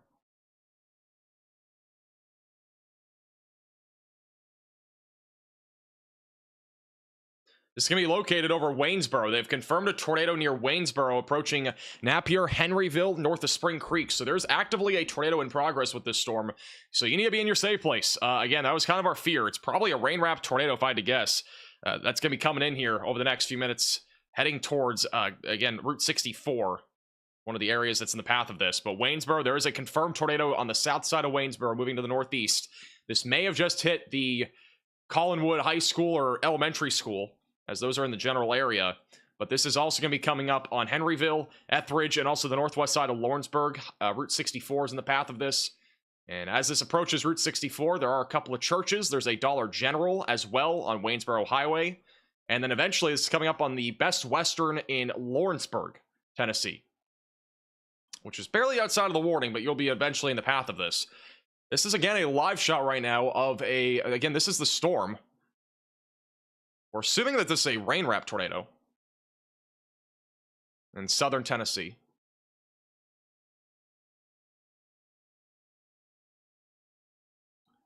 This is also in Waynesboro, right here. So this is in the town of Waynesboro. We're not sure where the tornado is. Again, it may have been like a non-condensed small tornado, but this is a look at that storm in Waynesboro on the Hazcam.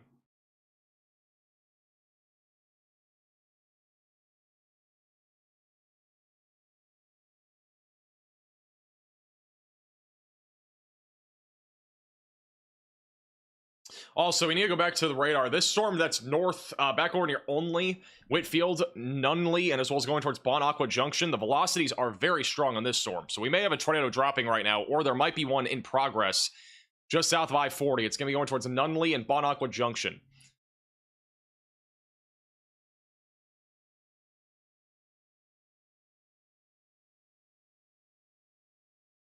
It sounds like that this tornado had brief contact on the ground from this camera.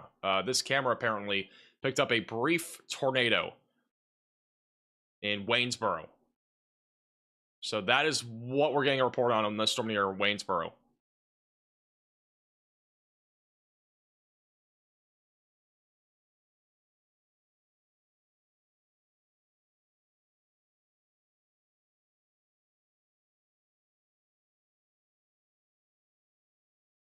This is a view right now from Lawrenceburg that is coming up here on this storm.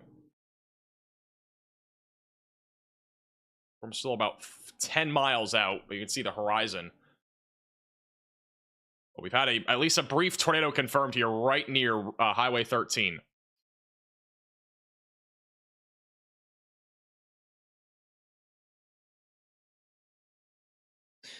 And we're probably about to have a tornado drop. If not, we may even have a tornado in progress approaching State Route 50 just south of Only and south of I-40. Currently tracking to the northeast towards Bon Aqua Junction. If we have a tornado in progress on this storm, it would be approaching the American Editor of Memories building in Nunley. There's also a Top Dog pet grooming building, and there's also the United States Postal Service that's in this in the direct path, and also Ruby's Restaurant. Which again, I have a pretty high confidence that we at least have a very low lowering, possibly a funnel cloud, if not a tornado may have just dropped here near Only.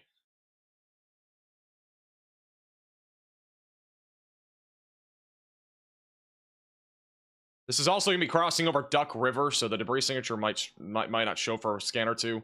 But there's a lot of trees in this area. It's also near the Horseshoe Bend Farm and Wines building near Flowers Family Farm.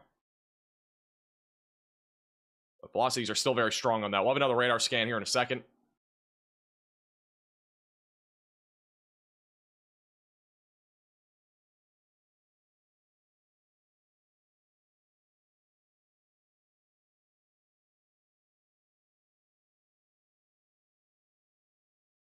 Last couple scans are showing a pretty strong area of rotation. I wouldn't be surprised if we at least have a brief tornado here. If not, maybe it could even be a stronger tornado there, just southwest of Only.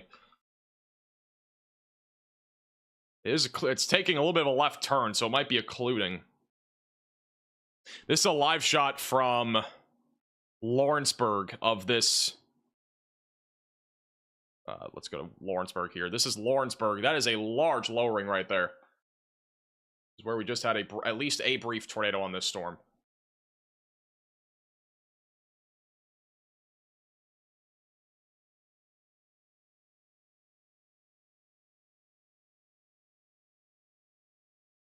See the edge of that lowering as well on the far right, but you can see how flat it is in the middle. I think if there's a tornado, it'd be middle right. Probably behind the hill.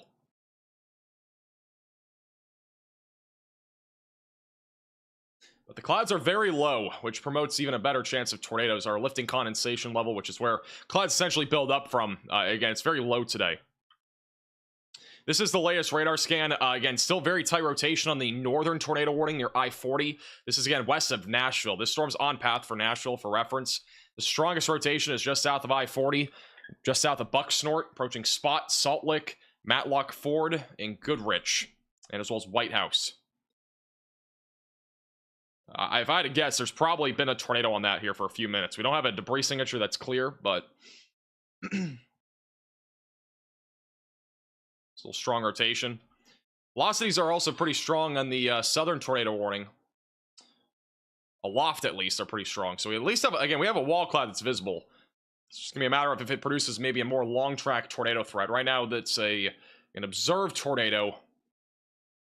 There was at least a small tornado on this storm, moving towards State Route 60 or Highway 64, and eventually going towards Henryville. Back to the live shot there in Lawrenceburg. Right side of your screen is the lowering.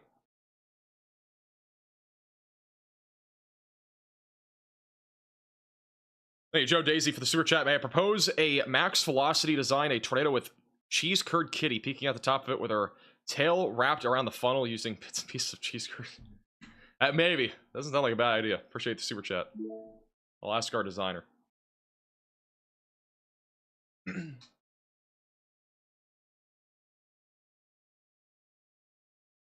Look how low the clouds are right now. Back over. This is in Holdenwald. In Holdenwald, Tennessee, which is just north of this tornado warning. You can see how low the clouds are right now coming in.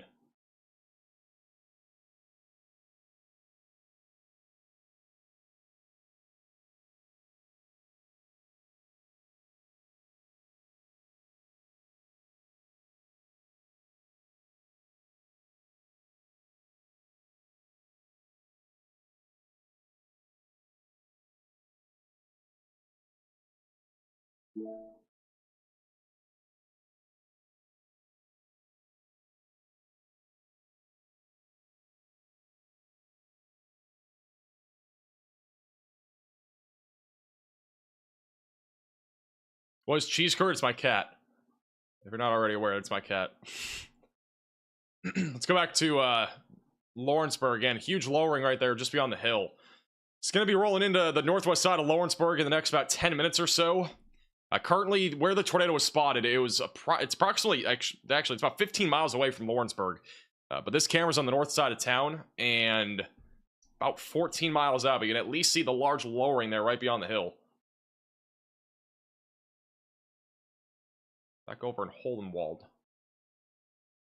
We're checking on that northern storm as well. We don't have a debris signature on the northern storm. Just a quick update on radar. This northern storm, the velocities have occluded out. So if we had a tornado, it was likely a brief and short-lived one near Bucksnort. And now the new one that's going to try to develop, we might get tornado genesis back further to the south of the initial tornado here near Nunley, approaching Bon Aqua Junction northwest of Prim Springs. That'll again eventually track towards Nashville.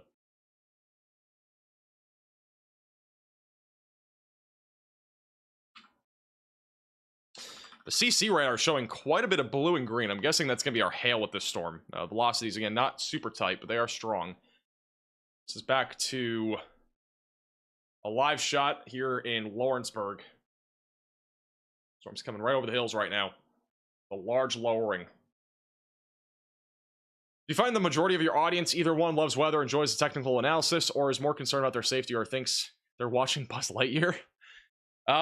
Well, third option's definitely not true. The first and I don't know, honestly. I think it's a mix. I don't honestly, like, know.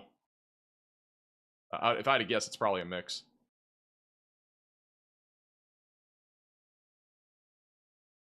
Joe the kitty? I have no clue where she is right now. She is probably sleeping, if I had to guess.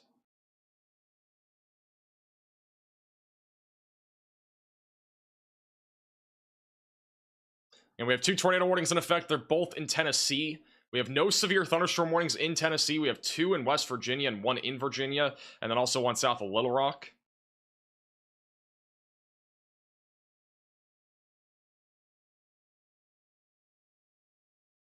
Actually, new report coming in from Nashville. There's a report of lightning striking a home on Somerset Drive. There's also minor damage with no injuries reported. That's near Anachoche in Tennessee.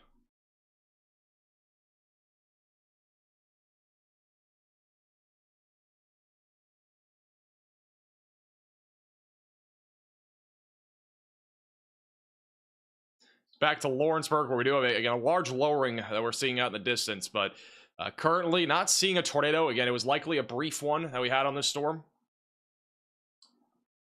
Approaching Lawrenceburg.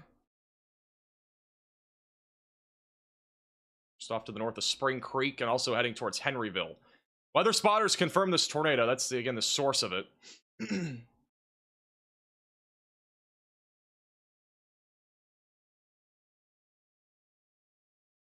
Continuing to keep a close eye on this. Long term, this would head towards Mount Pleasant, Columbia, Chapel Hill, Lewisburg, and as well as the Cornersville area. Thank you, Jesse, for the super chat. A lot of people like myself are leaving Twitter for Blue Sky. Do you or your team have plans to post on that platform? I'm currently, I don't honestly have any plans right now to do anything on there, but it might happen in the future. You never know. I'm trying to keep it kind of consolidated to a select amount of platforms. I don't want to be on like every single platform that exists. It's hard to manage all that. Thank you both for the super chat. I'm in a Mexican restaurant playing bingo while watching a tornado-worn cell that is on my way to me. Stay safe. Thank you, Tim, for the super chat. Also, thank you, Cookie, for the super chat. Good name.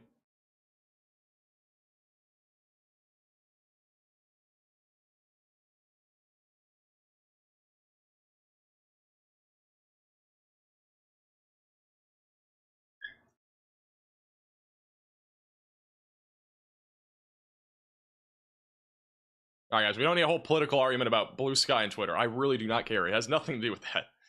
Just simply trying to keep the platforms down to a minimum. I mean, again, the biggest platforms in social media are literally like Twitter, Instagram, Facebook, YouTube. I'm trying to think what else.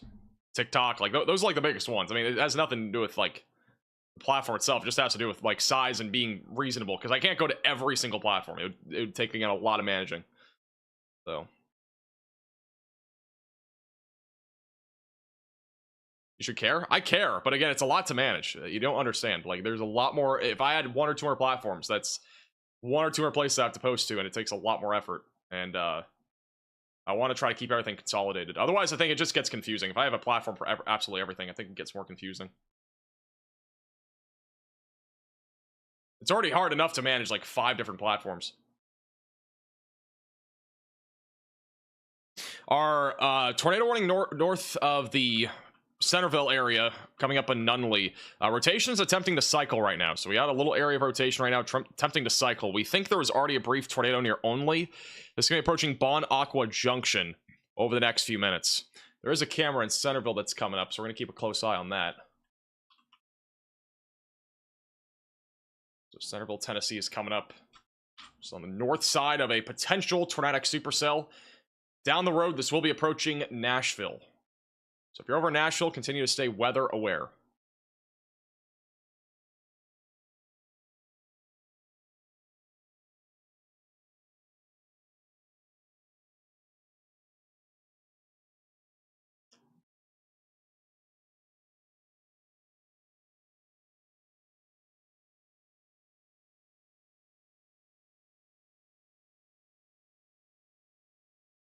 Shout out to Hannah and as well as Braden for becoming members. We're going to go back to Lawrenceburg. They're zooming in quite a bit on this storm now. Again, we're going to be looking really anywhere on the screen for a potential touchdown of a tornado. It's hard to tell where we'll actually have a tornado. A lot of the time with storms like this, it's usually going to be something that's brief and it's not long. It's usually just kind of a thin little tornado. That's a lot of the time what we see out of storms like this. You could literally see a tornado anywhere. Again, this is just west of Lawrenceburg, Tennessee. This is a storm that has had a confirmed tornado at least at some point.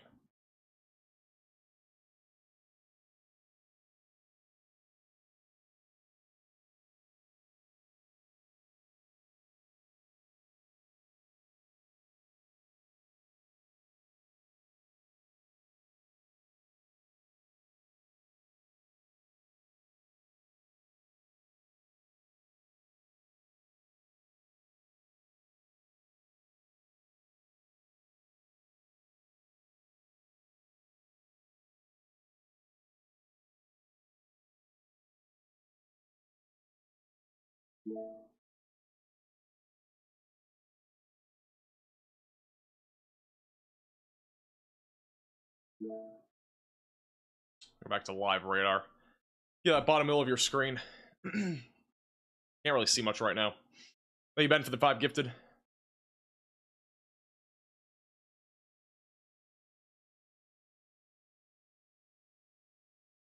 Rotation's tightening up once again, west of Nashville. We're over near Nunley. It's what Centerville looks like right now. This is, I believe, looking either south or east. We can't really see much yet. I'm going to put this probably bottom middle here in a second. Or bottom right. Actually, we'll put it bottom right. This is back over to Lawrenceburg, by the way. This is a more zoomed out shot. Really incredible how low the clouds are. Man. Impressive storm.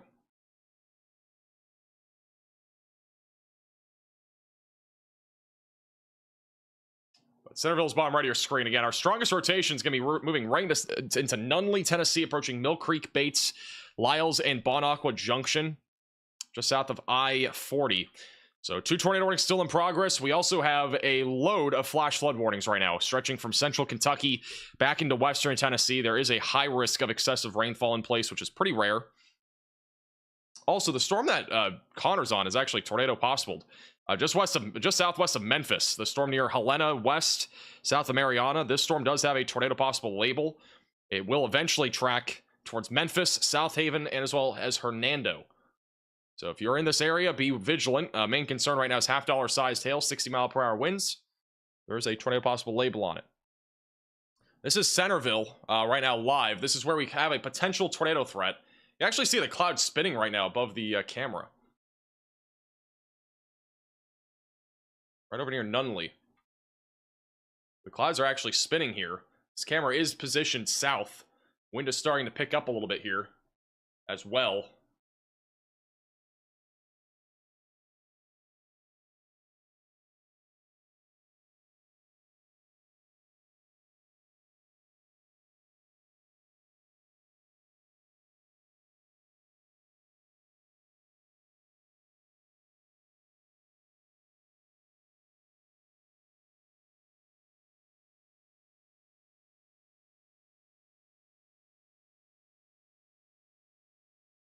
Clouds are moving so fast.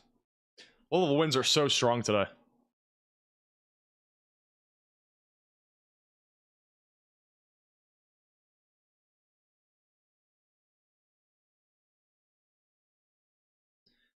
The tornado warning does go for 5 more minutes, so until 6 o'clock. They're probably going to issue a new tornado warning. This will, I'm guessing, assuming that the rotation still stays as strong as it is, the new tornado warning would likely go in the direction of White Bluff, and it might even go up towards Bellevue. So a new tornado warning has timing. been issued.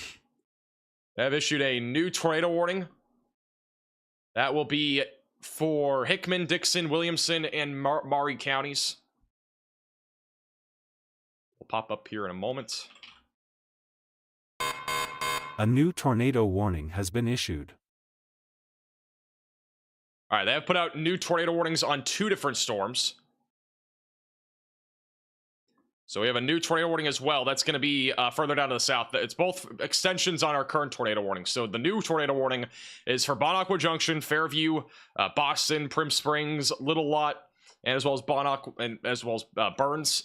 So seek shelter if you're in this tornado warning. Get away from windows and lowest floor possible. And then the southern storm near Lawrenceburg, they have gone ahead and issued a new tornado warning for radar indicated rotation.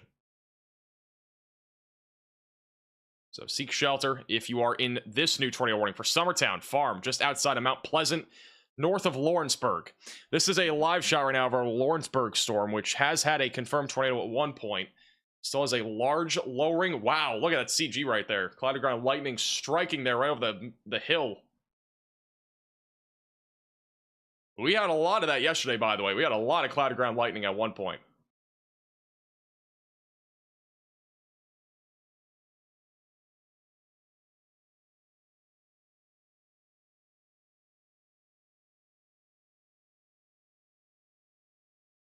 A very impressive storm. Again, this is right in the warm sector that we have today. It's a very thin, warm sector that is in place today. So it's a very narrow corridor, again, that we are expecting.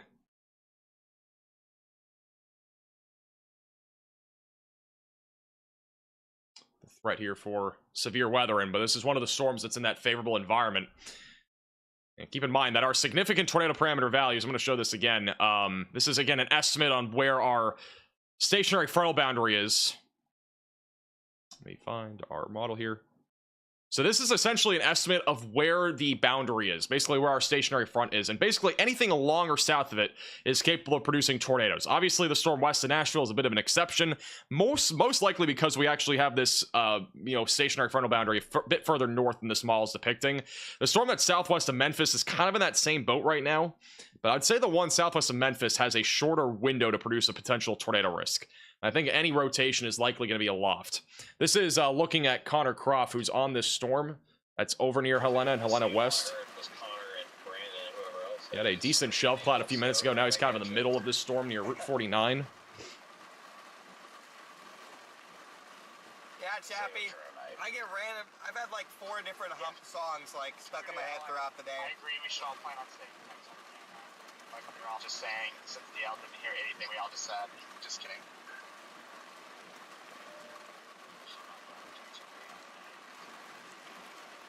So he's in the middle of rain right now. We're going to go back to Tennessee. Again, a collective amount of 4 tornado warnings, but we're going to be back down to 2 here in just a moment. The 2 tornado warnings again, one west of Nashville. This one's on track for Franklin, Bellevue, Smyrna, and Nashville. So again, we're going to keep very close tabs on that storm going towards a much more populated area. And we still have a tornado warning in effect for the Summertown and Farm area. This is where we had a confirmed tornado at one point, and we may have a new one dropping at some point here in the next few minutes. That is a live shot again of our Lawrenceburg, Tennessee storm.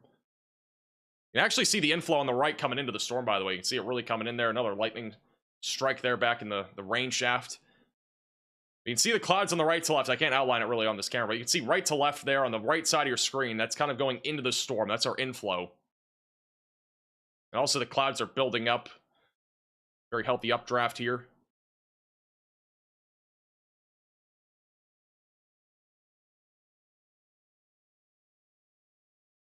Not liking what I'm seeing for tomorrow. Yeah, tomorrow looks like a long afternoon and evening. And we'll probably be live again tomorrow for like 12 hours. if I had to guess. It'll be another long day.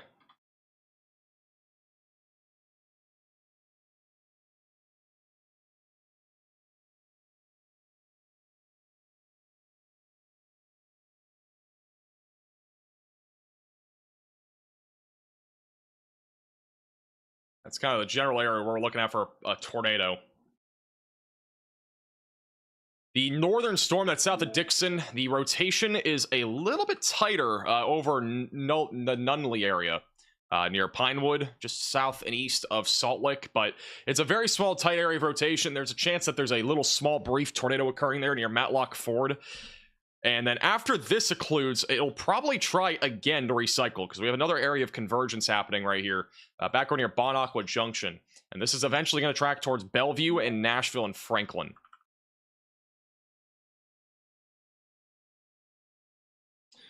Rotation continues to stay strong aloft here near Henryville and Summertown. The storm did produce a tornado at one point. What it looks like again right now. This is our best look at seeing if there's a tornado here.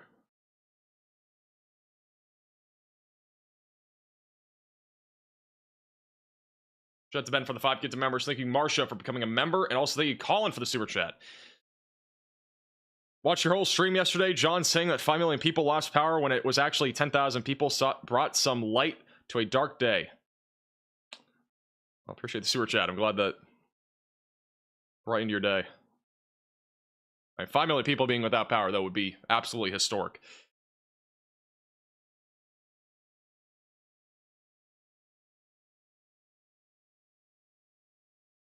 Smoke near that building? What building are we talking about? Oh, right there in the middle? But that might just be some sort of like... I'm guessing that's some sort of plant or something. I don't think that's from lightning.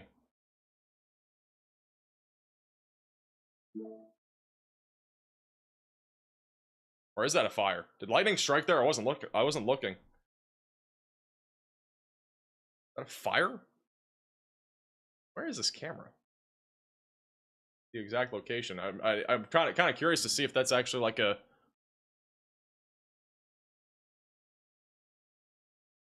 doesn't really look like a fire.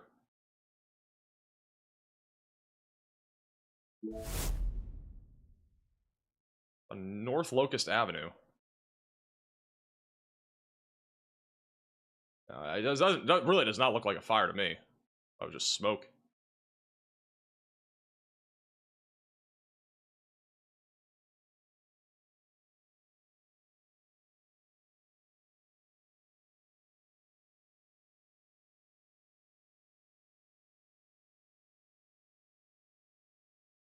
Train exhaust? I don't think there's a train track here. I could be wrong. I think that I'm pretty familiar with trains now because we use some of the rail fan cameras. I'm pretty sure that's way back over in eastern Tennessee.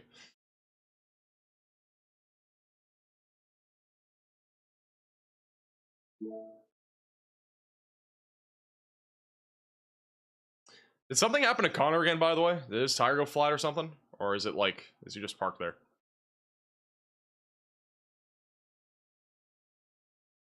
Just out of curiosity. Alright, so if we had a tornado on the other storm north of Centerville, the rotation has kind of occluded off to the north. We will probably see a new area of rotation develop here, approaching the Bonaqua Junction. Going towards Fairview. I-840 is in the path of this as well. This is an impressive storm again south. This storm rolling in, look at this thing. Rolling right in. Huge rain shaft right there. It's more elevated right there, and you can still see the huge inflow on the right side.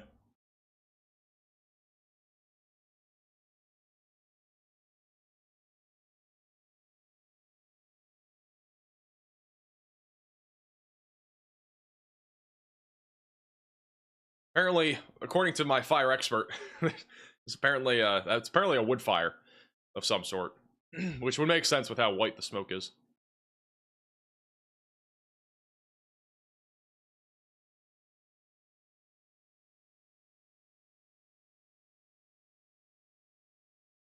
Has Jordan Hall hit any animals today? I don't think so.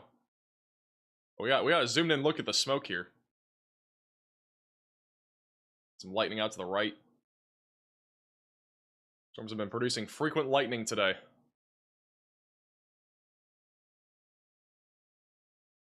We had a tornado, though. It'd be buried back in the rain, probably, at this point. Yeah, the rotation's mainly in the rain, so it would probably not be as photogenic as our first tornado.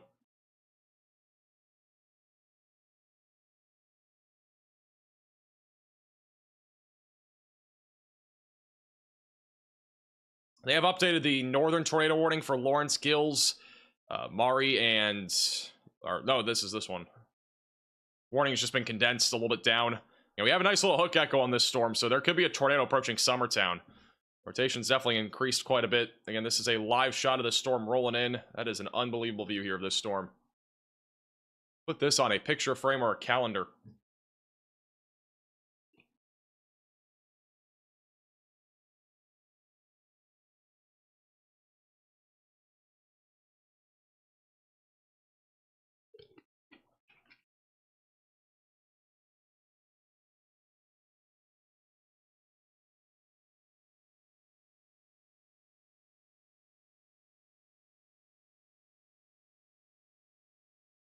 Thank you, William, for becoming a member. Connor was talking to a fan. Oh, is that what he was doing? Am I drinking? Snapple tea.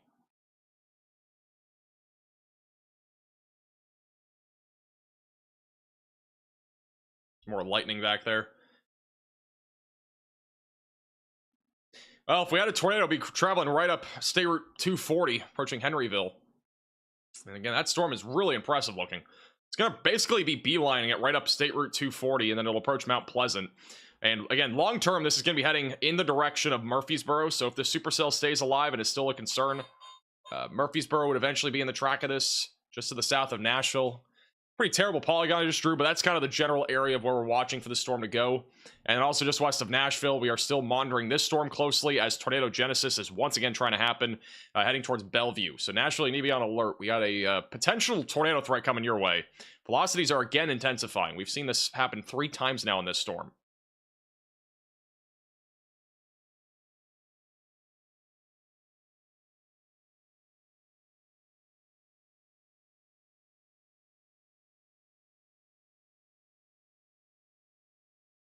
This is that storm rolling in right now. That is a beast. How much schooling is needed to be a meteorologist? To get a degree, you need 4 years.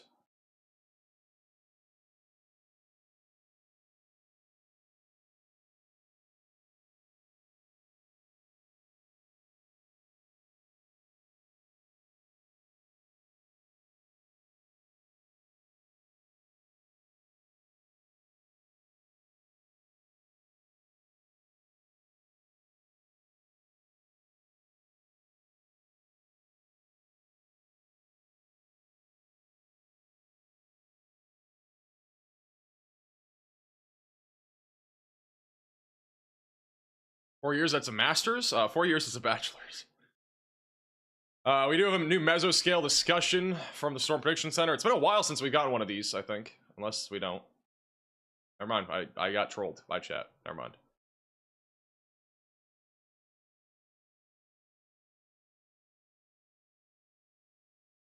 This is a scary looking storm. I've got to say, like, it looks pretty elevated right now. At least where we're looking, but it looks pretty darn scary. Huge rain shaft and everything, and dangling clouds. A crazy view.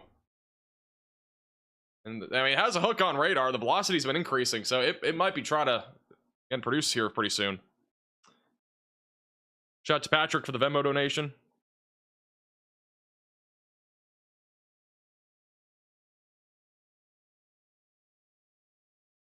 Hey, Bob Bugs for the super becoming a member. I have somebody asking about Spring Hill, Tennessee. Well, this is one of the storms that we need to watch. Man, is this thing a monster storm? I mean, it might not be producing a tornado actively. It's definitely producing hail, and there's a pretty good chance it's attempting to produce a tornado. The velocities have come together more over the last few minutes. It's definitely trying to organize.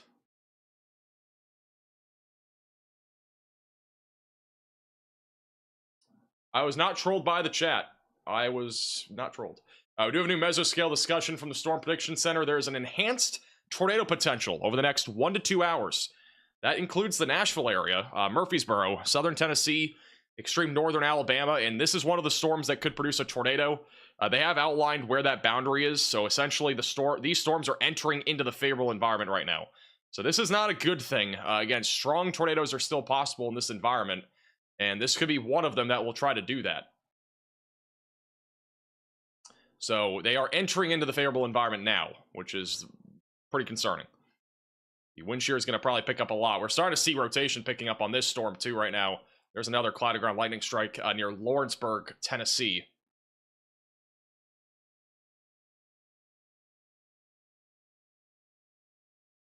So a bit more of a concerning trend right now.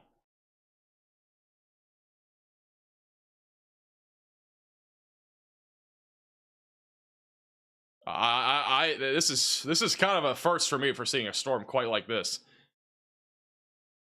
Really, like...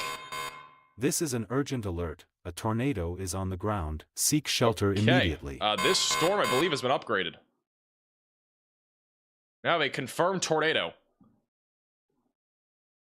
which is going to be on this tornado warning. So this is now a confirmed tornado that is embedded in this storm somewhere. So if you're in Summertown or Farm, you got to seek shelter. If there's a tornado, it has to be back where that inflow is, all the way back there somewhere in the middle, or far right, I mean. But this is a tornado-producing storm right now. This is a radar-confirmed tornado, actually.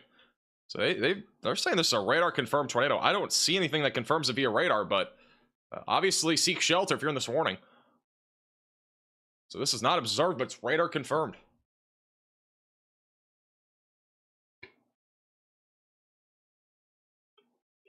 I mean, if there's a tornado, it has to be rain wrapped.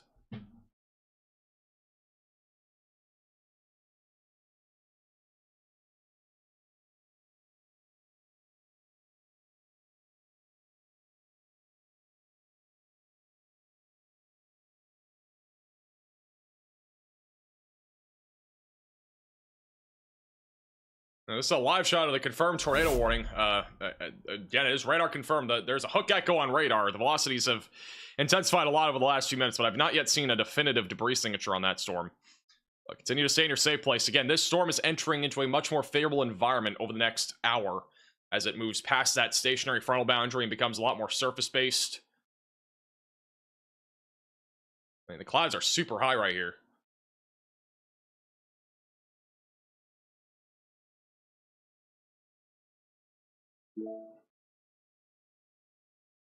I do want to quickly point out, back over in eastern Arkansas, southwest of Memphis, we're still keeping a very close eye on this storm near Mariana and Helena West. It's going to be moving northeast.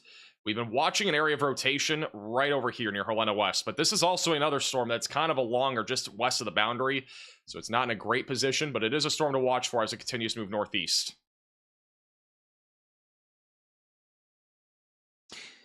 This is kind of a fun fact, but there's apparently 11 METAR stations, which are like airports that are measuring weather, that have the same or close to the same dew point and temperature right now in that mesoscale discussion that we just got issued.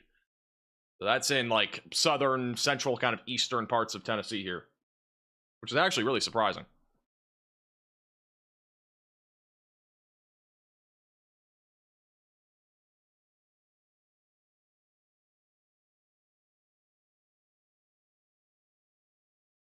Yeah, this is kind of freaky. Not just this storm, but also these are all your numbers here. So it's basically 79 degrees, 63 degree dew point.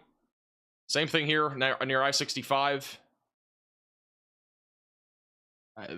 They're all pretty much in the same ballpark, right around 60 degrees for almost all those storms, or for all the measurements.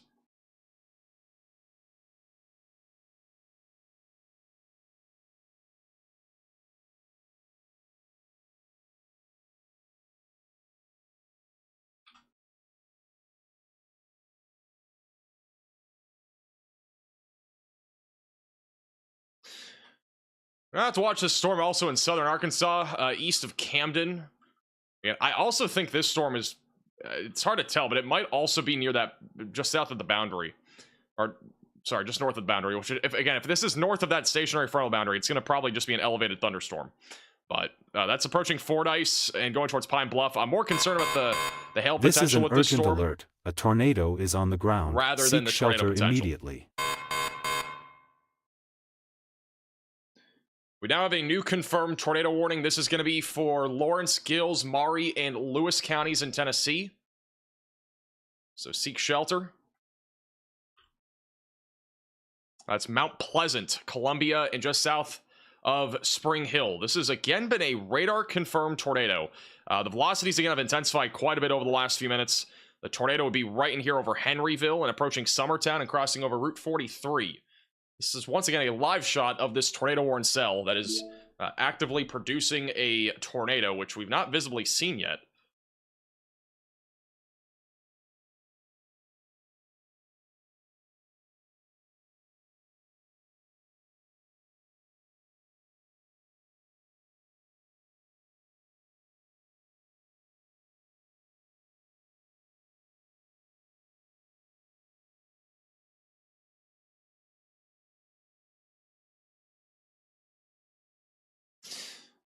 We actually might, I'm looking at it, there's a really tiny radar site right here that might be picking it up, but I'm not entirely sure.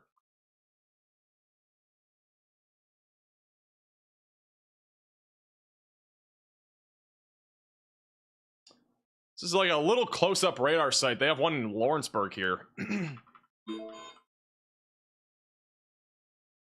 The tornado itself would be, again, in this hook gecko right down here near, just southeast of Henryville. This is an urgent alert. A tornado is on the ground. Seek tornado. Shelter immediately. I'm looking at the correlation coefficient. I don't see a definitive area, but there might have been something there near Alexander Springs. Let's see the storm here. Yeah, I'm not seeing anything on this camera view from Lawrenceburg, which is on the south side of the warning. Or just south of the warning. Looking at the storm. But the velocities have definitely been on the stronger side of things here.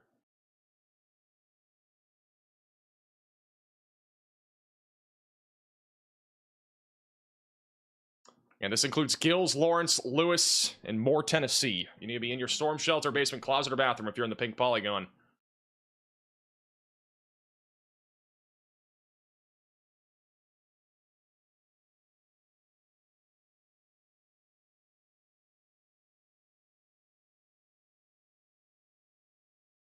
So if This tornado could even be rain wrapped, but we have not seen anything definitively yet on radar. Maybe we are now? This is the latest radar scan. There is at least a CC drop over Henryville. There's also a hail core, so it's kind of playing with this a little bit. Let me see. There might be a further... There's a radar site down here, too. And the radar site that's back over in Alabama isn't really showing much.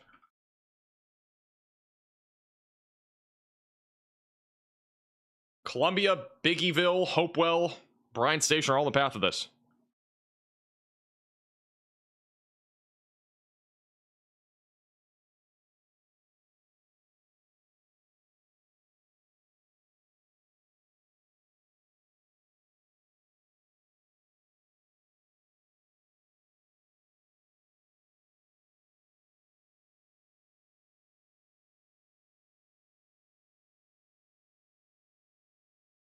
Now, these are definitely some spooky clouds. I don't know if this camera goes any further right, but this has been basically the best shot of the storm the entire time. There might be another camera coming up, though.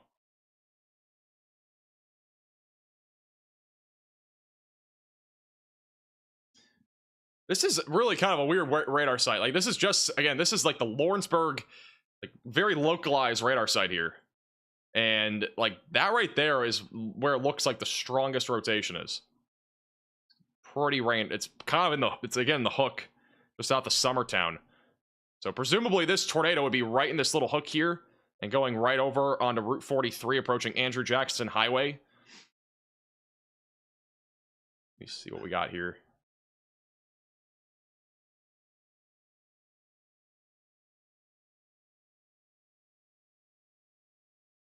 This includes the, so basically if this tornado is in progress, which we think it is, it's been confirmed by the National Weather Service, it'll be approaching Marcella Falls RV Park, which if you're in that RV park, you got to be, you know, in your safe place, away from, or you have to be like in a storm shelter or get to like a sturdy structure or get into a ditch.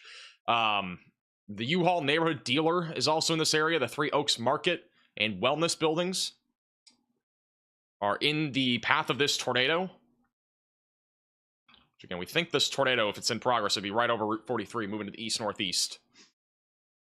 So we'll be coming up on the Wheeling in the Country, Gibsonville, and Yoakley, and the Woodview Mobile Residential Park is also in the path of this, and Lexington Vineyard, or Vineyard.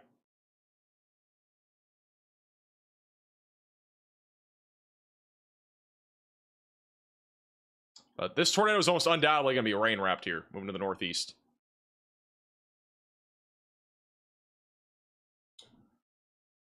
Almost undoubtedly rain wrapped.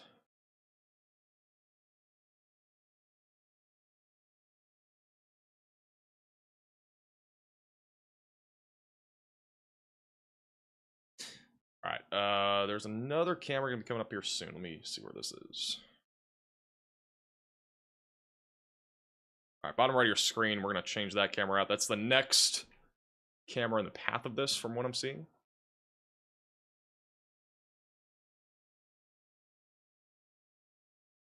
That's the main one. All right.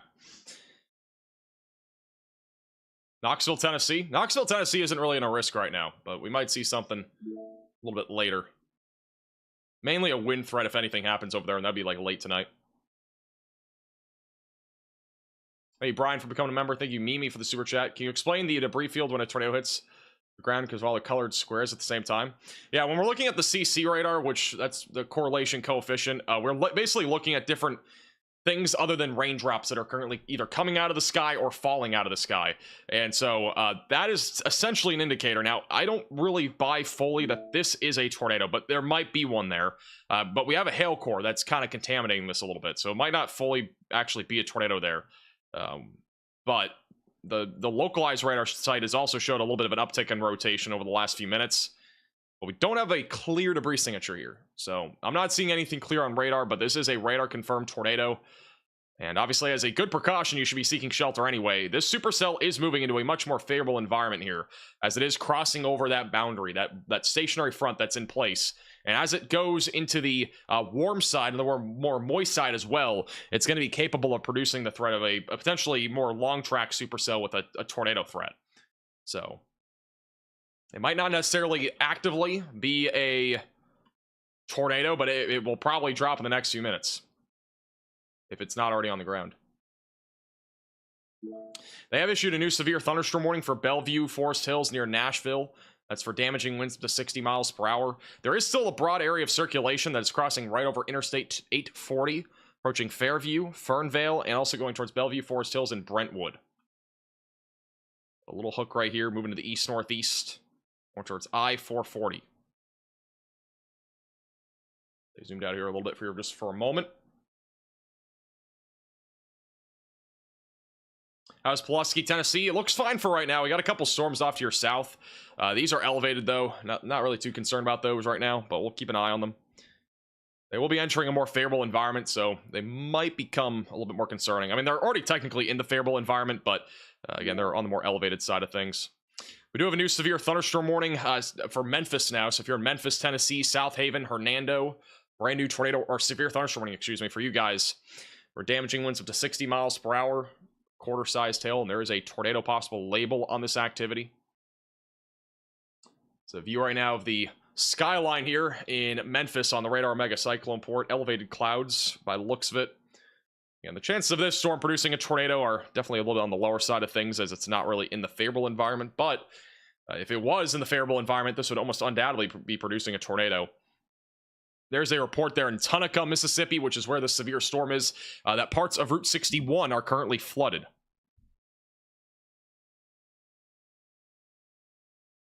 Also, the Pine Bluff storm has been warned. It is for quarter-sized hail, 60-mile-per-hour winds. I've pointed this out a few times, but there's obviously very strong rotational loft on this storm. The problem, again, is that that boundary is so far down to the south compared to what was forecasted, that this storm is not really in a favorable environment for a tornado. That cold and warm frontal boundary, that stationary front, it's just too far down to the south. So this storm in particular will struggle to some extent to produce a tornado. This is back to the Lawrenceburg confirmed tornado warning, which this is a live shot here just north of Lawrenceburg, where we reportedly have a confirmed tornado. So the rotation right now is the strongest near Summertown. If we have a tornado, it'll be over Summertown, moving towards Screamer, Hopewell, and as well as Bigbyville in southern Tennessee.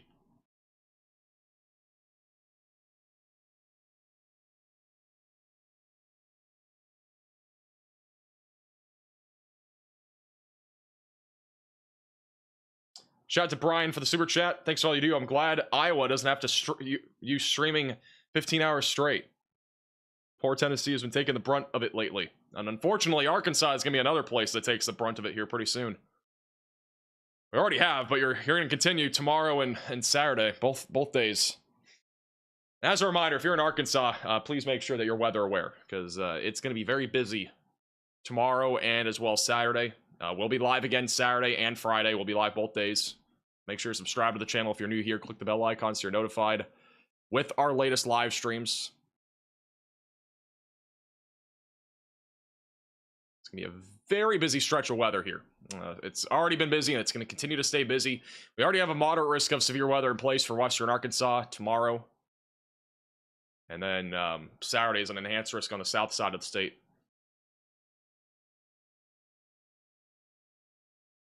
Velocities tilt too, very interesting. Yeah, the rotational loft is pretty strong on this thing. I mean, the velocities are definitely stronger going up a little bit in the atmosphere. We have very strong rotation. I've not seen anything radar-wise that has really confirmed this. Is radar confirmed? I obviously could be missing something, but I've been looking at both radar sites. Nothing definitive. But no matter what, I mean, you should be in your storm shelter or whatever, whatever your safe place is, no matter what. There is an area of rotation right over the east side of Somerville. That might be it right there. That might be the tornado. It's the strongest area of rotation I'm seeing. The east side of Crestville. It's approaching one of the RV parks that's over here near 949 Road.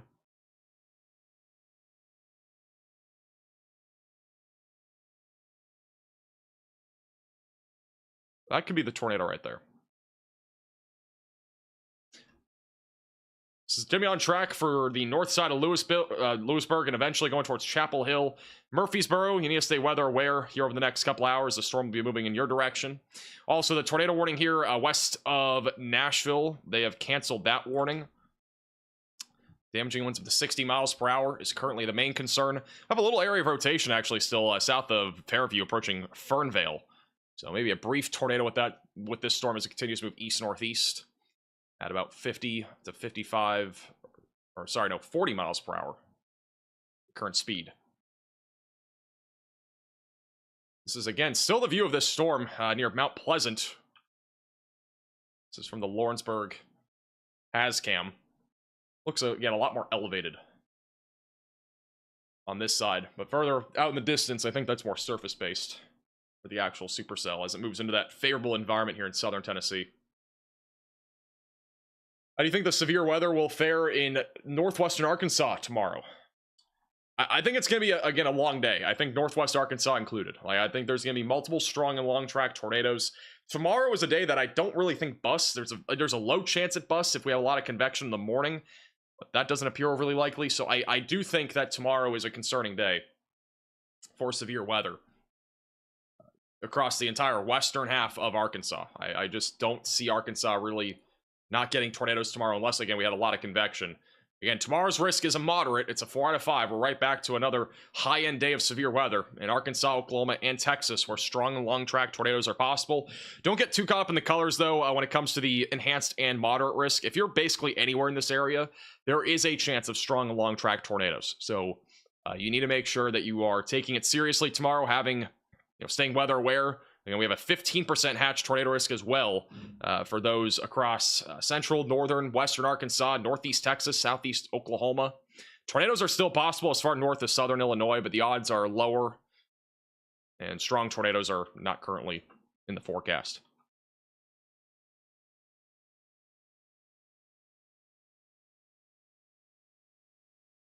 I look at northeastern Mississippi. This is what it looks like. It's pretty quiet right now there. Really, the most concerning storm would be the one that's over in northwest Mississippi near Tunica. This one does have a hook on it. Again, it's not far from where the boundary is. Velocities have been trying to increase on this storm going towards Hernando. Memphis is also included in a severe thunderstorm warning.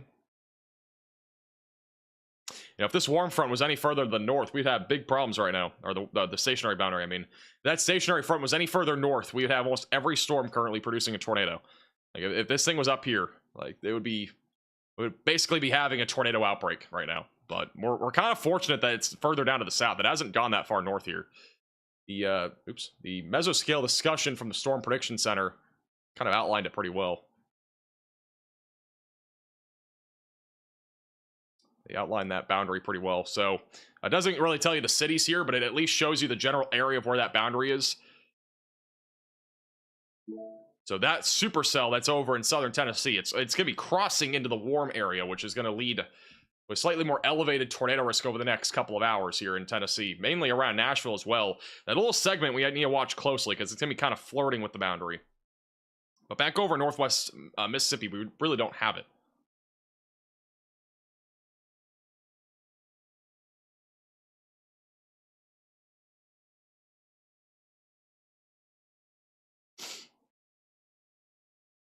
Is Franklin, Tennessee okay? We got a little damaging windstorm heading just off to your north right now. Rotation's been pretty broad on this activity here for a while. But damaging winds currently the main concern approaching the Nashville area.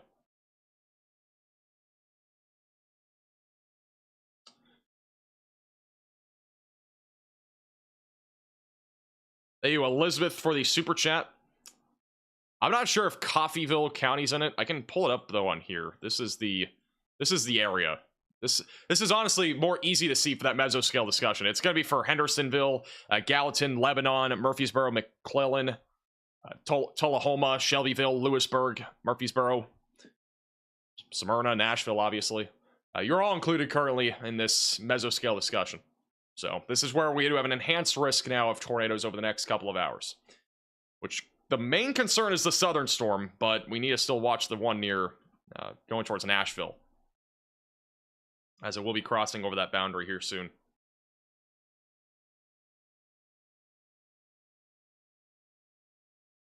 Still have a strong area of rotation aloft right now going into Cullaoka and approaching Bryan Station near I-65. So still strong rotation on this storm. This is live in Columbia right now. In Columbia, Tennessee on the radar megacyclone port. It's on the north side of this tornado warning. And quite a bit of rain that is going to be coming in here.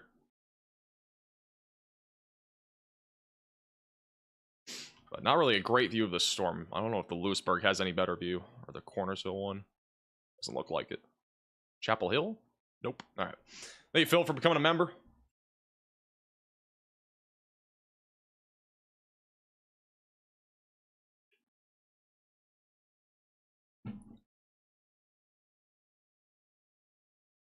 Unwarned rotation south of Little Rock. You know, this storm's been rotating. I've said this a lot. This storm is rotating. All right, there's been rotation. We had a storm also near Pine Bluff that was rotating too. But again, these storms that are quote unquote rotating, they're rotating, but they're aloft. It's not near the surface. So these are not currently concerns because they're also elevated storms, and as long as they stay elevated, we're not really going to see much of a tornado risk come out of a storm like this. So I'm just letting you know. I mean, again, we're keeping an eye on these in case they do end up actually becoming a little bit more, you know, a little bit more surface based, but they've all been elevated so far in Arkansas. We had a storm just like that earlier too, and there really wasn't much of a tornado risk with that one. Now, I'm kind of thinking the same right now for this Tunica storm. There is a tornado possible label on it, but it's still north of the boundary. All right, I'm just literally giving you the truth here. That's just what it is. All right, I'm not trying to like scare you or anything. I'm not trying to say there's rotation there that's imminently producing a tornado, because like those storms are all north of the boundary. The boundary is pretty important today. We've been talking about this boundary all stream. I think I've said the word boundary probably 100 times now. Like that's like literally the most important thing. And our stationary frontal boundary is like it's general. This is just a general sketch. It's kind of like in this area. So like this storm that's south of Nashville, that one is south of the boundary. That's where we have a better shot of a tornado. Not guaranteed, but it's a better shot. Where's Linville, Tennessee? This is a live shot in Linville right now. Oh, this is back over. This is near the tornado warned cell. This is in Linville. It's a live shot of the storm rolling in. Which is, again, where we think there may be a tornado. This is looking right at it. So this is from the south of where we may have a tornado. Again, this has been a confirmed tornado via radar.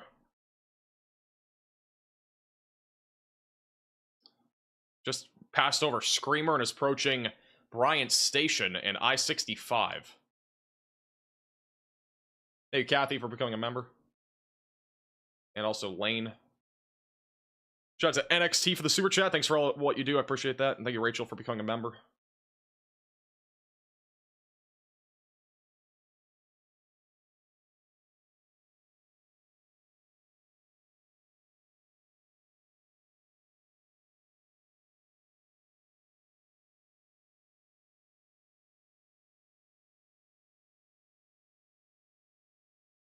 Definitely a scary looking storm. Again, all these clouds have been so low today. You got an inflow going into the storm, though. You can see it going in on the right, and then you got the obviously the big rain shaft that's gonna drape the entire screen here in a second.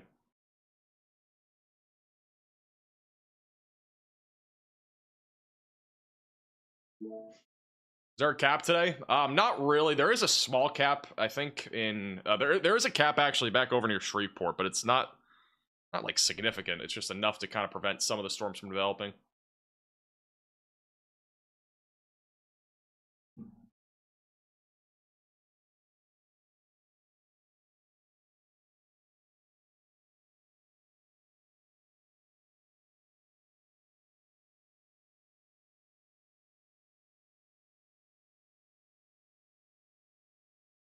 Hey, Vex, for becoming a member.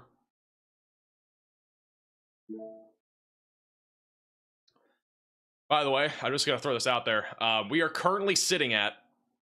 This is kind of crazy. We are sitting at... This is the amount of warnings we have right now. We have 3 severe thunderstorm warnings, 1 tornado warning, and 26 flash flood warnings that are in effect. That is pretty crazy. We have a load of flash flood warnings that are currently in effect. And by the way, looking at the storm right now, you can actually see there's a hail shaft here. There's a hail shaft buried back in there. We have a hail shaft, and the hail core right now is right over Hopewell, approaching south side of Columbia, Tennessee, over the next 5 to 10 minutes. It's currently warned for quarter-sized hail, but it will probably be larger than that. $50 to ping-pong ball-sized hail is possible with this. I think it's just dumping rain, though. You can still see the inflow going to it on the right. It's actually pretty impressive to see this. It's going to be off your screen probably in a minute unless the camera moves, but on the right side of your screen, there's still an inflow going in. If we had a tornado, it'd be right there in the middle right, kind of where that rain shaft is, so it's probably buried behind the rain. Kind of see it spitting there on the right.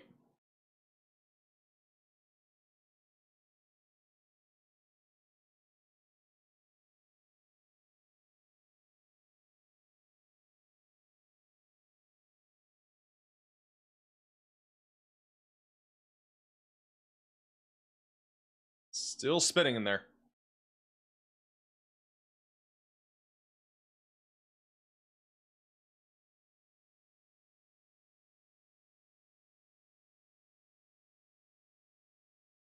It doesn't look like... I don't think this camera can move. I think it's stationary.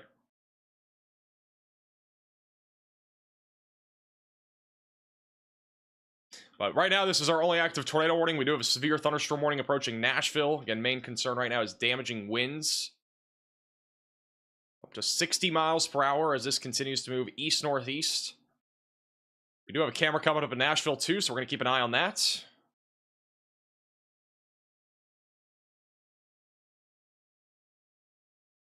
Bit more of a zoomed-out view here.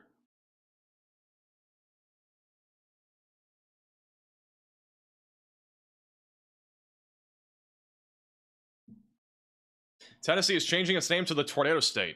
It's honestly kind of felt like that recently. Oh, they moved the camera. Here we go.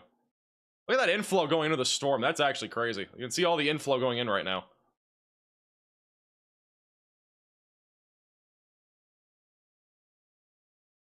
This is once again the tornado warning cell here, south of Columbia. This is such a weird day, honestly. These storms have been very weird. Hey, Jessica for the super chat.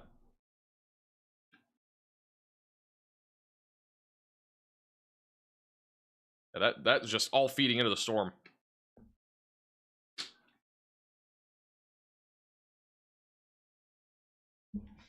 Hey, Gracie for becoming a member. Huge shout out to Phil with the 50 gifted members. W's in the chat for Phil. Got to get to membership. Make sure to thank Phil in the chat. Really appreciate that, Phil.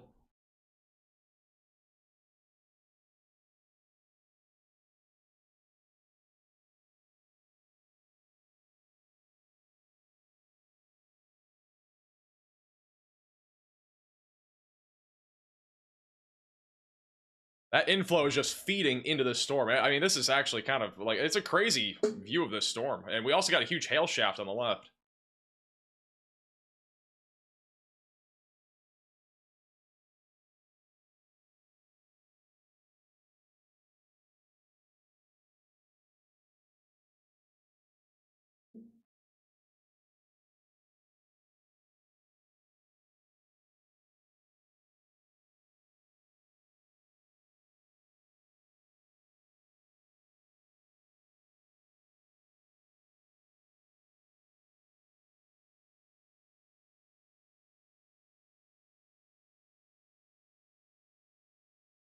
Thank you, Lenny, for the super chat. Also, shout out to Low Tobin with a very generous $50 super chat. Thank you. Thanks to you, I could warn my brother in Carmel, Indiana last night. There was a tornado coming in his area. They were 5 minutes from where it touched down. It tore up their gym they go to. I notified him before sirens started going off. You do save lives. I appreciate that. And thank you, Low Tobin, for the very generous super chat. I'm glad I can help. Thank you, Reese, for the super chat. Thank you, Dipple, for the super chat as well.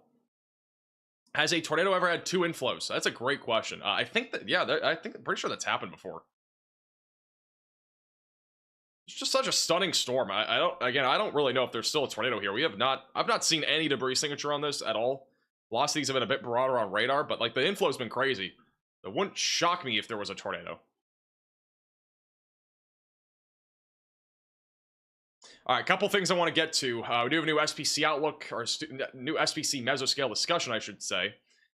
This is going to be across eastern Arkansas, around Memphis, and also northwestern Mississippi. Main risk appears to be large hail, though damaging winds and an isolated brief tornado cannot be ruled out on a very localized basis. So that's good news. That's, again, generally a lower risk for the rest of today for that area. Also, this is some of the damage from the Advanced and Delta Missouri tornado, which was an EF2 at about 125 mile per hour winds from yesterday. So this is a, unfortunately, it looks like an old car too. That's probably kind of a historic car that was damaged. Some damage to a home there. And then also some plywood that got stuck up into a tree. So significant damage there. Once again, this tornado warning is for Columbia, Tennessee. We are still watching this very closely. This is our best live shot right now of the storm on the Hazcam in southern Tennessee, going towards Bryant Station and I-65.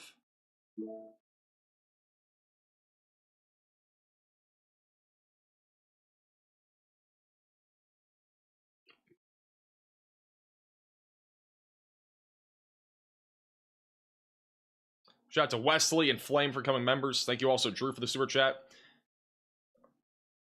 How's it going, Jack Viola?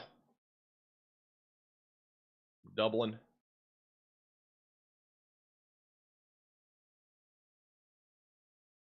Yeah, they have downgraded the warning. It's back down to radar indicated. I'm not gonna be. I'm being honest. I never saw a tornado on radar, but I might have missed something.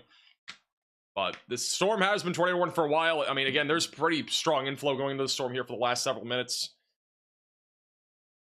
What we're looking at right now, on like the top middle of your screen, is mostly elevated.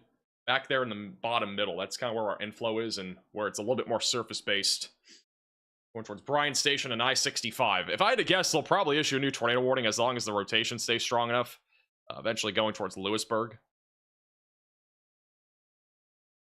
We also have a new severe thunderstorm warning back over near Waynesboro in Tennessee for 60-mile-per-hour winds.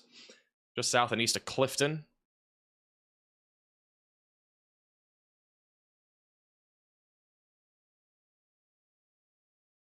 Have I covered the Saturday storms yet? I briefly talked about it at the beginning of the stream. Well, I am planning on having a video tomorrow morning, so I will have a video tomorrow morning, I hope, at around like 7 a.m. talking about both our threat for severe weather tomorrow and as well as Saturday. As long as the stream does not go past like 10 o'clock tonight, then I'll have a video, which I don't think it will because the threat should be mostly over the next hour or two. How's it going, Penelope? From Murfreesboro, Tennessee. Storm is going in your general direction, but hopefully it'll stay to your south a little bit. A little quick update on our tornado warning that is, or sorry, severe thunderstorm warning that's back up near Nashville.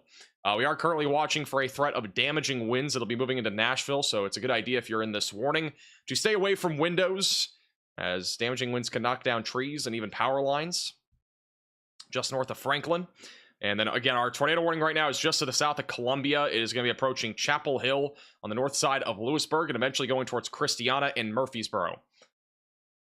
And then here's your new severe thunderstorm warning again for Waynesboro, 60-mile-per-hour damaging winds as that tracks to the northeast. And we actually got a severe thunderstorm warning back up in northeastern Arkansas, going into Missouri for quarter-sized hail. Going towards Malden in southeast Missouri, and we still have our severe thunderstorm warning in place for Hernando, South Haven, and Memphis. It'll be for damaging winds up to 60 miles per hour, and there is also a tornado possible label on it. This is also some damage from South Fork and Howell County, Missouri. This is more damage that came from a tornado from yesterday. And this is actually, looks like a pool right here, but some trees down in the yard. Looks like the slide spared. What the heck is going on here? We got like a scud bomb on the left. The camera, I want that camera to go back to that scud bomb. Like an entire, like, it's crazy how, like, much scud we've seen today. I don't know if the camera's going to go back to the left here. This is in Linville. That was a huge area of scud. I don't know if you guys saw that. If the camera goes back to that, I'll go back to it. But that was crazy.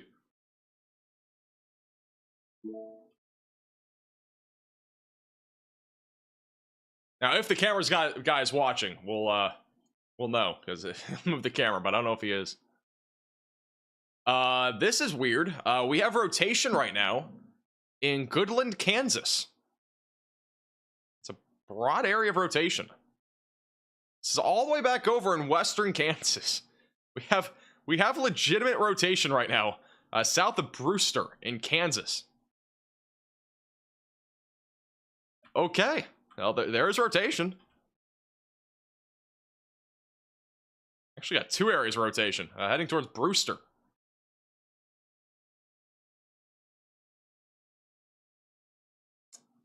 Kansas is checking in today.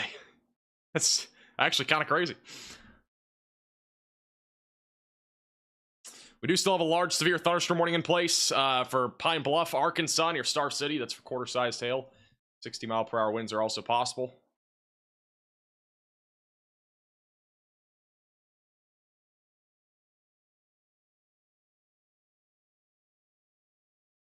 Because of you, I warned my family in Cape Girardeau last night at 6:23. They didn't officially get the warning until 6:57. Really, wow. Tornado hit their street. They were ready and safe because of Max. I appreciate that. I'm glad I can help.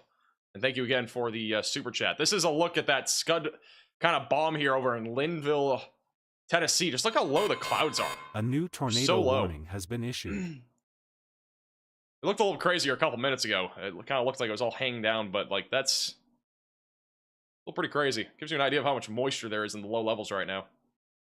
And that over there on the right is the actual storm. All right, they have issued a new tornado warning for Chapel Hill, north of Lewisburg, near Verona, Milltown, and Caney Spring. We do have a little merger that's like a couple little nudgers that are trying to happen on the southwest side of the storm. So there's a chance that a rotation upticks over the next few minutes as this approaches Chapel Hill. You need to be in your storm shelter, basement, closet, or bathroom, away from windows, and lowest floor possible if you are in this tornado warning as this continues to move east-northeast.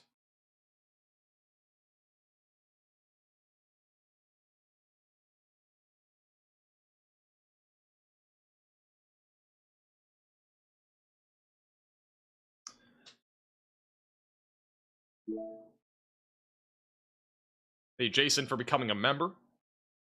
Mesmerizing cloud formation. Yeah, I agree. It's been, again, I don't know what I'm going to name the stream after all this is done, because I don't know if we've really had many tornadoes today. We've had like maybe one brief one, maybe a couple. I think we've had like 2 or 3 brief tornadoes here in Tennessee so far, but the stream might literally be named the Cloud Outbreak. The Cloud Structure Outbreak here, or the Scud Outbreak of Tennessee. Because that's literally what it's been. It's been pretty crazy. All the photos I've seen too, a lot of you guys have sent me photos on Twitter and Facebook, and those have been crazy too. If you guys do have any photos, by the way, of any of the storms that you've taken, you can at me on Twitter at MaxVelocityWX, and we'll show them maybe on our stream here. Been pretty impressive. Call it the PDS Scud Outbreak. I might have to name it that.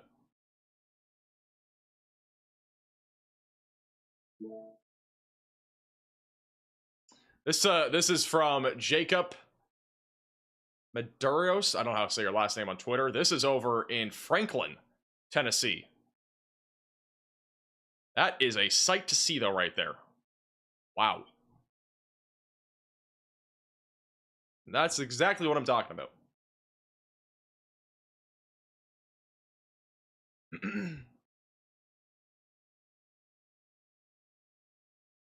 Loud thunder in Clarksville.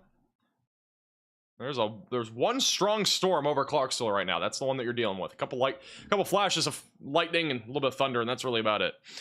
It's a pretty weak storm though. Still got a damaging windstorm moving through Brentwood, Tennessee right now on the south side of the Nashville area. This is what it looks like right now in Nashville on the radar mega cyclone port. Some rain come down. This is the downtown area, or looking at the downtown area.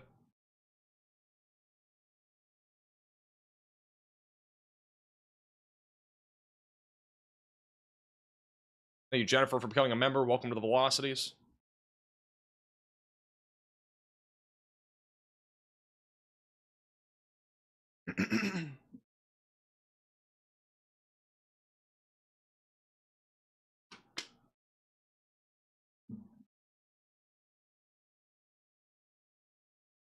Currently in Columbia, Tennessee, in the storm shelter. Yeah, if you're on the southeast side of town, I'd just stay there for a few more minutes, but this thing's gonna be clearing out of your area in about 5-10 minutes from now. Really, the biggest concern now is for Chapel Hill, Caney Spring, Milltown, and Verona, Uniontown, and then Christiana, and even Murfreesboro will be in the eventual track of this, but, you know, the rotation is definitely still there. We're getting a lot of little storm mergers from the south, though, and that could definitely hinder its development in the long term. The Waynesboro storm, which is producing 60-mile-per-hour winds, has been weakening a little bit. But bottom left of your screen is Waynesboro, which also kind of looks crazy. I'm going to go full cam to it. That's what Waynesboro looks like. And again, another shelf cloud. I don't know how many shelf clouds we're going to have today. We have another large shelf cloud out in the horizon here in Waynesboro. So, yeah, that's something. Unbelievable. Hey, Diane, appreciate the generous super chat. Thank you, Jennifer, again, for becoming a member. Thank you, Jason, for the super chat. Appreciate the generosity, guys. Also, shout out to Kareen and Patrick and Curtis, all for the Venmo donations. I appreciate that.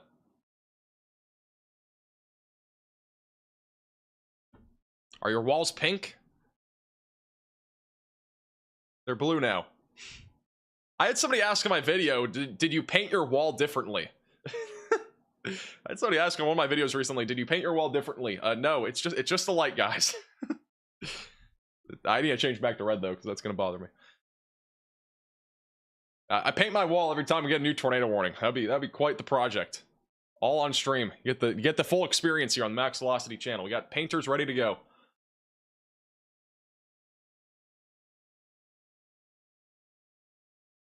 I'm gonna go back to I don't know why I'm saying this, but I'm going back to Kansas because the rotation has actually intensified here in western Kansas, south of Goodland. There is a storm rotating right now, approaching Brewster. There is legitimate rotation in western Kansas that's going towards Brewster, as well as I-70. So if you're up near Brewster, you might get a tornado warning here soon. We'll have to wait and see. But the velocities have actually been somewhat strong here over the last few minutes. Very weird situation up here. By the way, no risk of severe weather up there today. Just a general, I think a general risk, which we can still get severe weather even in general risks of severe weather.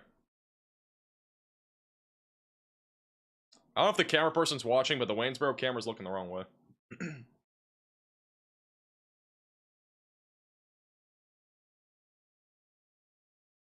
Thank you, Carson, for the super chat. Do you think this year will be more active for tornadoes? I don't think it's going to be more active for tornadoes. I just think we're going to have more significant tornadoes. That's kind of my thinking. Thank you, Ryan, for the super chat. Make sure you feed your cat during your live streams. She's fed. She's good. She has plenty of food. I only feed her, like, she has a full thing of food, and then she also has, like, I give her wet food basically in the morning and at night.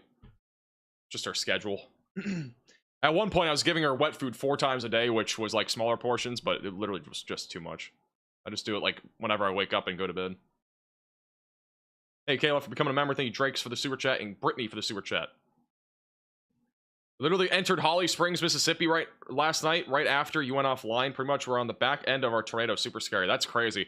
I'm sorry, by the way. Again, if you were tuning in last night, I mean, I literally was just so tired. But I think that tornado was on the ground for about 10-15 minutes and then it colluded.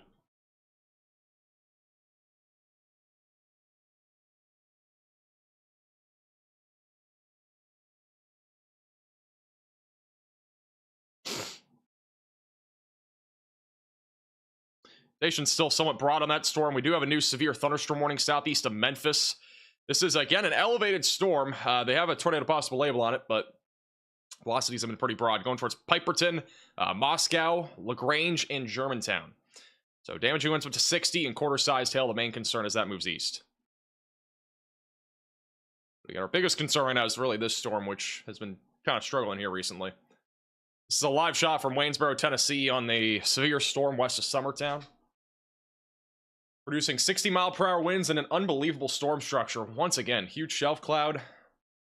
And the cloud tops on this are not that impressive. It's sort of low to the ground.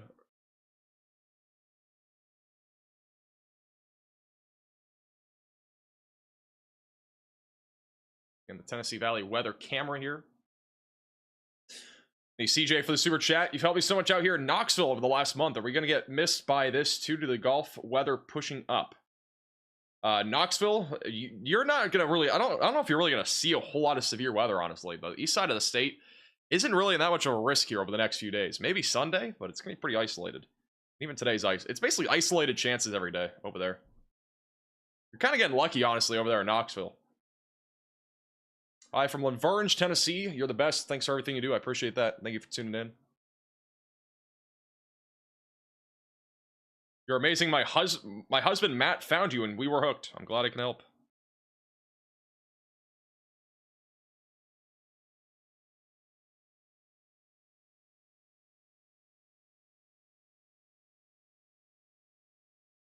This is actually a view live right now in this tornado warning cell in Lewisburg, Tennessee, just from the south. This is the tornado warning storm on the radar mega cyclone port. Once again, just a huge area of low clouds and scud, and an inflow coming in here on the right. So again, if we had a tornado, it'd be buried back behind the trees. Very impressive storm.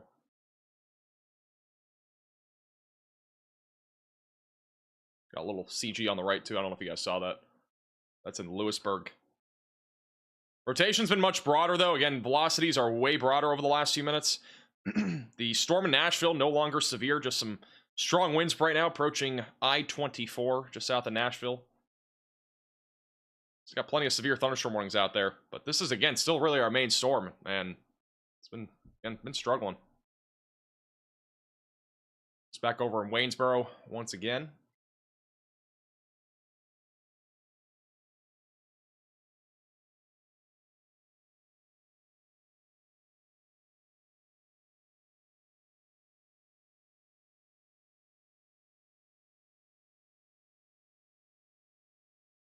Any severe weather for Perry County, Ohio. Ohio's not really going to see any severe weather here over the next few days. It's going to be quieter up there.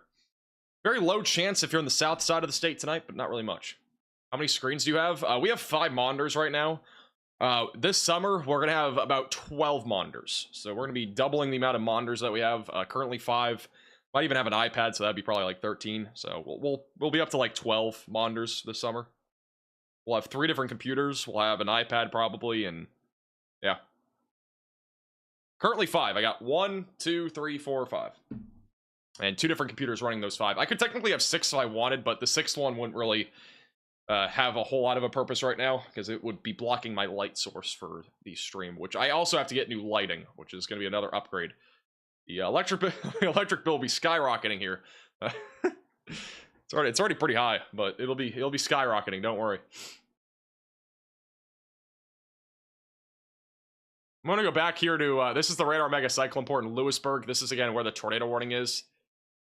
Our right side of your screen is a view of all the rising motion, all the scud, and inflow that's also going into the storm.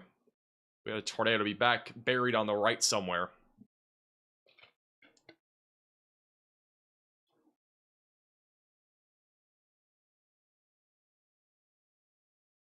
Sure, your electric company loves you. I'm not gonna lie, I have not really seen much of an increase in my electric bill, even with another computer. That could obviously change.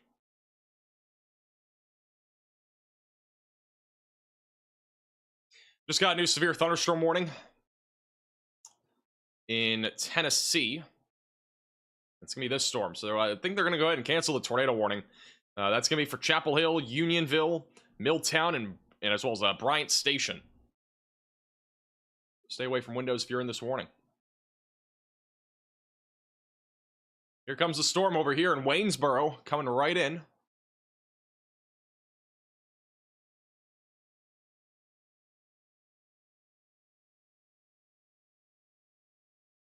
Large shelf cloud rolling in right now. 60-mile-per-hour winds are the main concern with this storm.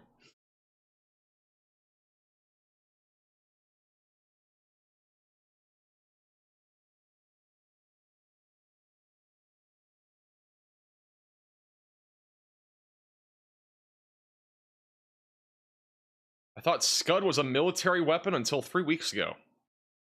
Okay. Well, I guess we learn something new every day. It's all been photogenic storms? Yeah, they've all been pretty photogenic. Honestly, I like, you know, it's honestly way better that we've really mostly just had really cool cloud structures today rather than a bunch of tornadoes. Because, like, this has actually been, like, a more, I would say, more relaxing coverage here today. Like, there's obviously been way less tornado warnings, too, so it's been a lot more localized. But, like, the you know, the cloud the structures and everything have been just so cool.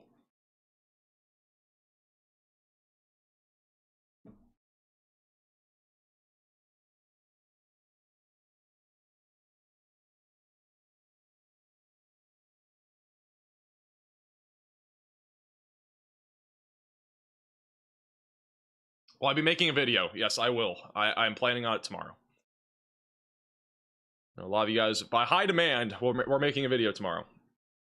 I honestly, like, I'm gonna have a video, and then we're basically going live in like 6 hours after that, probably. So, be a pretty quick turnaround. Are you single? I am single, and I'm probably gonna stay single because I have way too much stuff going on. Hey Renee for the super chat. I tried to mention my video in Tennessee. I will check and see if I can find it.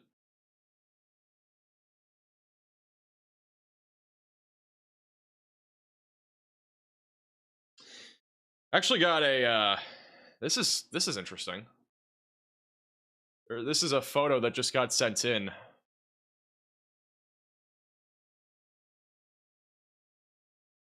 This is from, where was it? I just lost it, didn't I? Oh, I found it. This is from Melanie on Twitter, over in Martin, Tennessee from yesterday. Look at that hailstone size. Some good about tennis ball sized hailstones from last night's storms. I think the peak hailstone that we had yesterday was probably in the ballpark of, well, literally in the ballpark of baseball size. We might have had up to apple sized hail, but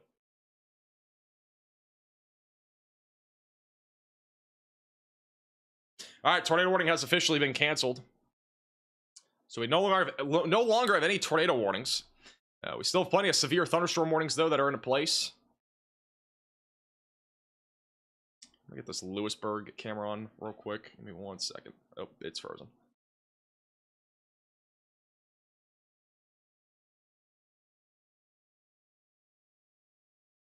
All right, let's add this other camera real quick. Lewisburg, Tennessee.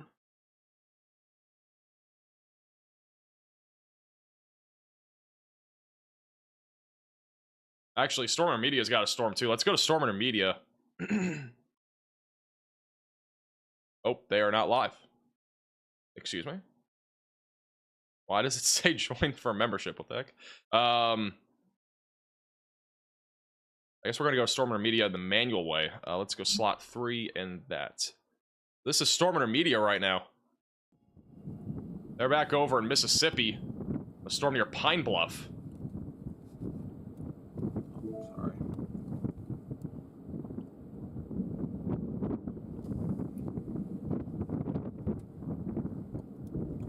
Oh, that was right off to our right. Jeez, like, CGs are coming past us now. Got a decent shelf cloud out here. Get bottom right of your screen. I mean, today's been literally the day of shelf clouds. I swear, it's been literally shelf clouds everywhere.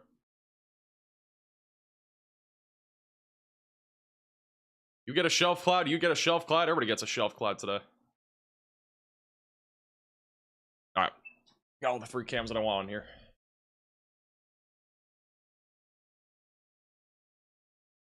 We're gonna go back full cam to...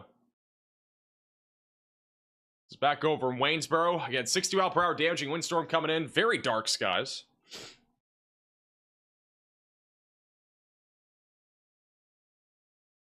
What's Ohio looking like today? Looks like Ohio. Thank you, Jacob, for the super chat. Appreciate that.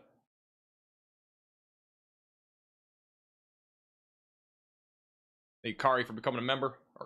Or Carrie, welcome to the Velocities.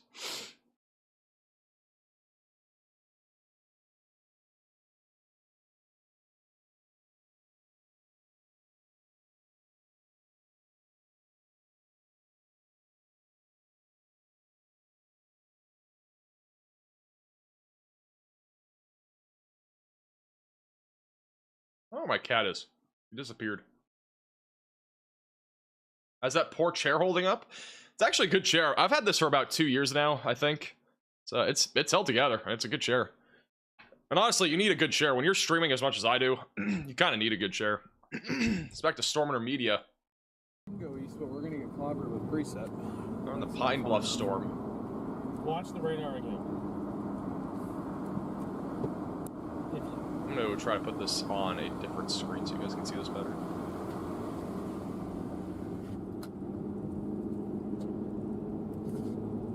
Unless it's still heading east and that's just fooling me, is that a little... unless it's still heading east, and that's just fooling me. This is Storm Intermedia again in Star City, Arkansas. This is an area that we had a tornado in action, I think, yesterday. But you see, if we go all the way to Grady, we're clearly gonna core punch it. Storm does have a little hook on it. Right of your screen is what it looks like. There's some rotation on it. We can go to gold. It's not far from the boundary. Road, but then we got a river. I mean, don't have a crossing on it. Need chip for becoming a member. What if we went all the way over to Gillette? See a river crossing. We're gonna keep a close eye on them. Bottom right of your screen is where they'll stay, but this is the storm that we're talking about. Decent little hook on it, but again, it's been in an environment where the storms that are discrete are kind of struggling because again, the stationary frontal boundary is a little bit further down to the south, so they've been struggling a little bit. But if this one can get south or along the boundary, it could produce a tornado. Now, right now it's 7 o'clock. If we go over to the ingredients here, or the tornado parameter values, the current estimate is that this boundary is still fairly far to the south, but you can actually see it looks like they have a lowering. Everybody, we got a severe warning thunderstorm right on our Still tail. looks pretty elevated, honestly. Got ahead of it, and we're gonna go north. I think I'm gonna head towards Gillette. I think it's south of DeWitt. Check Chapel Hill Cyclone Port. Wow.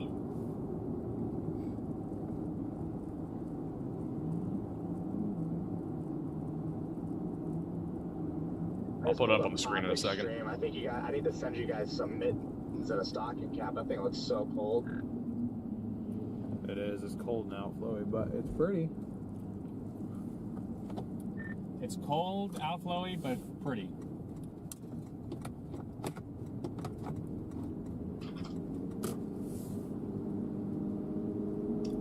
This is going to be back over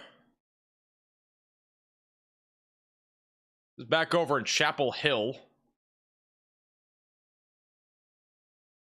We just turned it on as a cloud of ground lightning strike just struck, but this is Chapel Hill, Tennessee. This is currently where we have a severe storm going, which was initially tornadic, approaching the west side of Unionville here over the next 5 minutes. This is a look at that, though. This is an impressive storm. Another cloud of ground lightning strike. That's 2 in like 10 seconds.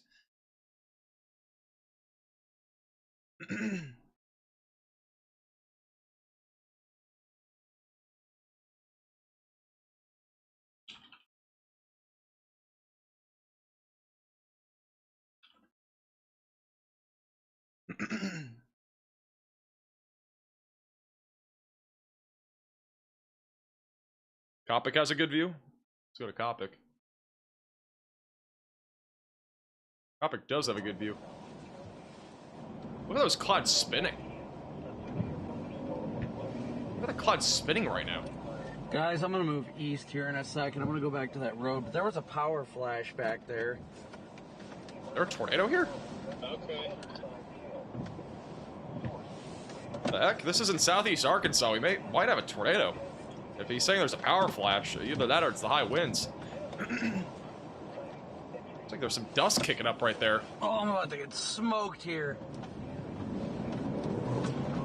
Might be a tornado. Get east. These power lines might be about to come down on me. I'm under the circulation.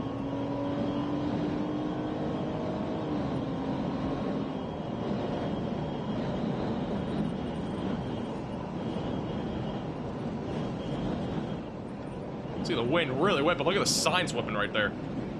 Very strong winds. We might have something here. I drove on the wrong side of the road when no traffic was coming, but those I was not about to let those power lines come down on me. Looked like there was some ground circulation there back in that field. So again, over in southeast Arkansas near Grady and as well as Gillett.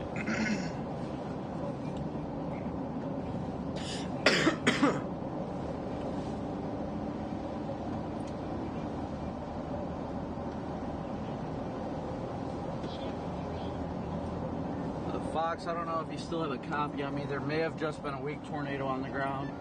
I think there was. I saw ground circulation. I don't know if anybody else saw that, but that looked like a tornado. Let me go back to Storm Intermedia, see where they're at right now. I gotta get past these trees. Yeah, I gotta get past these trees to get a visual. What is that right there on the left?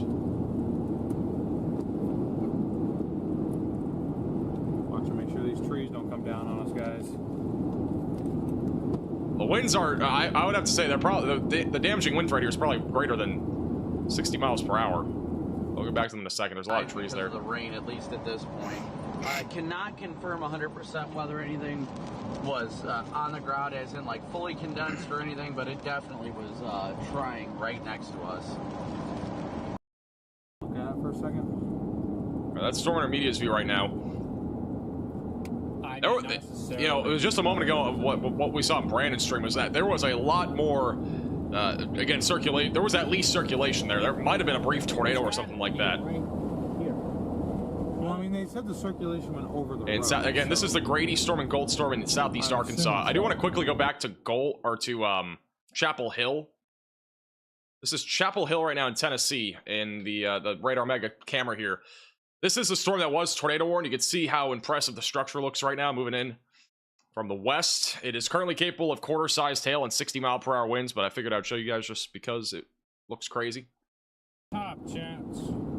It's back to Storm Intermediate, and again, where we saw some circulation was kind of the middle left there. Brandon reported that there was a power flash. But I'm not sure. It looks like it's up to the north. There might be another lowering up there, but those winds underneath that circulation got strong, and I was like, uh-oh. Dang, I didn't realize it was really wrapping up that fast. I would have slowed down and gotten us in it a little bit. I'm leading the pack up here. Copy. Yeah, we got to get north. We need to get north out ahead of this. It's getting healthy inflow. I can't confirm. I'm talking about live tomorrow? Sometime in the afternoon. I will not be live tomorrow morning. There's no reason to. On top of me, and the power line started there might be a small reason to, but there's no chance I can go live tomorrow. Then it started pushing the power lines over, so I was like, all right, well, I'm going to drive in the wrong lane because I am not about to have a power line come down on me. So once again, this is the storm in southeast Arkansas. It again has been a little bit more concerning because we did have a little ground circulation. The velocities are actually a bit stronger too. Again, I don't even think this is on the right side of where our stationary frontal boundary is because it really has to be on the south side, but we can still get brief tornadoes like that, so we may have just had one. And again, the Storm Prediction Center did mention that like this area in general could see some damaging winds and a brief tornado, and that we probably just had one there east of Pine Bluff. South of Nashville, this is the storm that's going through Chapel Hill, bottom middle of your screen. That one's weakening quite a bit, mainly a wind threat, hail. Again, maybe a brief tornado before that thing fizzles out. But at this point, the risk of severe weather is quite lower. One southeast Memphis, too, not really too much of a concern, but we're keeping an eye on it. The Storm Intermediate's view of this storm right now in southeast Arkansas. I'll be back in 2 seconds. Stay tuned. There was a lot more sinking motion than rising motion. I saw a little bit of rising motion. But that motion was crazy. I never saw anything fully condensed, but I saw the rain band start ripping around, and I'm like, uh-oh. I got hit hard with RFD. It looks like I shot east like 1 minute too early. I mean, Corey, you saw me. You're not too far behind me. I'm still not even out from under the shelf cloud. Pretty much right after you pass, it's when it was a big time sinking motion, and then RFD just freaking hit hard. Of course it did.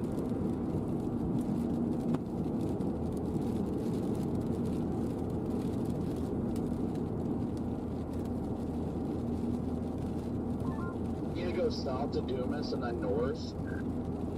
South of Dumas, then north. Is that where it has you taken? No. Alright, I'm back. No, I'm just going straight east out of Gold. And then east to there's a river crossing. Hey, Kayla and Chip for becoming members. Welcome to the Velocities. Up north of Gillette, which eventually goes to DeWitt. I'm gonna show you guys a picture where my cat is at right now. Rob, thank you for the super chats. Appreciate you, Rob.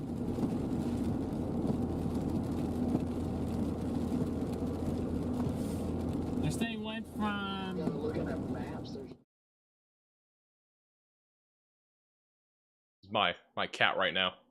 I don't know if you can see her with the blue light, but she's in like the little circular like basket thing right now. She's never been there before. She hates that spot. I'm kind of surprised. All right, John has a few updates for us. Go ahead, John. You're muted. There it is. All right. I've been watching for a little while now. Situation occurring in California. It looks like right now we have several reports of flooding occurring around the area of Burbank. Looks like that it is flooding along Tuanga Avenue, and also southbound of I-5 near the Burbank Airport. So definitely be mindful of a lot of flooding conditions in that area. It did look like from METAR and prior observations, it's been very dry in that region. So the soil will not be able to absorb a lot of this water real quick. Furthermore, in Arkansas, we have updates from emergency managers saying that there is a storm damage, specifically from strong winds in the area that looks like it has blown over I'm going to assume is a small shops, a shed, and looks like some trucks have been overturned on Highway 242 and 44. Furthermore, we have quarter-sized hail falling down in Star City in Lincoln County, where part of the building has lost its roof potentially due to tornadic activity earlier on in our event of storms. Furthermore, I have an update pertaining to our fatalities that we've unfortunately witnessed so far from the outbreak. We are currently up to 11 fatalities. It looks like that in Tennessee, our number has grown by at least 4. Alrighty, thank you, John, for the update. That is quite the increase.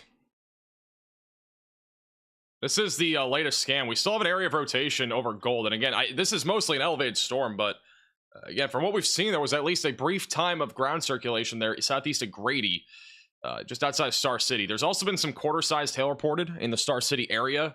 Also, there's also tin blown off of a roof near a building near a courthouse. That's another damage report that we're getting. Little quick update outside of Memphis. Again, severe storm continues southeast of Memphis. This is mostly quarter-sized hail and 60-mile-per-hour winds. Very weak rotation on this, moving to the east-northeast. So not overly concerned about that storm, but we're going to continue to keep a close eye on it as it continues to move to the east-northeast. And then outside of that, again, there's really not a whole lot of severe weather. Really, our main storm is back over in Arkansas now, and then after that, really not much happening for at least the time being, but we're still watching everything.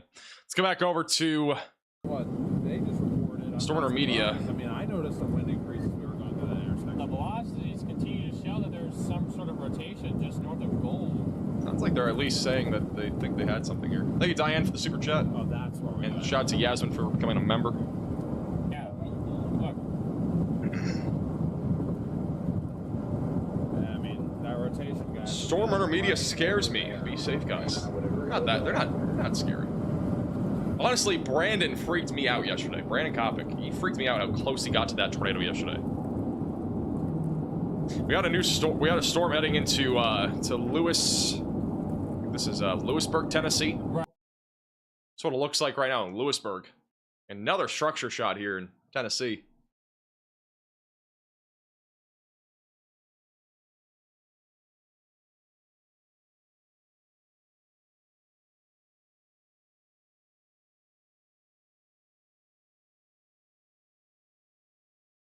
Brandon and Connor freaked me out. I mean, Connor too, but Brandon was so close to the tornado. Like, that literally freaked me out yesterday.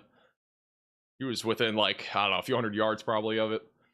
Thank you, Jen, for becoming a member. Thank you, by the way, to anybody that's become a member over the last couple of days. Again, you guys really help the channel out a ton when it comes to, you know, having all the storm chasers we have and all that sort of stuff and being able to do upgrades. Really do appreciate you guys supporting the channel. Let's go back over to... We'll go back to Stormrunner here.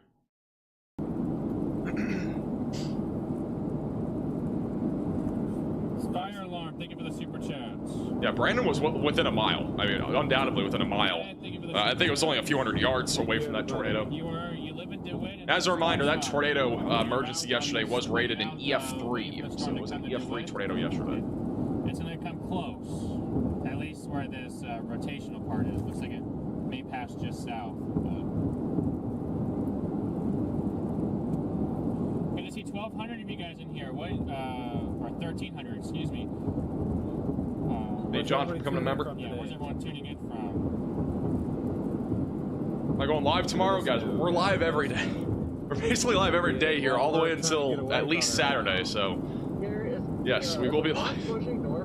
I've been talking about this all week. We've been live 7 straight days. Like, we're going on like a full-blown marathon right now. believe we've been live 7 straight. Let me double check here. 1, 2, 3, 4, 5. All right, we've been live 6 straight days. We've had 7 live streams though in the last 6 days. Otherwise, then it's warming up. This is Brandon Kopic's view as well.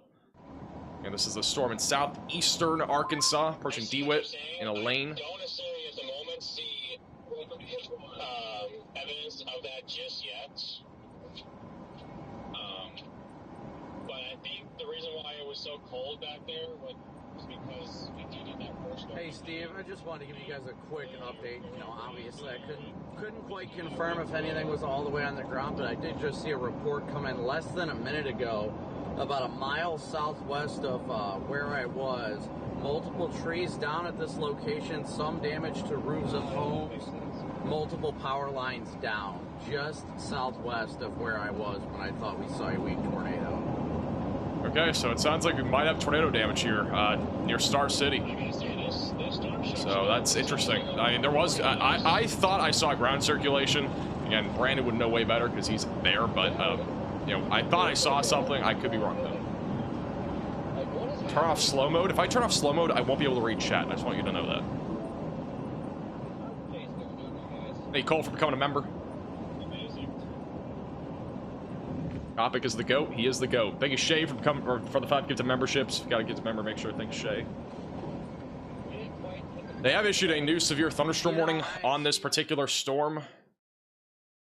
This is going to be going in the direction of the Mississippi River. You have clearing. So this is going to include DeWitt, Gillett, going towards Elaine. And the main threat here is ping pong ball sized hail and 60-mile-per-hour damaging winds moving to the east-northeast. Tornado watch does continue for 2.5 more hours. So tornado watch is in effect again for 2.5 more hours. That goes from northeast Texas back through southeast Kentucky, or we could see a tornado or two. This is really the main storm in question because, again, we did have maybe a brief tornado a few minutes ago. So this is the main storm to watch for. And so we'll be live as long as we need to. Back over to Brandon. Latest warning has it moving east. It's going to be moving in the direction of that, like, you know, that, like, warm air, like, that, again, that warm sector where our boundary essentially Not like is. East, but, like, the box is east. The boundary is, like, further off to the north. So this is moving in the direction of a more favorable environment. Steve, is when we're talking about these boundaries, we've got a stationary boundary. You know, if it lives north, it's more of a warm front. If it's south, it's more of a cold front.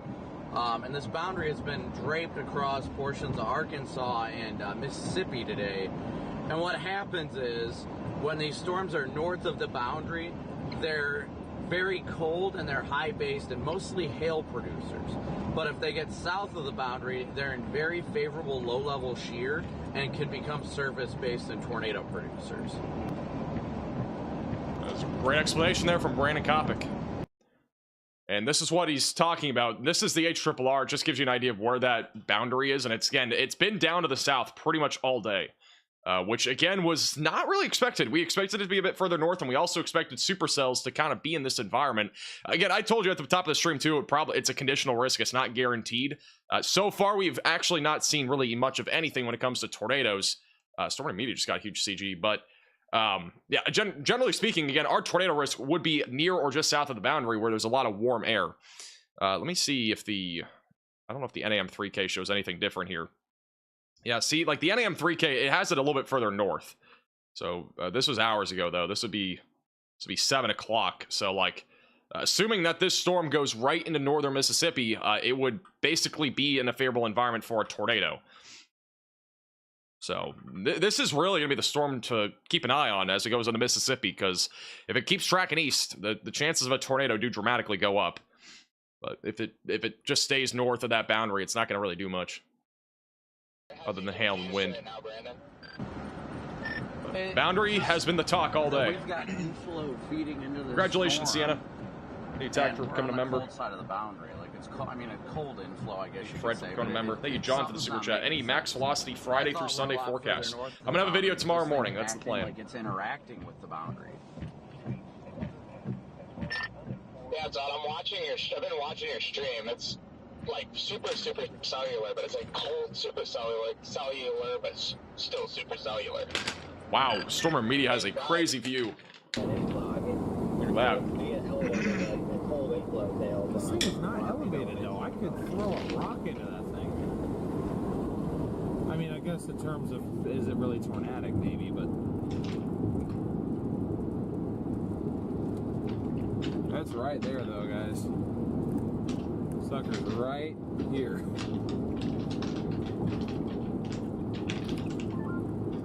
Also don't know if you guys heard, around our location is where the damage reports came in.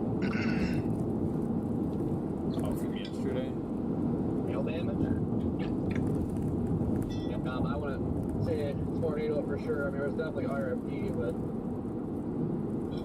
I don't know. That's what I just told Steve on air. I'm not confident. I'll just say it was tornado damage, but some sort of wind damage, trees, poles, down, damage to roofs. There's a large shelf cloud right now moving throughout eastern Arkansas. Will there be a derecho? No. 10 memberships. Thank you so much, Teresa, for your continued support. W. Teresa. I don't know who that is. W. Thank you, Lisa, for the $6 PayPal donation.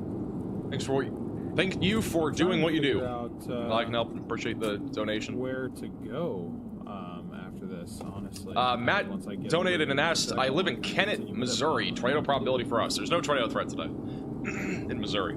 Only choice to keep with it is to go across. Jerry says, thanks for your coverage of this severe weather. Like nothing on TV, actually must see TV. I appreciate that, Jerry. Thank you for the super chat.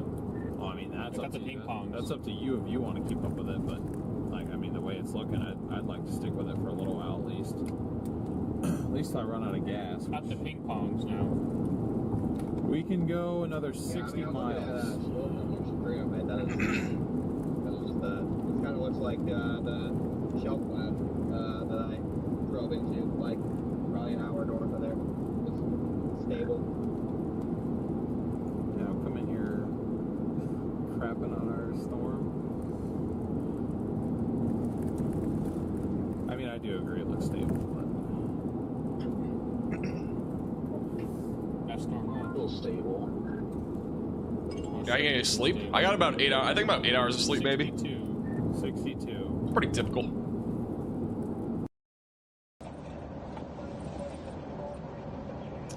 Once again, this is the storm that we're currently tracking. This one right here near DeWitt and Gillett. Again, it's going in the direction of a better environment. We're gonna have to wait and see if it actually gets there. The severe thunderstorm warning east of Memphis is done, so we literally, believe it or not, we have one warning. It's just one. It's just this storm right now. Elsewhere, we just got strong storms, flooding, rainfall, some lightning, but yeah, we got a single warning. It's this one that might try to do something. So that's why we're keeping a close eye on this thing. This is a view of it from a distance now. It has a huge shelf cloud. It's apparently, it may have produced a tornado not long ago.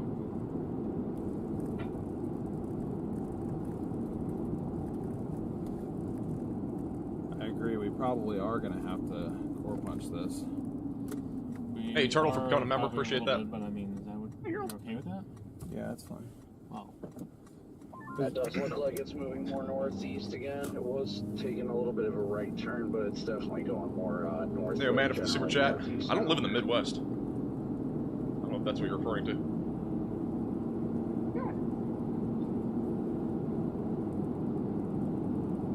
Rotation in Kansas? No, we haven't looked at Kansas in a while. I had to guess it's probably not looking too shabby anymore, but there is still a special weather statement out here. Yeah, that rotation, it's broad to the east of Brewster. Very broad now. Maybe a land spout potential there, and then near Wallace, not really much there, just gusty winds. Honestly, kind of surprising that we even had rotation up there in Kansas today.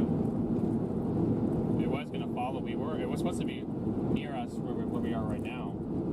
Yeah, this is the storm in eastern Kansas approaching Elaine, DeWitt, and Gillett. We actually had a tornado in DeWitt yesterday. Yes. Because we just crossed the bridge. Let's see. I'm freaking out. No reason to freak out. Rain here because there's a lot of bug splatter in your guys' shot right now. Bro's got bug splatter.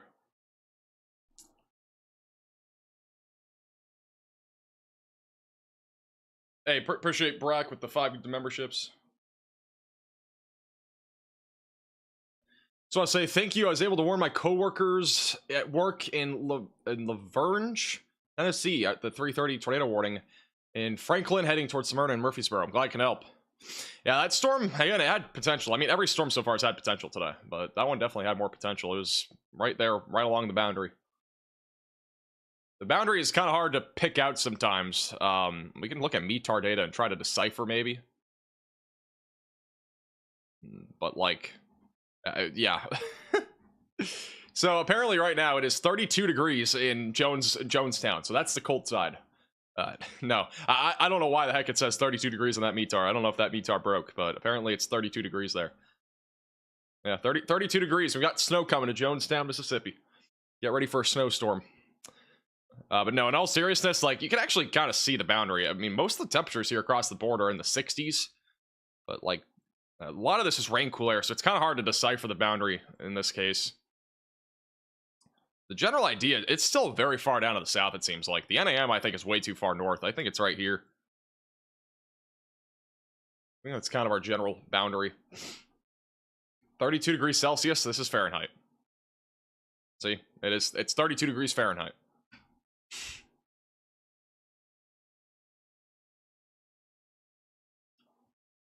We had an inversion today. We might even have an ice storm coming.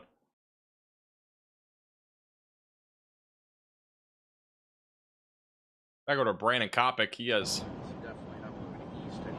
ominous skies here. The night is coming. The sun is setting.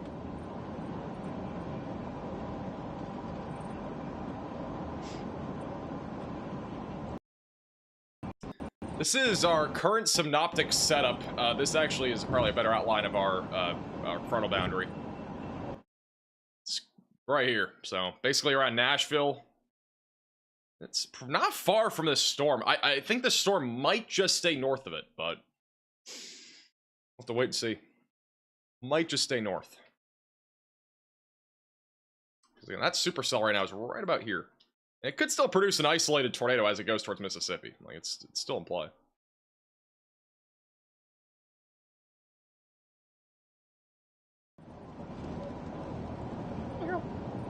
What's up?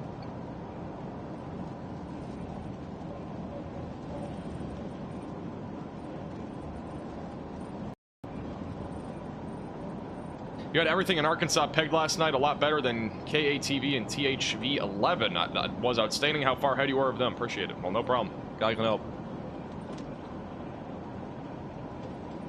I want to make it clear, by the way, I still think local stations, again, are really important. Like, I don't think there's anything wrong with them, and I think they are needed for weather coverage. There's another cloud ground lightning strike. Now we can put the flies in the bag. Yeah, generally speaking, like, I do think what is happening here on YouTube with weather coverage is really helpful, and Those ones are strong. it's also nationwide. Like, it's not like there's a barrier to entry here on YouTube. You literally can watch it, like, without cable or anything. Like, you don't have to pay anything to watch on YouTube. You just need a device, basically. You don't even need an account or anything. It's literally free weather coverage. I think that is probably the future.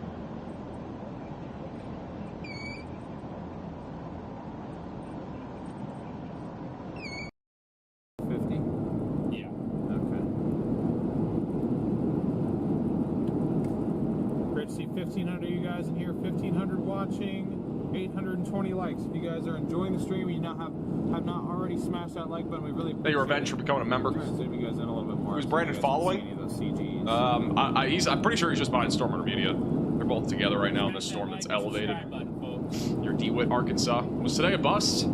I wouldn't really, I wouldn't call today a bust purely because this is I mentioned at the top again, this was more of a conditional risk. So I wouldn't really call this a bust, and I do think we at least have had a couple tornadoes. The only way today could have really been a bust would have been if we had no storms fire, or if the storms were just not even severe. But we had plenty of severe storms. I mean, we had baseball. I mean, we've had the hail risk verified. We've had 2 different storms produce tennis ball and apple-sized hail, both in Tennessee and as well as Arkansas. So I personally don't think it's busted or anything. I think this has been a realistic event. The tornado threat obviously was conditional, and it definitely did not pan out. We've maybe had 2 tornadoes. But I mean, it's not over yet. We still have the threat going here into the late evening. that could produce maybe an isolated tornado before this thing's all said and done. But I think more than anything, it's going to be wind up until then. This is crazy. Very, very cool looking.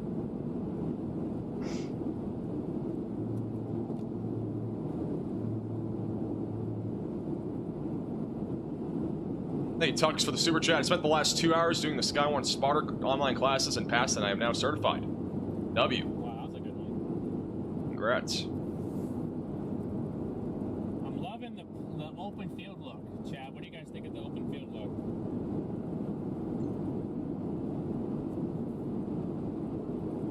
That's the updraft, kinda.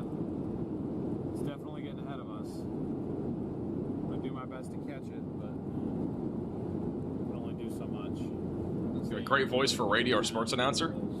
Yeah, I've heard that. I've heard that plenty of times.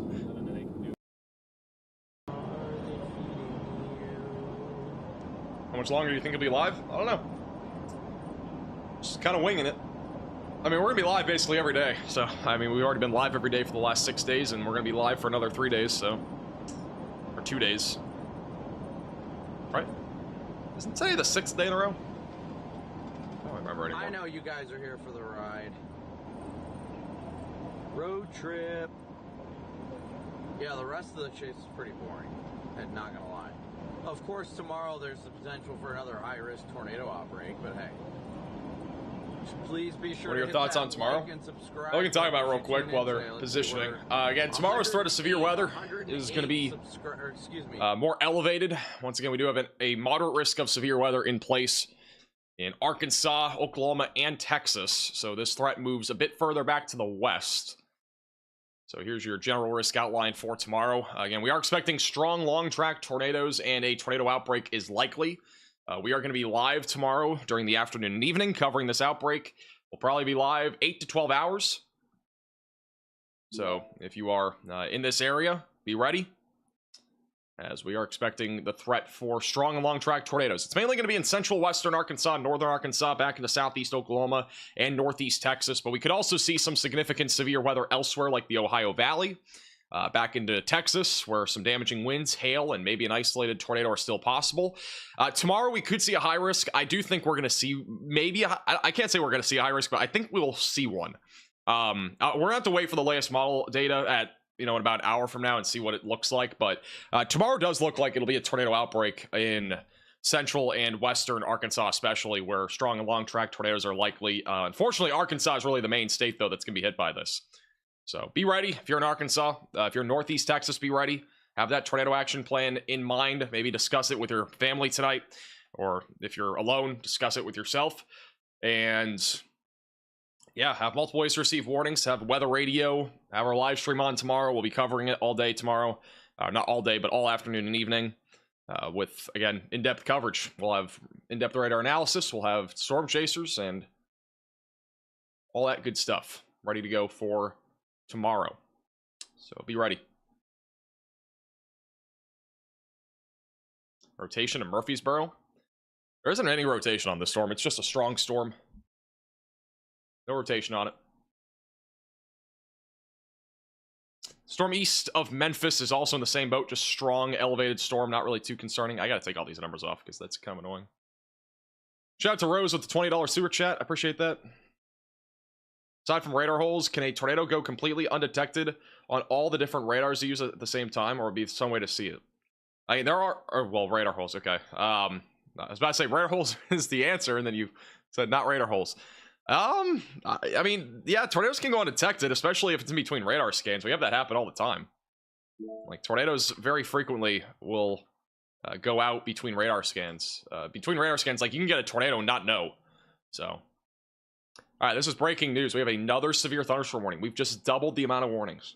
Not really breaking, but new severe thunderstorm warning for Kennett, Marmaduke, and Paragould. That's for 60-mile-per-hour winds. A little bit of hail with this thing as well as possible. Yeah, but between radar scans is really the main answer for that. A little earlier, we had a 60-mile-per-hour wind gust reported over in Stuttgart, Arkansas from a severe storm. Our highest hailstone sizes today were over near Pine Bluff, ranging from tennis ball to apple-sized hail. And more recently, we also had apple-sized hail south of Nashville. We've had plenty of hail here over the last little while. Hail threat is verified. Let's back over to Brandon Kopic. I think she just bought the farm. That storm here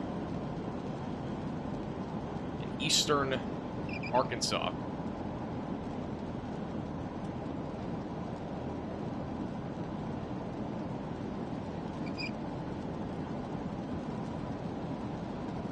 We hit 10,000 likes. Let's go.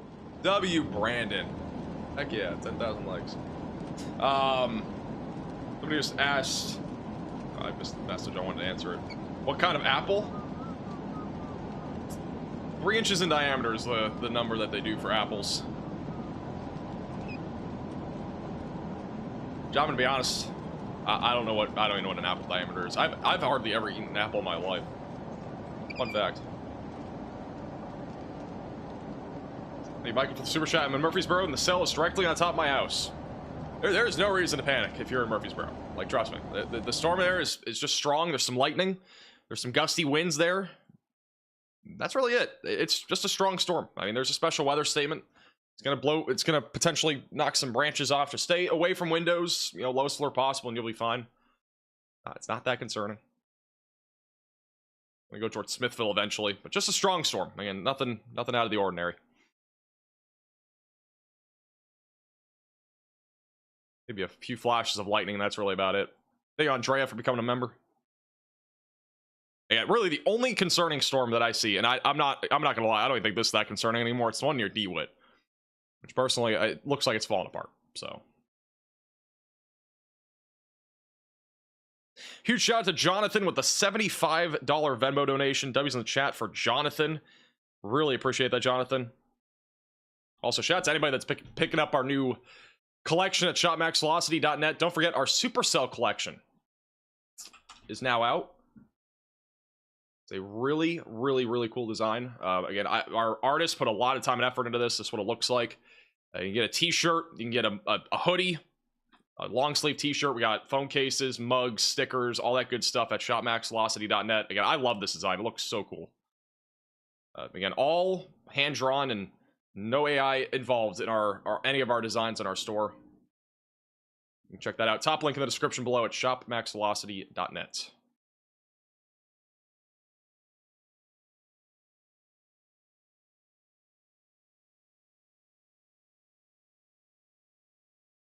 You smoke a cigar. I do not smoke. The only thing I would smoke you in is a 1v1 basketball match because I'm 8'7". Thank you, Andrea, for becoming a member, and also Alexandria.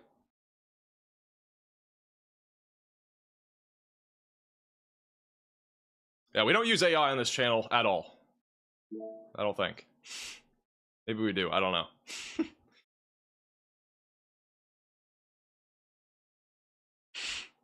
Bro's not 8'7". What do you mean? I'm 8'7". I don't know what you're talking about. There's scientific evidence to back it up.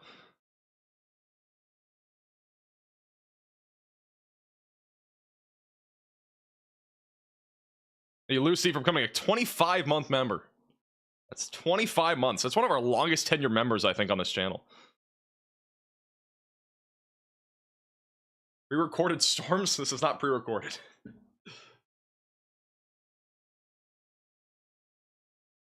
Hey, JT for the super chat. And also Colton for becoming a member. We got 178 new members today. We're almost gonna hit 200 today. 178 new members. Sheesh.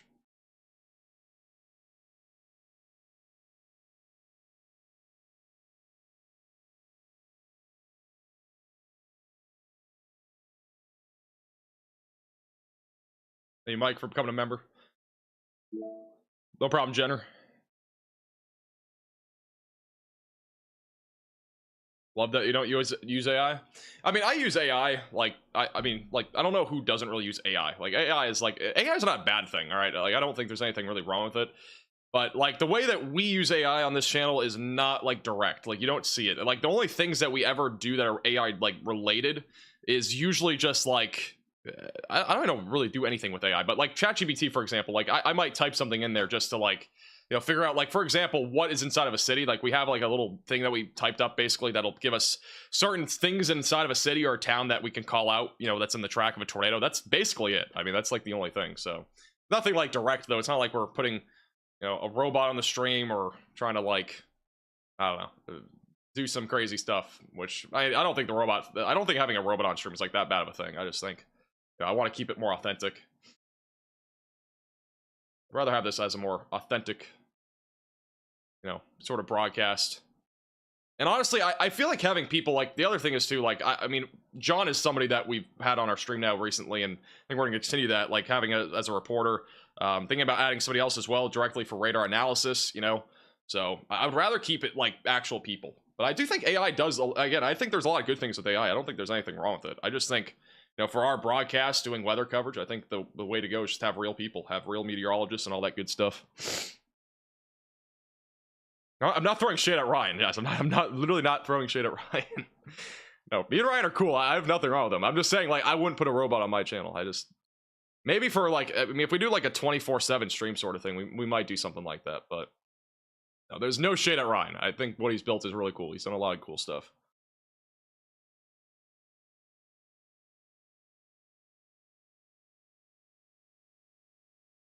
All right, we got some reports from John. Go ahead, John.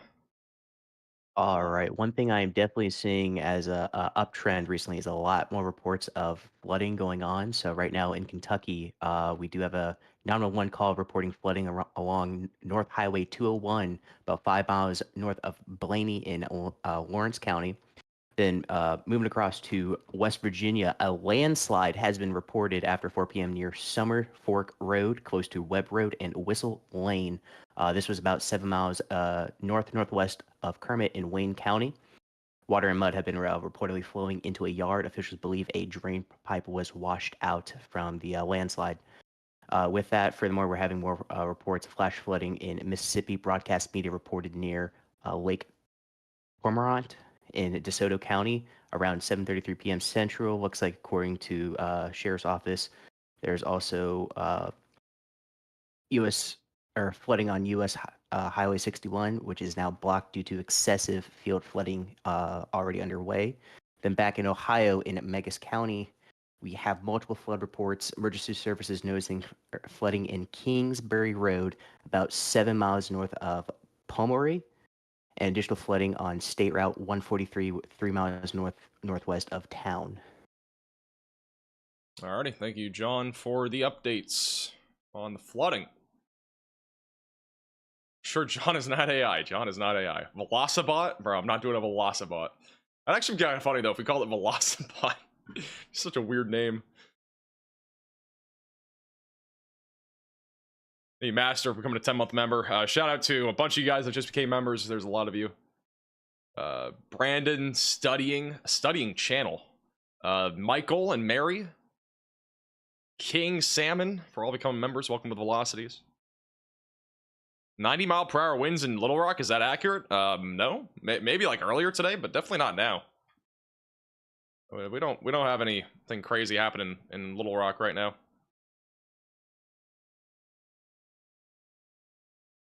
It's all pretty chill. Just some strong storms, some gusty winds possible. Does it say something on the special weather statement that says otherwise? No, just 40-mile-per-hour winds. Thank you, Nancy, for the super chat. Lots of hours this week. Thank you, Matthew, also for becoming a member. I did say it on Twitter and maybe Facebook too. I did say that, guys, we're probably gonna be live for like 40 hours or more this week. So far, if we count up all the days in a row here, we've been live for 13 and a half, 16 and a half, 22, 25 and a half, 36. We've been live for 37 hours plus today's stream. So we've been live for 43 hours over the last 6 days, and it's about to be even more going into tomorrow and Saturday. So we're probably going to hit 60, if I had to guess, we're going to hit 60 hours of streaming by the end of the weekend. We're at 43 hours of streaming so far in the last 6 days.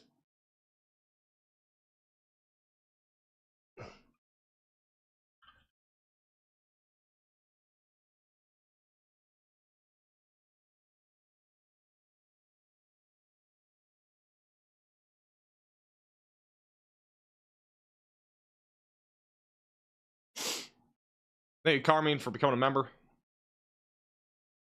When do you go to school? The morning. But I mean, I haven't gone to classes all week, but I'm going tomorrow. And yeah, I mean, I didn't really miss anything though. Most of my classes were canceled. That's not a big deal. Thank you, Tiffany, for becoming a member. How's Rockwell, Texas looking tomorrow? Rockwell probably won't be anything too crazy. I would say it's mainly gonna be hail and wind. The tornado threat's mainly gonna be to your east. It's a very low tornado risk there. You also to Hanford letters for the super chat. You just say there's no more snow in Wisconsin. I can't guarantee it. No guarantee we're done with snow in Wisconsin.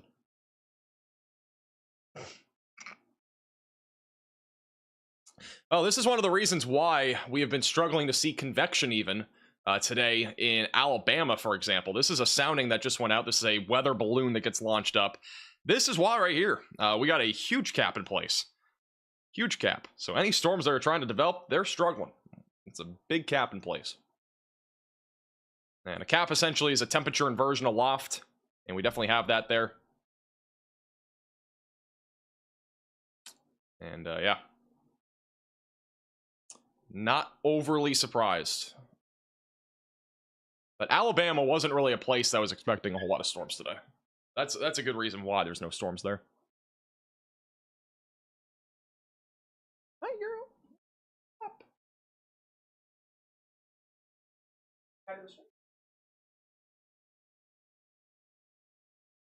If Cheese Curd wants to say hi.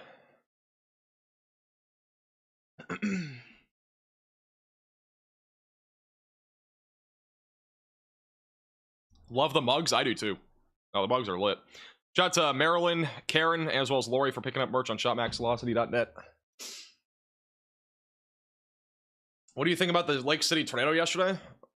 It was catastrophic, to say the least. I don't think we've had any fatalities reported. And apparently, in that warning, the reason why we did not have fatalities reported is because almost everybody was at a storm shelter. So, that's good news. There's a storm shelter in that town, and I think everybody was there. Which is honestly really, really good. All right, we do have no SPC outlook for tonight's severe weather potential. And this is also good news for tonight. Our threat of severe weather has been condensed. It is still a slight risk of severe weather from North Texas back into Kentucky and Tennessee. So they've dropped the enhanced risk of severe weather. And that means that strong tornadoes are less likely now. But we still have a corridor where we could see a couple of tornadoes tonight from southeastern Kentucky back into northeast Texas, including Memphis, Nashville still included in this, southern Arkansas, eastern Arkansas. And then the wind threat and hail threat are still a little bit more elevated. Apparently, if you look at the hail risk on this website tonight, it is a random image. So we don't have a hail risk. No, I don't know what happened to the hail risk, but if we get that, we'll show it. Get bugged out. I'll say hi. Cheese curd. What's up? Girl. What's up? Want to say hi to the stream?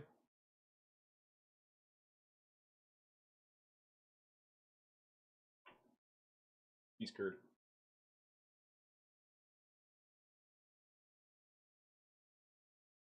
So.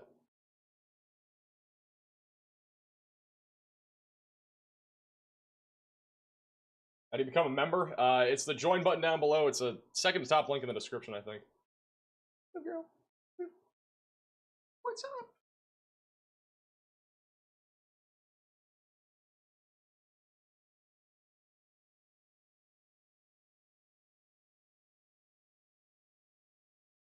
Girl.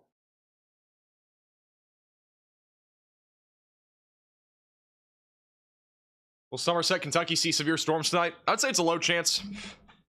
I've got cat fur all over me now. My entire t-shirt is cat fur. She is shedding like crazy recently. I need to get like an actual thing to, like, you know. Let me go back to Stormer Media here for a second. I need to get an actual thing to actually get all the fur off of her.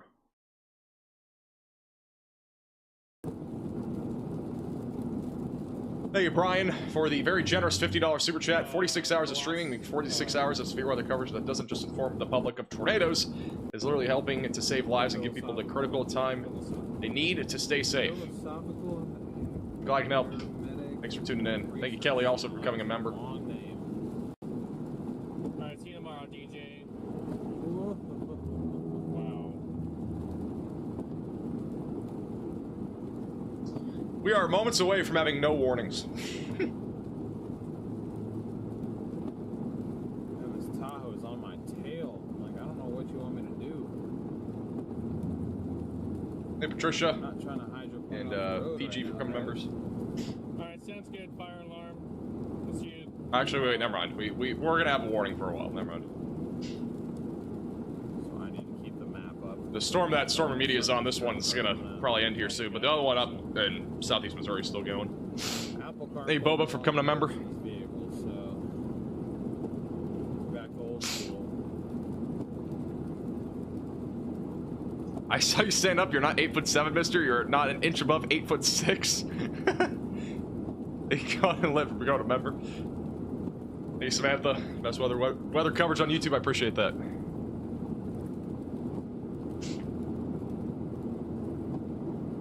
Yeah, see, that's so dark.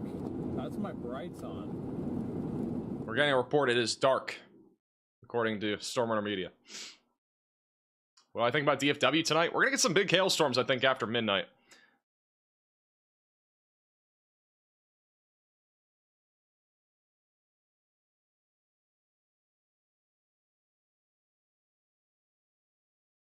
That's what it looks like after midnight tonight. Again, a couple hailstorms are possible. This is like 3 a.m. tonight. We could see some hailstorms fire off. It'll probably be mostly west of the Metroplex. But if you are in Dallas-Fort Worth, just protect your vehicle, just in case. And large hail, probably the main concern there. Thank you, Mark, for becoming a member. Also, thank you, Shelly, for the super chat. Many thanks for helping save lives. I was about to notify my elderly parents in Indiana about the weather heading their way. Now they watch you. I'm glad I can help. Thanks for sharing our stream.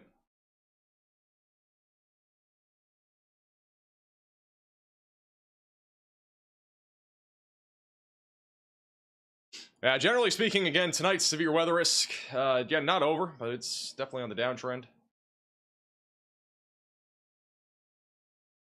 Actually, one little storm that has blown up back over in northern Tennessee, near Clarksville again. A little storm here near Clarksville that has just popped up here over the last 15-20 minutes. Mainly a little gusty wind, small hailstorm.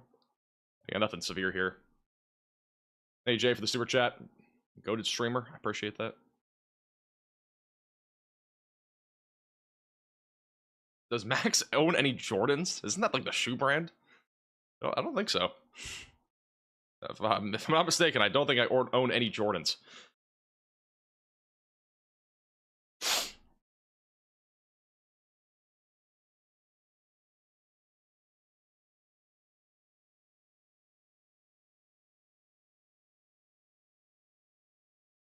Hey. I'll show you guys where my cat is right now.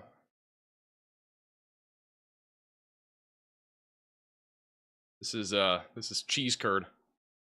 He's currently behind my other computer monitor. One of our favorite places to chill on this desk.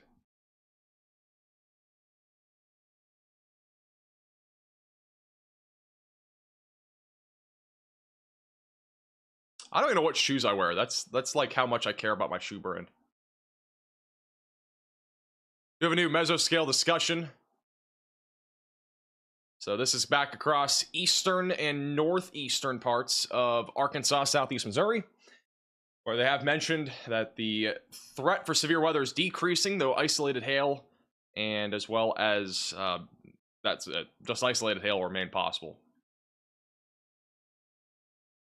So our threat for severe weather, once again, is decreasing in Arkansas.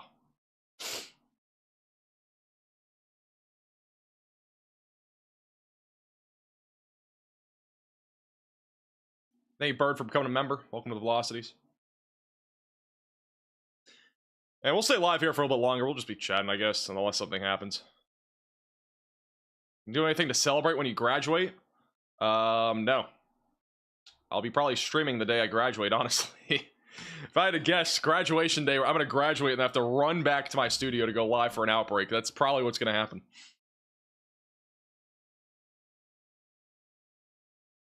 Graduation's in early May, so it's bound to happen. You know, not even just that, but also, you know, I'm done classes in like 2 weeks, 2.5 weeks, 3 weeks. I have basically 3 weeks of classes left. So, will I be live Sunday? I'm not sure yet. Now, we'll at least be live tomorrow and Saturday. Sunday, I have no clue right now. I wasn't overly impressed with Sunday's setup, but I mean, that could change. I'm on the wrong screen. I'm not overly impressed right now, though, with Sunday's setup. Again, tomorrow looks pretty significant. Again, we're talking about more of a long track, strong tornado threat. We're going to have a tornado outbreak probably undoubtedly tomorrow across Arkansas, Texas, and Oklahoma. And then by the time we go into Saturday, we're going to likely have another severe weather outbreak with strong tornadoes again being a possibility, mainly in the deep south. And then by Sunday, it's back into the southeast. And honestly, I'm not, again, I've looked at the models a little bit. I'm not super impressed with Sunday's severe weather setup. This is a general overview of, I'm going to go to the low-level jet here first. This is our low-level jet. This is tomorrow. We got a pretty amplified low-level jet there in the Arkansas area tomorrow. This is Saturday. Low-level wind stay pretty strong. Again, I would almost guarantee you we're going to see more tornadoes on Saturday in the deep south. And then by Sunday, it gets a lot broader. We still have an area, but it's not as impressive. This is our jet stream. We're going to have a nice little trough coming right over the Rockies. I think it's going to definitely bring some severe weather. Let me look at the, let's go to the, check on the NAM tornado parameter values, and we'll check this out. So we'll go here. So these are your significant tornado parameter values beginning with tomorrow.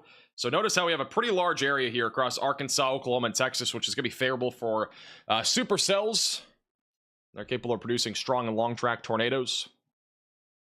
Very favorable environment tomorrow. Even into the overnight hours, we could still see some tornadoes. By Saturday, I have to go to a different map because they don't really have a great presentation here. But by Saturday, it's going to be in the deep south. So this is Saturday afternoon. Once again, a very favorable environment for tornadoes. East Texas, Louisiana, southern Arkansas, and eventually into Mississippi by late Saturday night. And then by Sunday, the threat of severe weather is going to shift to the Gulf Coast, which notice how the values here are much lower. Tornado environment, not really that favorable, in my opinion, in the southeast and Florida, Alabama, Georgia. So, in my opinion, like, really, we're probably not going to be live on Sunday, but we'll be live tomorrow and as well Saturday, unless something uptrends for Sunday. But it's a pretty localized risk of severe weather even on Sunday. Like, there could be a few storms out there, but I'm not really too concerned about that day. So, we're going to have a long day tomorrow, long day Saturday, and then after that, I'm going on vacation for 6 weeks. All the weather that we've been having. They have canceled the severe thunderstorm warning, I believe, here in eastern Arkansas. So, again, things are pretty tame now. But we'll be answering some questions here for a little bit, and just kind of chill and then sign off here soon. Hey, Kelsey, and as well as Justy for becoming members. Shout out to Peter for the super chat.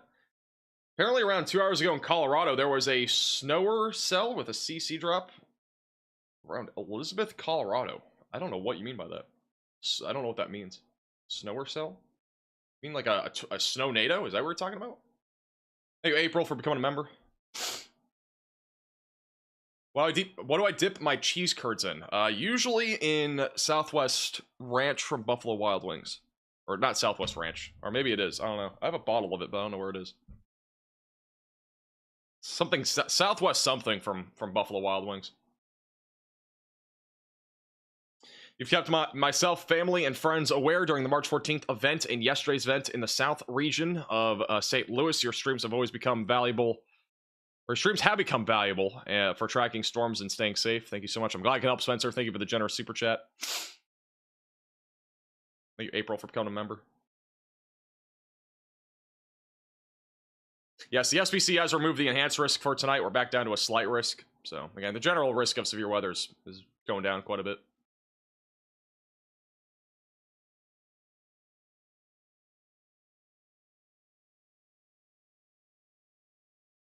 I just got recommended that I need a max velocity running stream. Why would I do a running stream? Like running as in running? Or are we talking about like a 24/7 thing? I run probably slower than Tom Brady. Thank you, Shelly, for the super chat. Southeastern Oklahoma has storms forecasted tonight. Just isolated hail and wind is the main concern.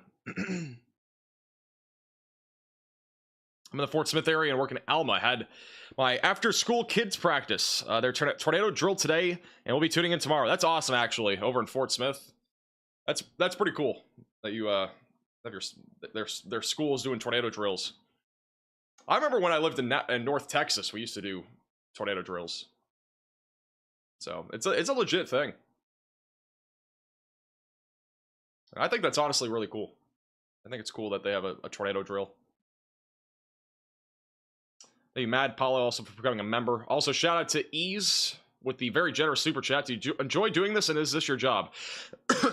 This is basically my job. I'm still full-time college, but it's basically my job. And then, yeah, I enjoy doing this. Like, that's why I wouldn't do this if I didn't enjoy it. Like, dude, I can't, like, stress this enough. Like, doing something that you don't enjoy is so hard. Like, I feel like it's just so difficult. At least for me, it is.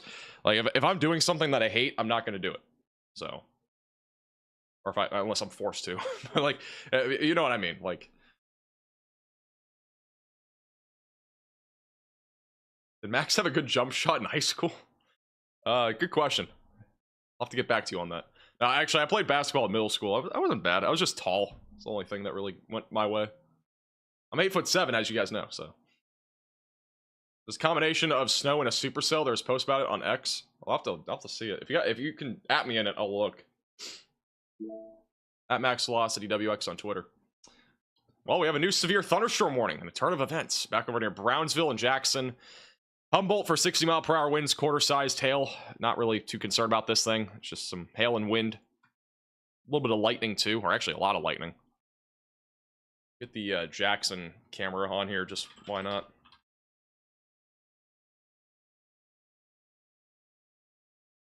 Might as well put it up on here.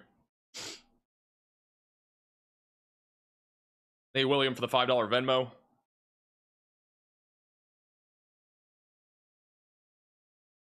I'm not going to lie, your question got cut off. Oh, let me look.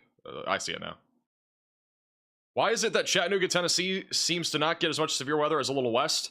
Well, one of the biggest reasons why Chattanooga does not get as much severe weather, I feel like you still get a good amount of severe weather, but one of the biggest reasons is you have a pretty big mountain range there. And a lot of the time, whenever we have severe weather, a lot of the time, these storms usually crash into that mountain range and kind of weaken. But even then, if it wasn't even for that, like a lot of the time, our trough ejections, like we don't have a whole lot of turbulent mixing out here, which essentially means we don't have a whole lot of mixing of warm and cold air. So by the time it gets out here to the east, severe weather usually isn't as, significant or prevalent. So that's usually the reason. Now, if you get an orientation of storms coming out of the southwest, that's when you can get more significant storms. But with that kind of mountain range even being there, it's tough for storms to really stay as intense.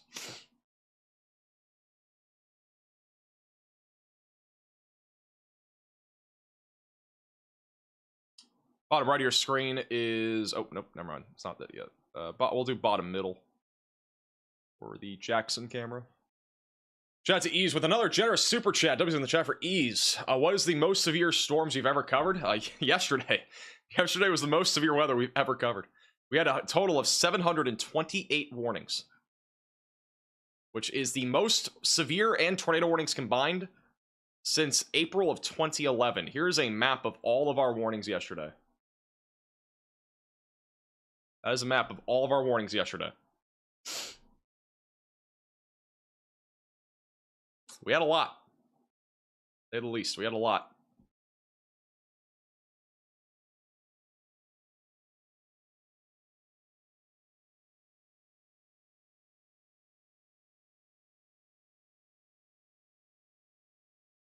First ad? I don't have any ads. What do you mean? Unless you click on the stream and there's an ad, technically.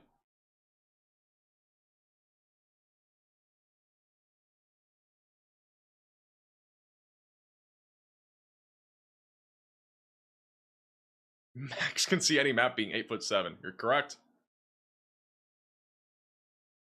Got some big skills. Can we see a room and setup tour? I feel like I've done a tour before.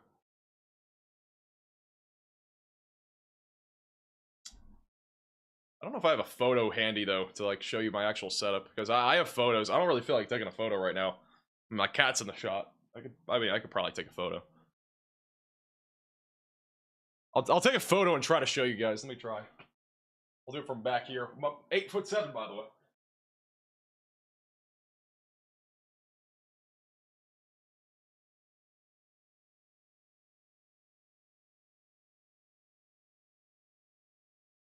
This is kind of the general look at the studio. There's two computers. You got bright lighting, lots of lights. So, and then also there was a cat in the photo, I'm pretty sure too. Just send you a photo on Twitter. Okay, I'll look. They have upgraded the warning. We're up to ping pong ball size tail now, near Brownsville and Jackson. So that's been upgraded. So a bit more of a significant hailstorm right now heading towards Humboldt, just outside of Jackson, Tennessee. You want to stay away from windows if you're in this warning.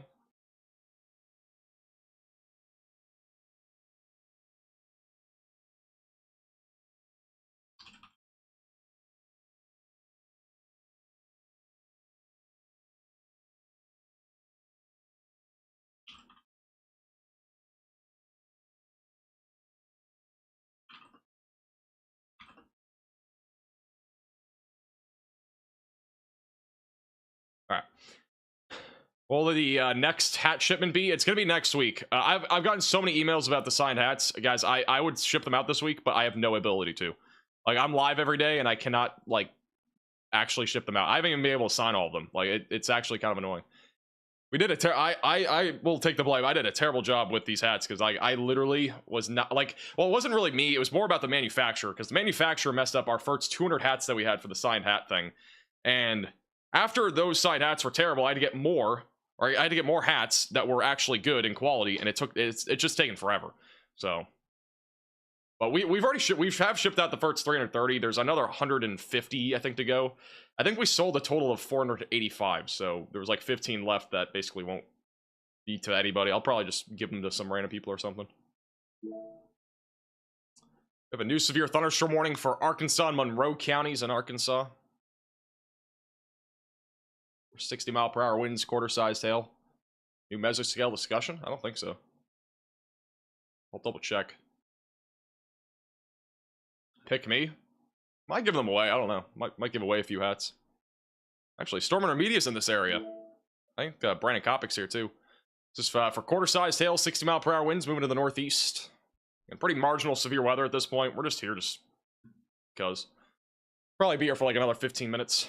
Thank you, Stacy, for becoming a member. Or for the super chat, excuse me. Am I concerned about the storm heading towards Jackson? It's ping pong ball sized hail, 60-mile-per-hour winds. There's nothing really crazy here. Just the hail is the biggest concern. We actually have a hail signature here on radar right along I-40. So if people are traveling right along the interstate, they're probably going to run into that hail core. Might have a camera here. I don't know. There's a couple cameras coming up in Jackson. But yeah, that hail core is going to be traveling right up Interstate 40.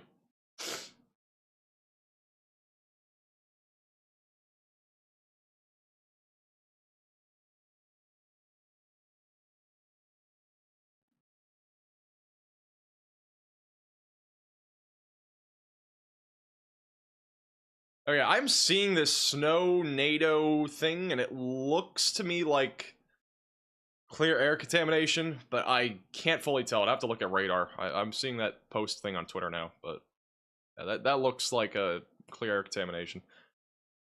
But I'll have to look again after the stream. Thank you, Y2, for becoming a member. How do you think Central Texas is looking tomorrow? Just some isolated hail and wind. Not really looking at a tornado risk out there. Honestly, Texas has been pretty lucky so far with all the severe weather. It's been mostly in, you know, it's really been all the Mississippi River Valley for the most part. But back over in, like, northeast Texas tomorrow, that's where we could see some significant tornado activity. So, as a reminder, if you are new to the channel, make sure to subscribe down below. Also, don't forget to follow us on Facebook and Twitter at MaxVelocityWX. And don't forget, if you want to join our Discord server, that is our off-the-stream community. You can check that out. Link to that is also in the description below. And yeah, definitely recommend you check that out. And we'll be live tomorrow. We'll be live Saturday with full-blown coverage. We'll have a bunch of storm chasers, live cameras in the field. It's going to be a very, I think, hectic and kind of busy day tomorrow.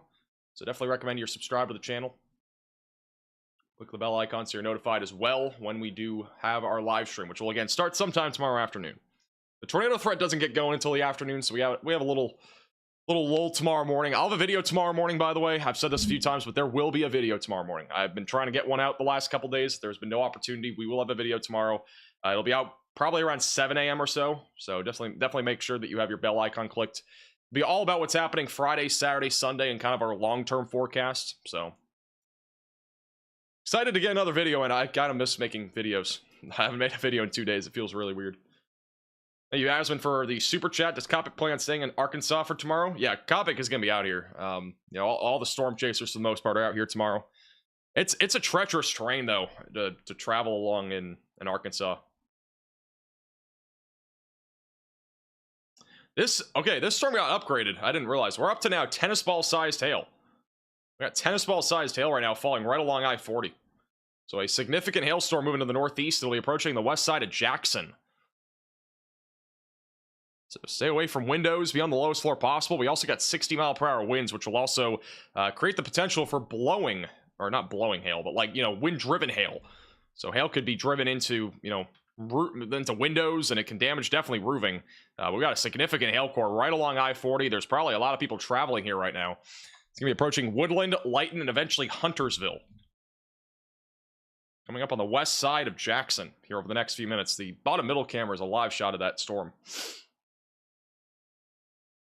This is almost a destructive hailstorm.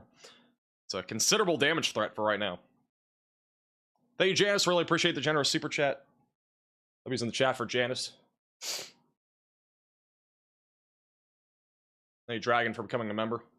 What was the rating of the monster tornado yesterday? The tornado emergency that was off near Jonesboro, Arkansas, near Lake City.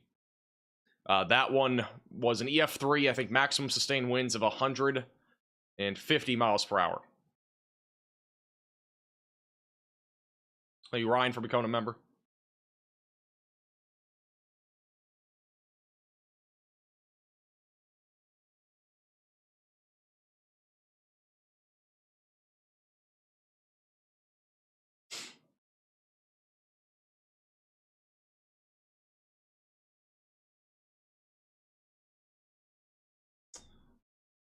So you check out the Memphis storm, or the one right over Memphis. This is just an elevated hailstorm. Again, our boundary's been so far to the south today, like these have not been tornadic really at all. We're all on like, all these storms are pretty much on the cold side, which means they're mostly hail and wind, including the storm that's going towards Jackson.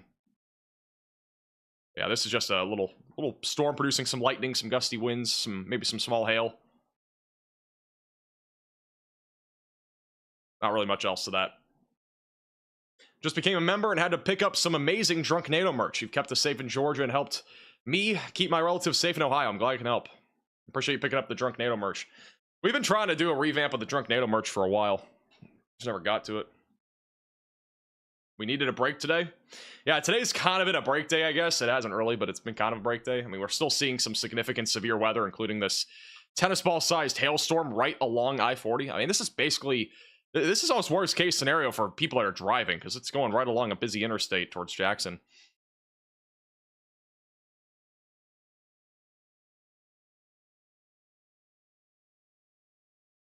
I believe you went to Savannah, Georgia recently. How do you like it? That was like a year ago, if you saw the YouTube short or whatever that was. But no, so I didn't go to Savannah. I was just driving by it. How do I buy merch? It is the top link in the description. Top link in the description.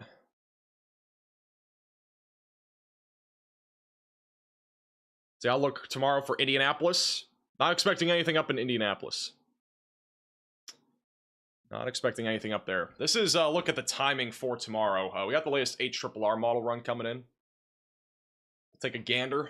This is the latest run, the 000Z run. It's a pretty big run. So this is what it looks like overnight tonight. Some showers and thunderstorms continue across Kentucky, Tennessee, and a little bit of Arkansas. Tomorrow morning, we'll have some showers and storms out there. Depending on how this evolves, it could limit the tornado risk. It also could maybe not limit it. But this is what it looks like by the time we go into the late afternoon hours. right around about 2, 3, 4 o'clock. Notice how the storms start to really ramp up here across Arkansas. We also got some storms ramping up back over in Kentucky and Tennessee, mainly hail and wind with these storms. Tornado threat much more significant back over in Arkansas. From what I am seeing here on this model run, I am not as confident that we're going to be seeing a high risk of severe weather tomorrow, because these storms, if we have a big convective blow up like this tomorrow morning, this is going to limit our tornado risk a lot. So I am honestly not as confident that they're going to upgrade this to a high risk, and I didn't really think that we were exactly going to see that, but that would be a good thing. But again, we're still going to see tornadoes. I think it would just be delayed a little bit, and it might be a bit further down to the south and west in Arkansas. And this would be about right around 5, 6, 7 o'clock. This will probably be our peak of the tornado threat. The HRRR has multiple storms rotating, some of which back up in the Arkansas and Missouri border, kind of near the Cape Girardeau area, and also over in central Arkansas, continuing to see that threat. And this would continue into the evening, which the model doesn't go out that far.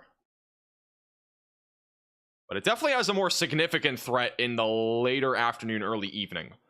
So with what we're seeing on the trend, if this trend were to continue into tomorrow, we would definitely be talking about a more significant threat of tornadoes over here rather than over in here. That's a pretty big difference. So that's kind of what I'm gauging here out of this latest run. Now, we also, I mean, I should have outlined more of this, but this would be more of the risk, kind of the area. Anything north, really up here into, like, you know, southeast Missouri, it's going to be very hard to get a tornado up there unless it happens after 7 or 8 o'clock, because our storms are going to still be elevated. Warm front will be sagging down to the south, so it's a lower chance that we actually get anything there.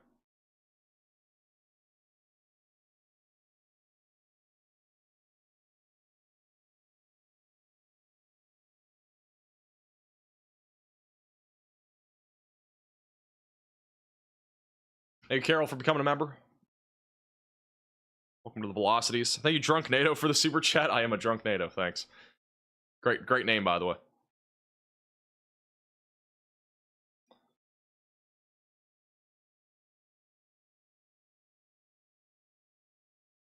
Drunk NATO, I wish it was a hoodie. Oh, you could always do a hoodie. I know. I try to keep. I don't want to overload our merch store. There's too many. I don't want to have too many SKUs. We almost did for the Supercell shirt. For the Supercell design that we have, we almost did a polo shirt, like a golf polo. That would have been kind of funny.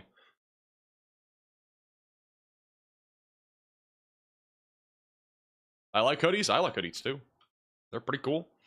All right, this hailstorm has been weakening over the last few minutes. It's probably not a tennis ball anymore, but probably still looking at some golf ball sized hail tracking up I-40 towards the west side of Jackson here in Tennessee. So continue to stay away from windows. Still a dangerous storm. Other than that, though, again, most of our severe weather is winding down. I don't think we're going to see much more tonight, but always have ways to receive alerts. Have a tornado action plan ready to go.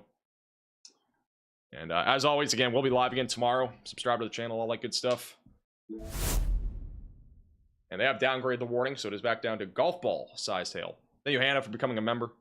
What's Virginia look like? I don't think Virginia really ever panned out. My cat is moving my monitor. Yeah, Virginia never really panned out. I'm not really thinking we're going to see anything over there. Very low chance of an isolated storm. Do have a new severe thunderstorm warning for Lake and Obion counties in Tennessee. And this is going to be the storms up here. Or, wait, what? This is also Missouri. Oh, it's right here. Okay.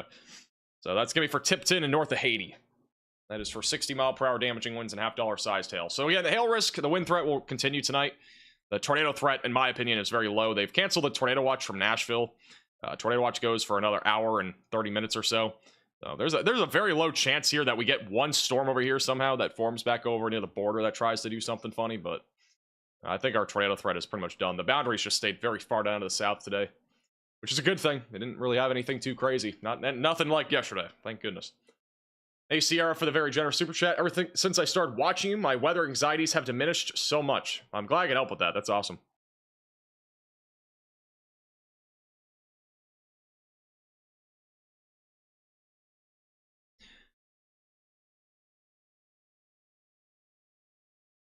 Am I doing a forecast tomorrow? I'm doing a video. Plan is to get up early, make a video, and then we'll be live sometime in the mid to late afternoon would be my guess. It'll be later. I think we'll be starting a little bit later than... I don't know when we're starting, but it might be a little bit later than what we usually, or what we did for the high risk, just depending on what it looks like tomorrow. we'll basically go live when storms start getting going and they start looking concerning.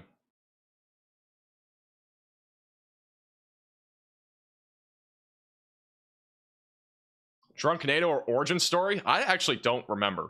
It happened in the middle of last year. It was either in May or June. We had a bunch of tornadoes that basically on radar were going like north or northeast, and then all of a sudden they would turn back and occlude backwards. We've had tornadoes even do like a loop-de-loop, like a roller coaster. It's really a weird phenomenon. So I would be honest, I don't exactly remember what day it happened though. I remember there's a meteorologist, I can't remember his name now, but there was a meteorologist at the Weather Channel that was tuning into that stream that day, and he messaged me and he said something about a drunk, or he posted something on Twitter about a drunk NATO, and I was like, sounds like something I just said in my stream. And he was like, oh yeah, I was watching your stream. I'm like, oh, okay, cool. I gotta remember his name now. What was his name again? I only follow 118 people on Twitter. I gotta find his name. I'm so bad with names. This is one of the biggest problems. Greg Postel. That's it. Greg Postel. Found it.